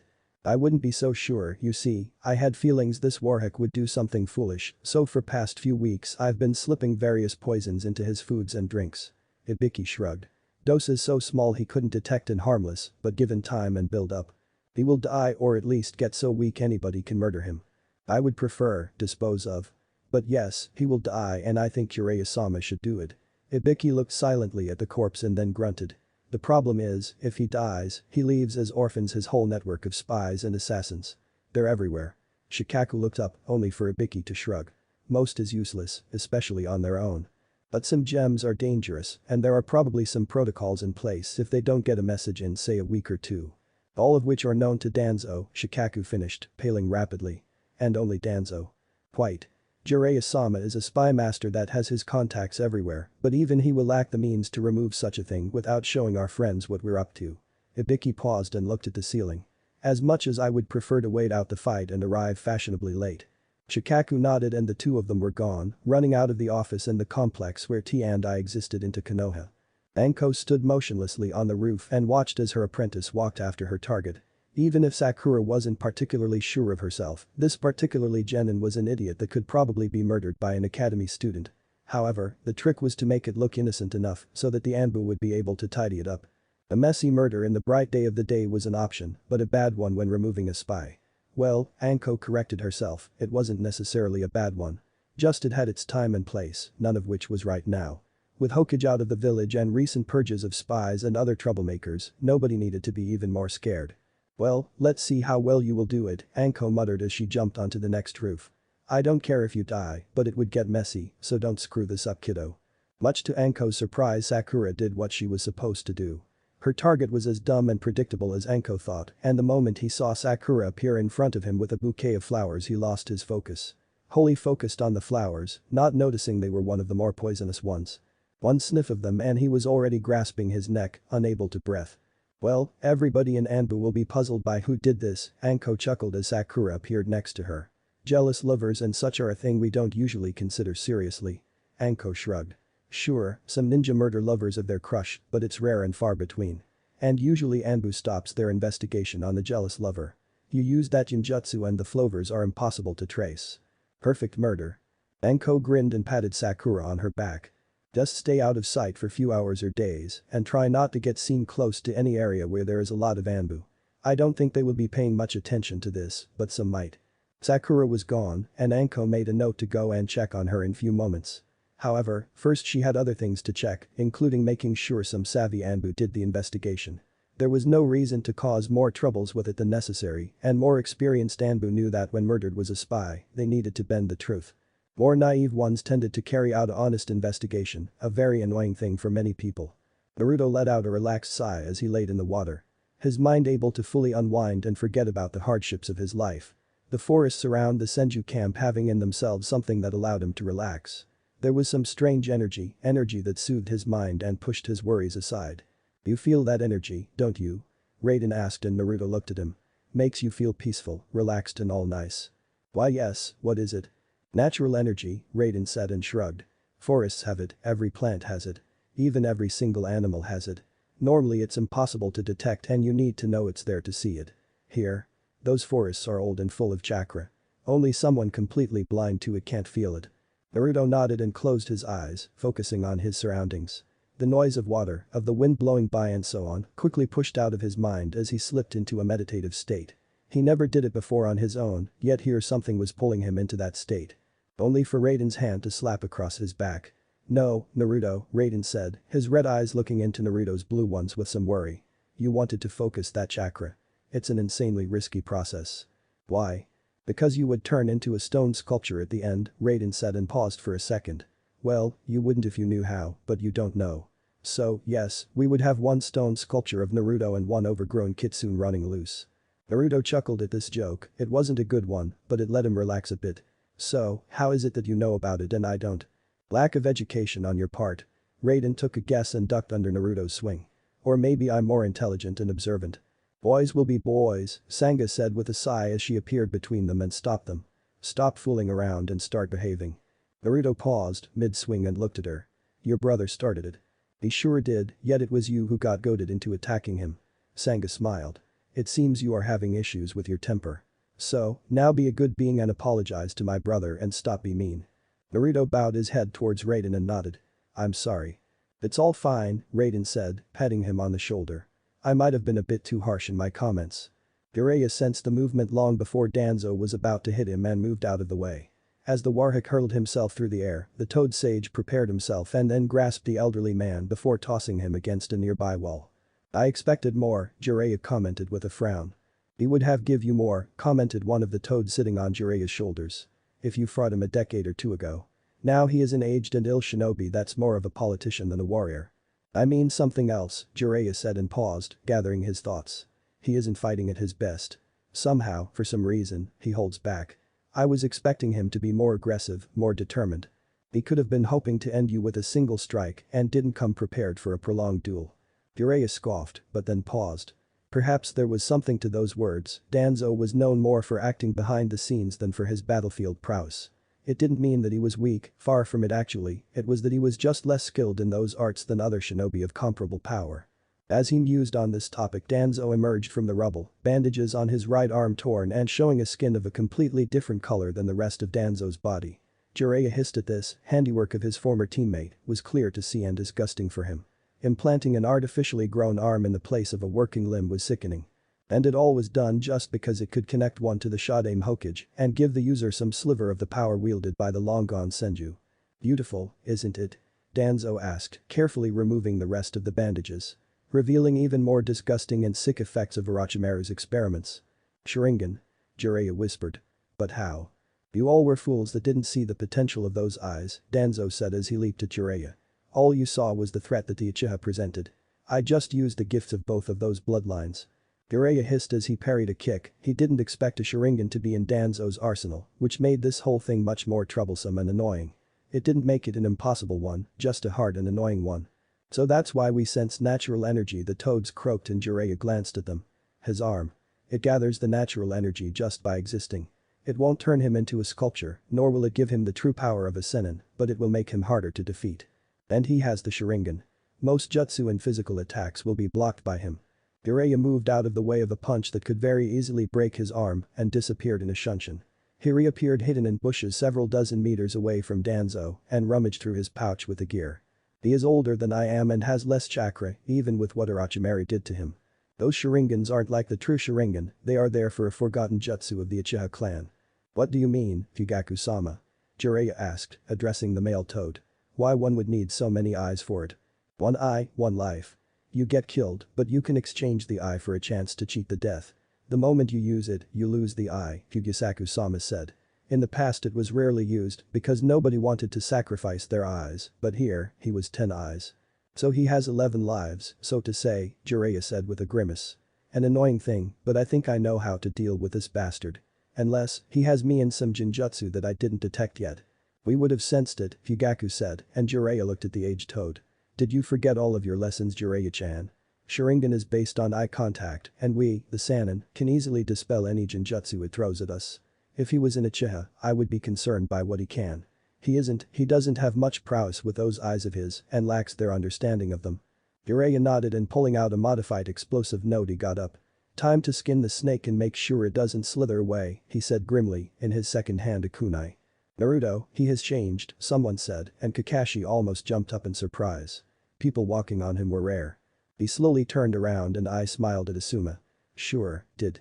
Telling him few things and more attention worked wonders. He might one day be as good as his father. He knows that? Asuma asked, a clear edge to his voice. Not yet, Kakashi said and ignored the warning.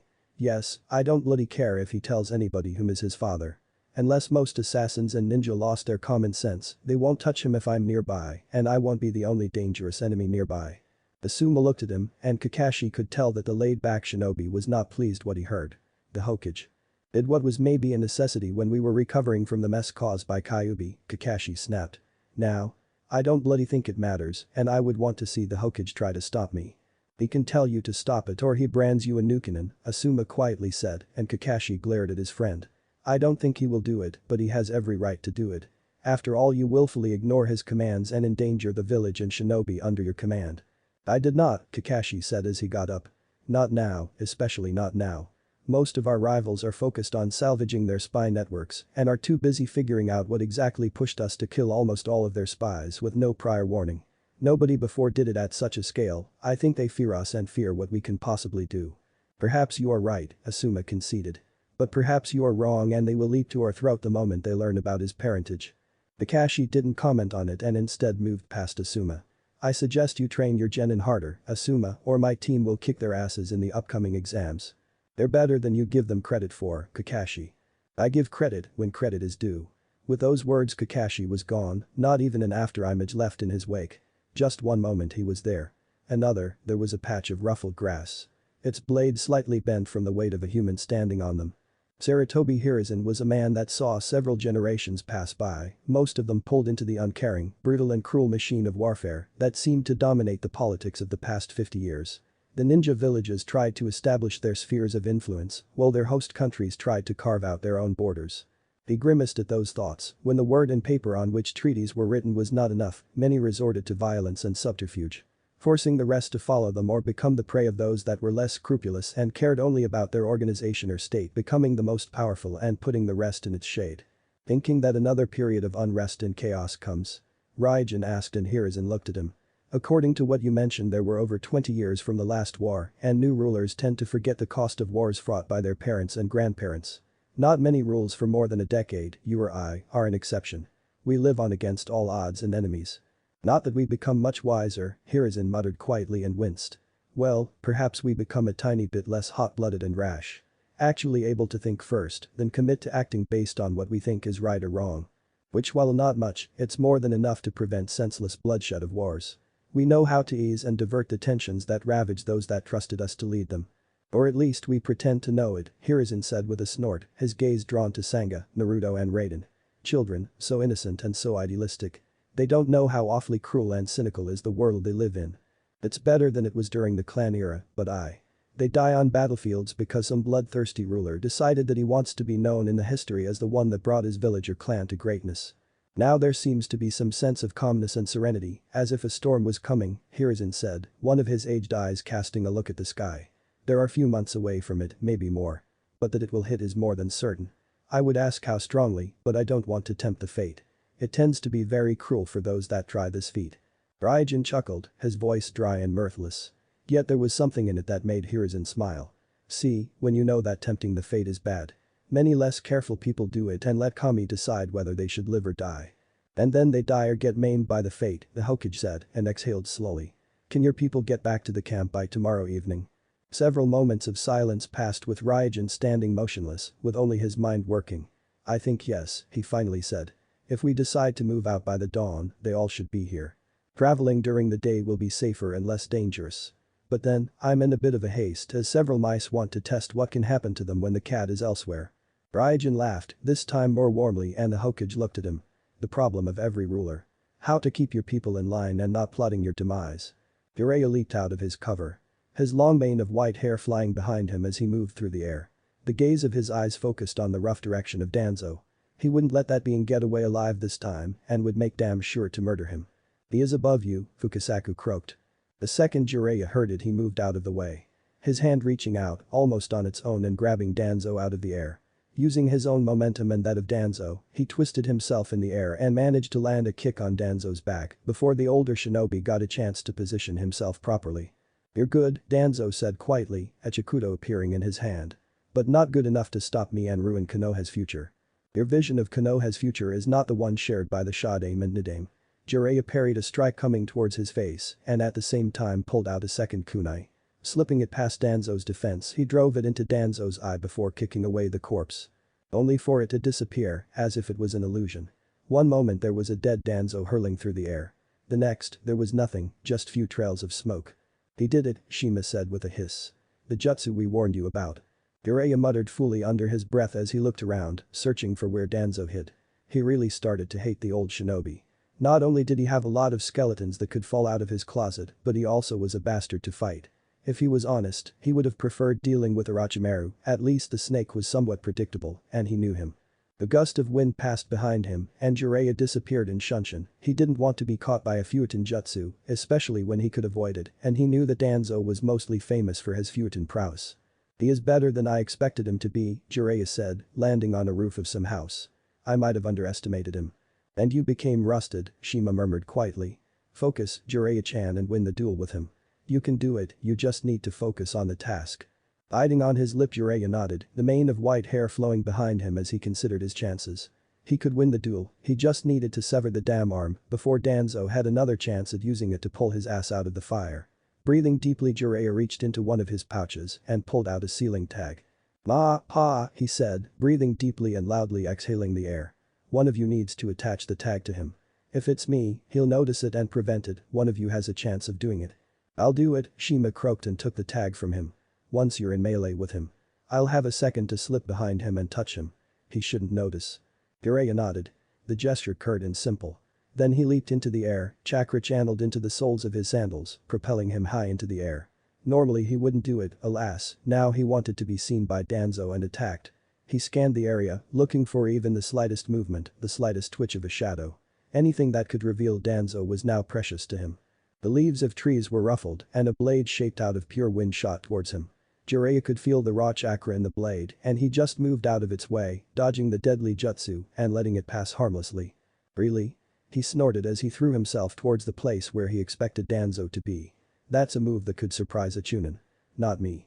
Crashing through the leaves and branches, Jiraiya reached for a second kunai, the deadly steel blade dully shining in his hand as he pulled it out and flicked into a comfortable position.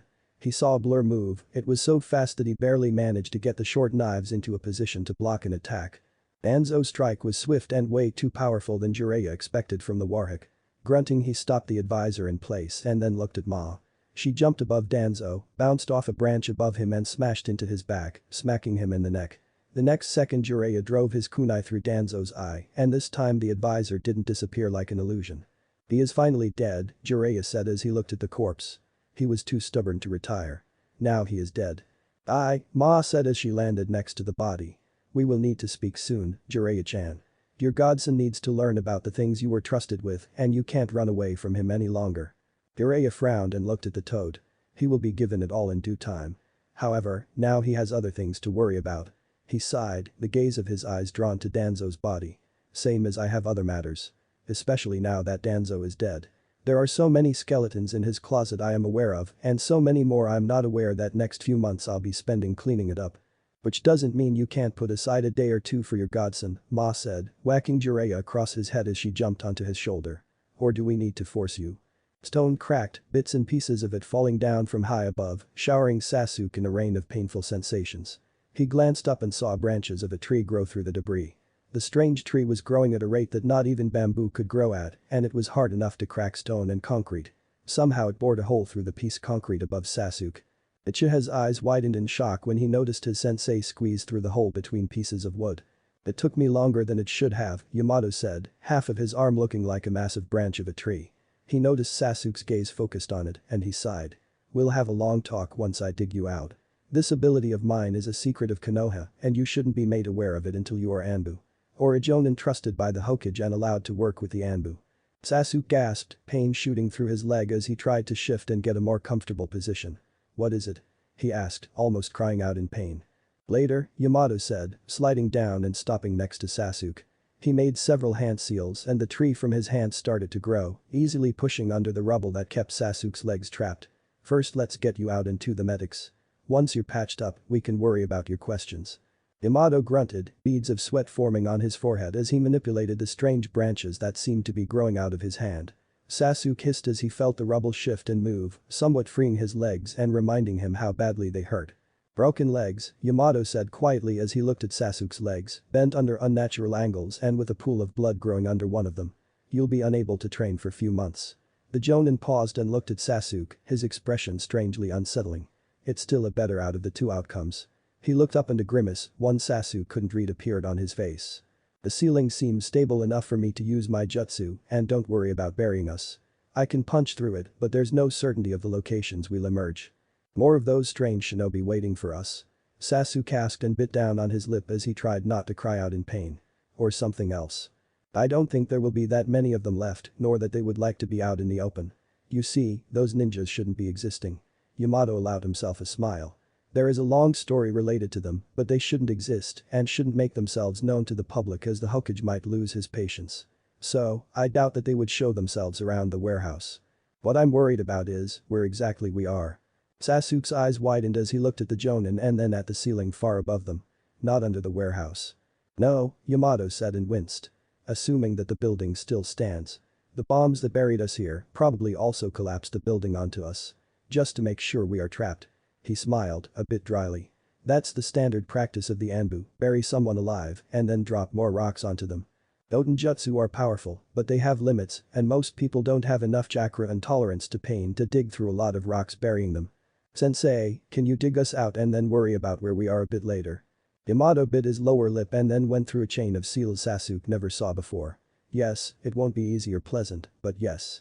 When he said those words, he grunted and then smashed his hands against the ground. For a moment nothing happened, then a tremor passed through the rubble and they were pushed upwards, the earth parting on its own in front of them. Sasuke didn't know how this jutsu was called, but the second he saw the sheer power of it, he knew he would need to learn it sooner or later. Power was one thing, second was how extremely useful it could be for him and his team. It could let them escape out of traps and probably would allow them to move relatively unseen.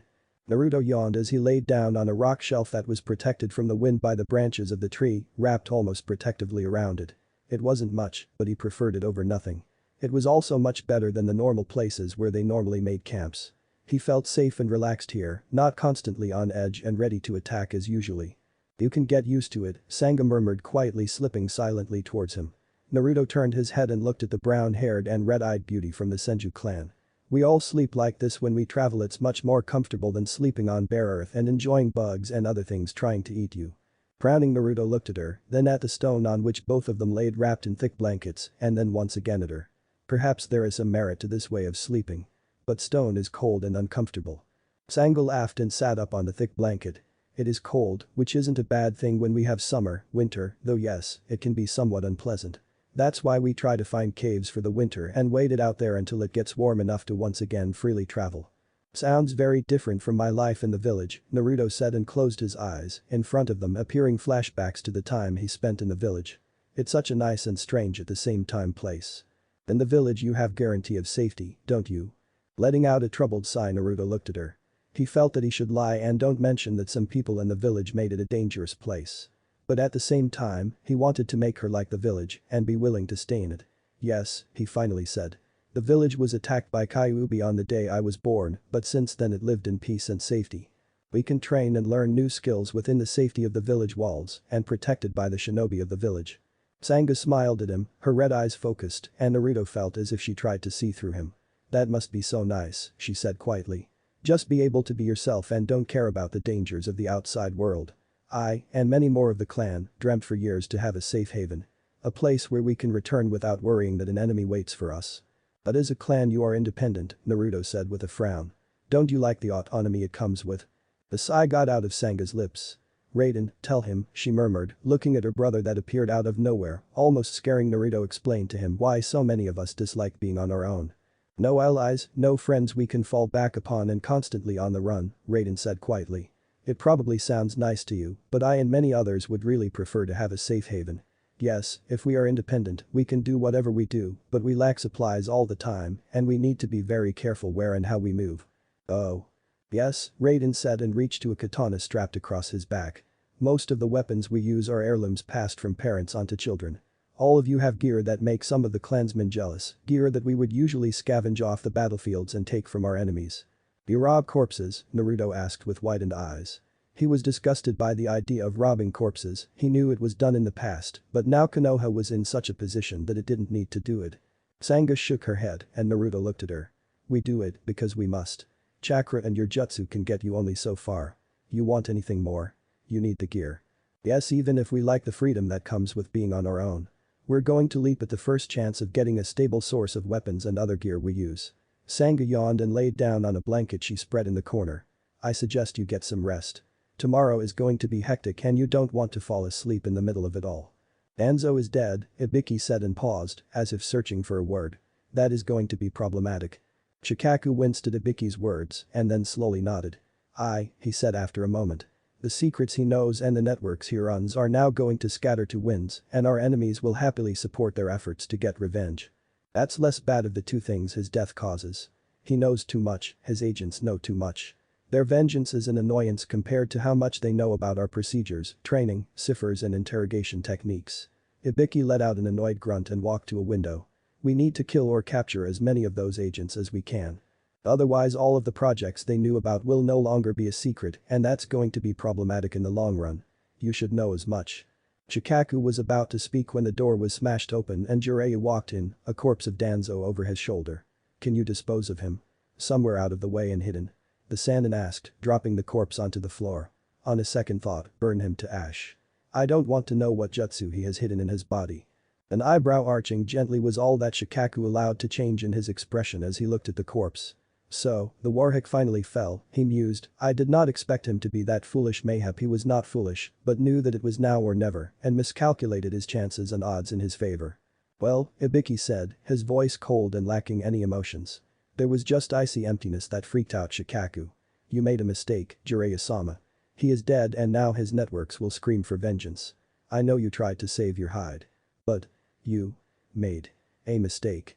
And Konoha will pay. Jiraiya's eyes narrowed as he regarded coldly Ibiki with something that was more than the annoyance of a Hokage that was talked to by their advisor. Ibiki.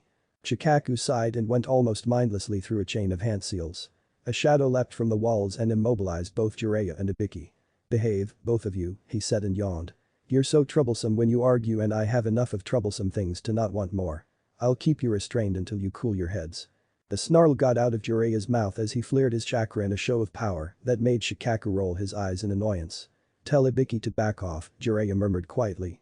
He isn't wrong, but also letting Danzo alive would have been an equally foolish idea.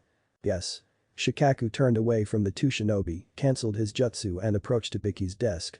It is maybe a coincidence, but Danzo didn't only want you killed. You were his main target, but he had his damned root target me, Shibi, Inoichi, Hiashi and several other high-ranking ninja. I appreciate that he is dead and that no more assassination attempts can be ordered by him. But I would have much more appreciate him locked in a suitably small cell where he cannot do much damage. As Shikaku slowly turned he could see his friend and a student of the Hokage change. The anger and fury visible only seconds before they were replaced by shock and shame. Shame at what he had done and how much damage to Konoha in the long run he caused. You removed the source of poison inside of our ranks, but at what cost? Ibiki asked. His agents. Yes, I know, Jiraiya cut in. They're everywhere and I'll try to use my friends and contacts to keep the troubles contained. I won't promise a big success, but I will try to limit the scale and scope of Danzo's activity. Good. Shikaku looked at the papers strewn across the desk and then frowned. Something was wrong, what, he couldn't tell, but he had a growing feeling something was very, very wrong. We need to keep preparing for the Chunin exams and we need to make sure nobody learns how or why Danzo was killed. They will talk, Ibiki said quietly. They will talk and talk loudly at that. That fight was seen by everybody with a working set of eyes. There's nothing we can do about it beyond acknowledge and shape how they see it. Hide it. Forget about it. He is right. Jiraiya's voice was strangely quiet and subdued. A thing that threw Shikaku out of balance more than the rest of the events of the crazy day. We need to make them buy our story that can be as unbelievable as you want it to be, but needs to be consistent. Can you do it? Jiraiya winced. I never really wrote propaganda, but I can try and craft a story for us to tell others. Until then, shut up and lie that you don't know what happened. The Sannin shrugged. They will otherwise haunt you until you tell them something, and that something might be worse than not telling them anything. They adapted well to those strange circumstances, Yuhi Kurenai said as she poked the fire to make it brighter. I did expect a lot more troubles, especially from the boys. Kakashi chuckled mirthlessly, the gaze of his soul eye focused on the stone ledge where his soul students slept. For Naruto, their family in a strange way. He will do a lot to impress them with his behavior, and he will do everything he can for them to like him. The silver-haired Jonin smiled. Your team is a bigger surprise, Kurenai. Biba Kurenai sighed. He's a brat. If he doesn't cause some troubles tomorrow, I will be very surprised. He lacks much common sense, and there are people he will try to impress with his foolish antics. He will learn in few months or years when such behavior is tolerated and when he needs to be careful, Asuma muttered quietly. Hana was very similar when she was younger. Now she is still wild and hard to control, but she knows how to rein herself and keep herself from doing something incredibly stupid. And the Senju might keep that mud in line, Kakashi added. Anyways, the Senju, I'm surprised by them. They're different than what I remember from what the sensei and the Hokage were telling us. They're weary, tired, on edge. They're feeling caged, Kurenai whispered. Many probably don't want to join us, but they also know that it is the only way for them to avoid complete extinction. Yes, that's the same feeling I got. Kakashi closed his eye and loudly breathed out. They want safety and comfort of some haven they know will be a haven no matter what happens. A thing that's going to cause a lot of tensions very, very soon. We have common goals, Kurenai said, and Kakashi arched an eyebrow at her. Tell him, Asuma. The bearded Jonin extinguished his cigarette, lit another one, and exhaled a loud cloud of smoke before doing anything else. He is unfortunately right. Kurenai. What you say is also true, but you forget that their goals are arranged in a different order than ours. We all want survival and safety, but the village also wants recognition. The Senju, at least now, especially now, just want the safety we can provide them with. Kakashi didn't comment on this, he knew how bad such things could go, and he really hoped that Konoha would avoid the worst of the potential issues that could destroy the village. Refugees from Yuzu all of those years ago were a pain, and that was a group of clans that knew Konoha and its members married with Konoha shinobi. Senju for all of their former fame and glory were unknowns and strangers everybody had high expectations for. They will need time, a lot of time, Kakashi said and looked at the sky. A thing many won't give them. Many will just force them into the ninja forces the second they cross village walls. Yamato looked around as he forced his body to propel them through the last few feet of dirt, rocks and concrete. The jutsu drained almost all of his chakra in far less time than it should have. Granted, he never needed to carry someone else, but that shouldn't have made that much of a difference. Popping a soldier pill into his mouth he looked around. They emerged close to where the warehouse used to stand and there were no shinobi or thugs that wanted them dead. Instead there were several teams of Anbu slowly digging through the rubble while watching what the massive Inyazuka Ninken were doing. Search and rescue teams, he muttered under his breath. His gaze ran to the highest building in his vicinity and there he found one in charge of the whole thing. Trackers and assault teams close by, interesting. As he squinted his eyes Yamato could notice more of the details of the appearance of the Anbu in charge. He wore a long coat and a standard Jonin vest instead of the gear of the Anbu. What more, he was surrounded by Anbu with the markings of the T and I. Inoichi, Yamato murmured. With a grunt he reached to Sasuke and almost effortlessly picked the boy up. Takura rushed into his feet as he propelled himself into the air. A single leap was enough and Yamato landed next to the Yamanaka. Good job, Yamato, Inoichi said as he turned to look at him. We assumed you were dead. Yamato winced, a flash of pain shooting through his whole body. A sensible assumption, he said and then almost collapsed. The trap was good. If nor for Sasuke we would have died. And you will die if you're not in hospital, ASAP, Inyazuka Hana said as she appeared out of the shadows.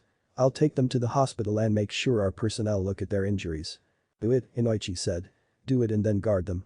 Root is everywhere and they might try to murder them. The gasp got out of Yamato's lips as his body finally gave up and he crashed against the roof. The injuries he picked up, the exhaustion and now the soldier pill.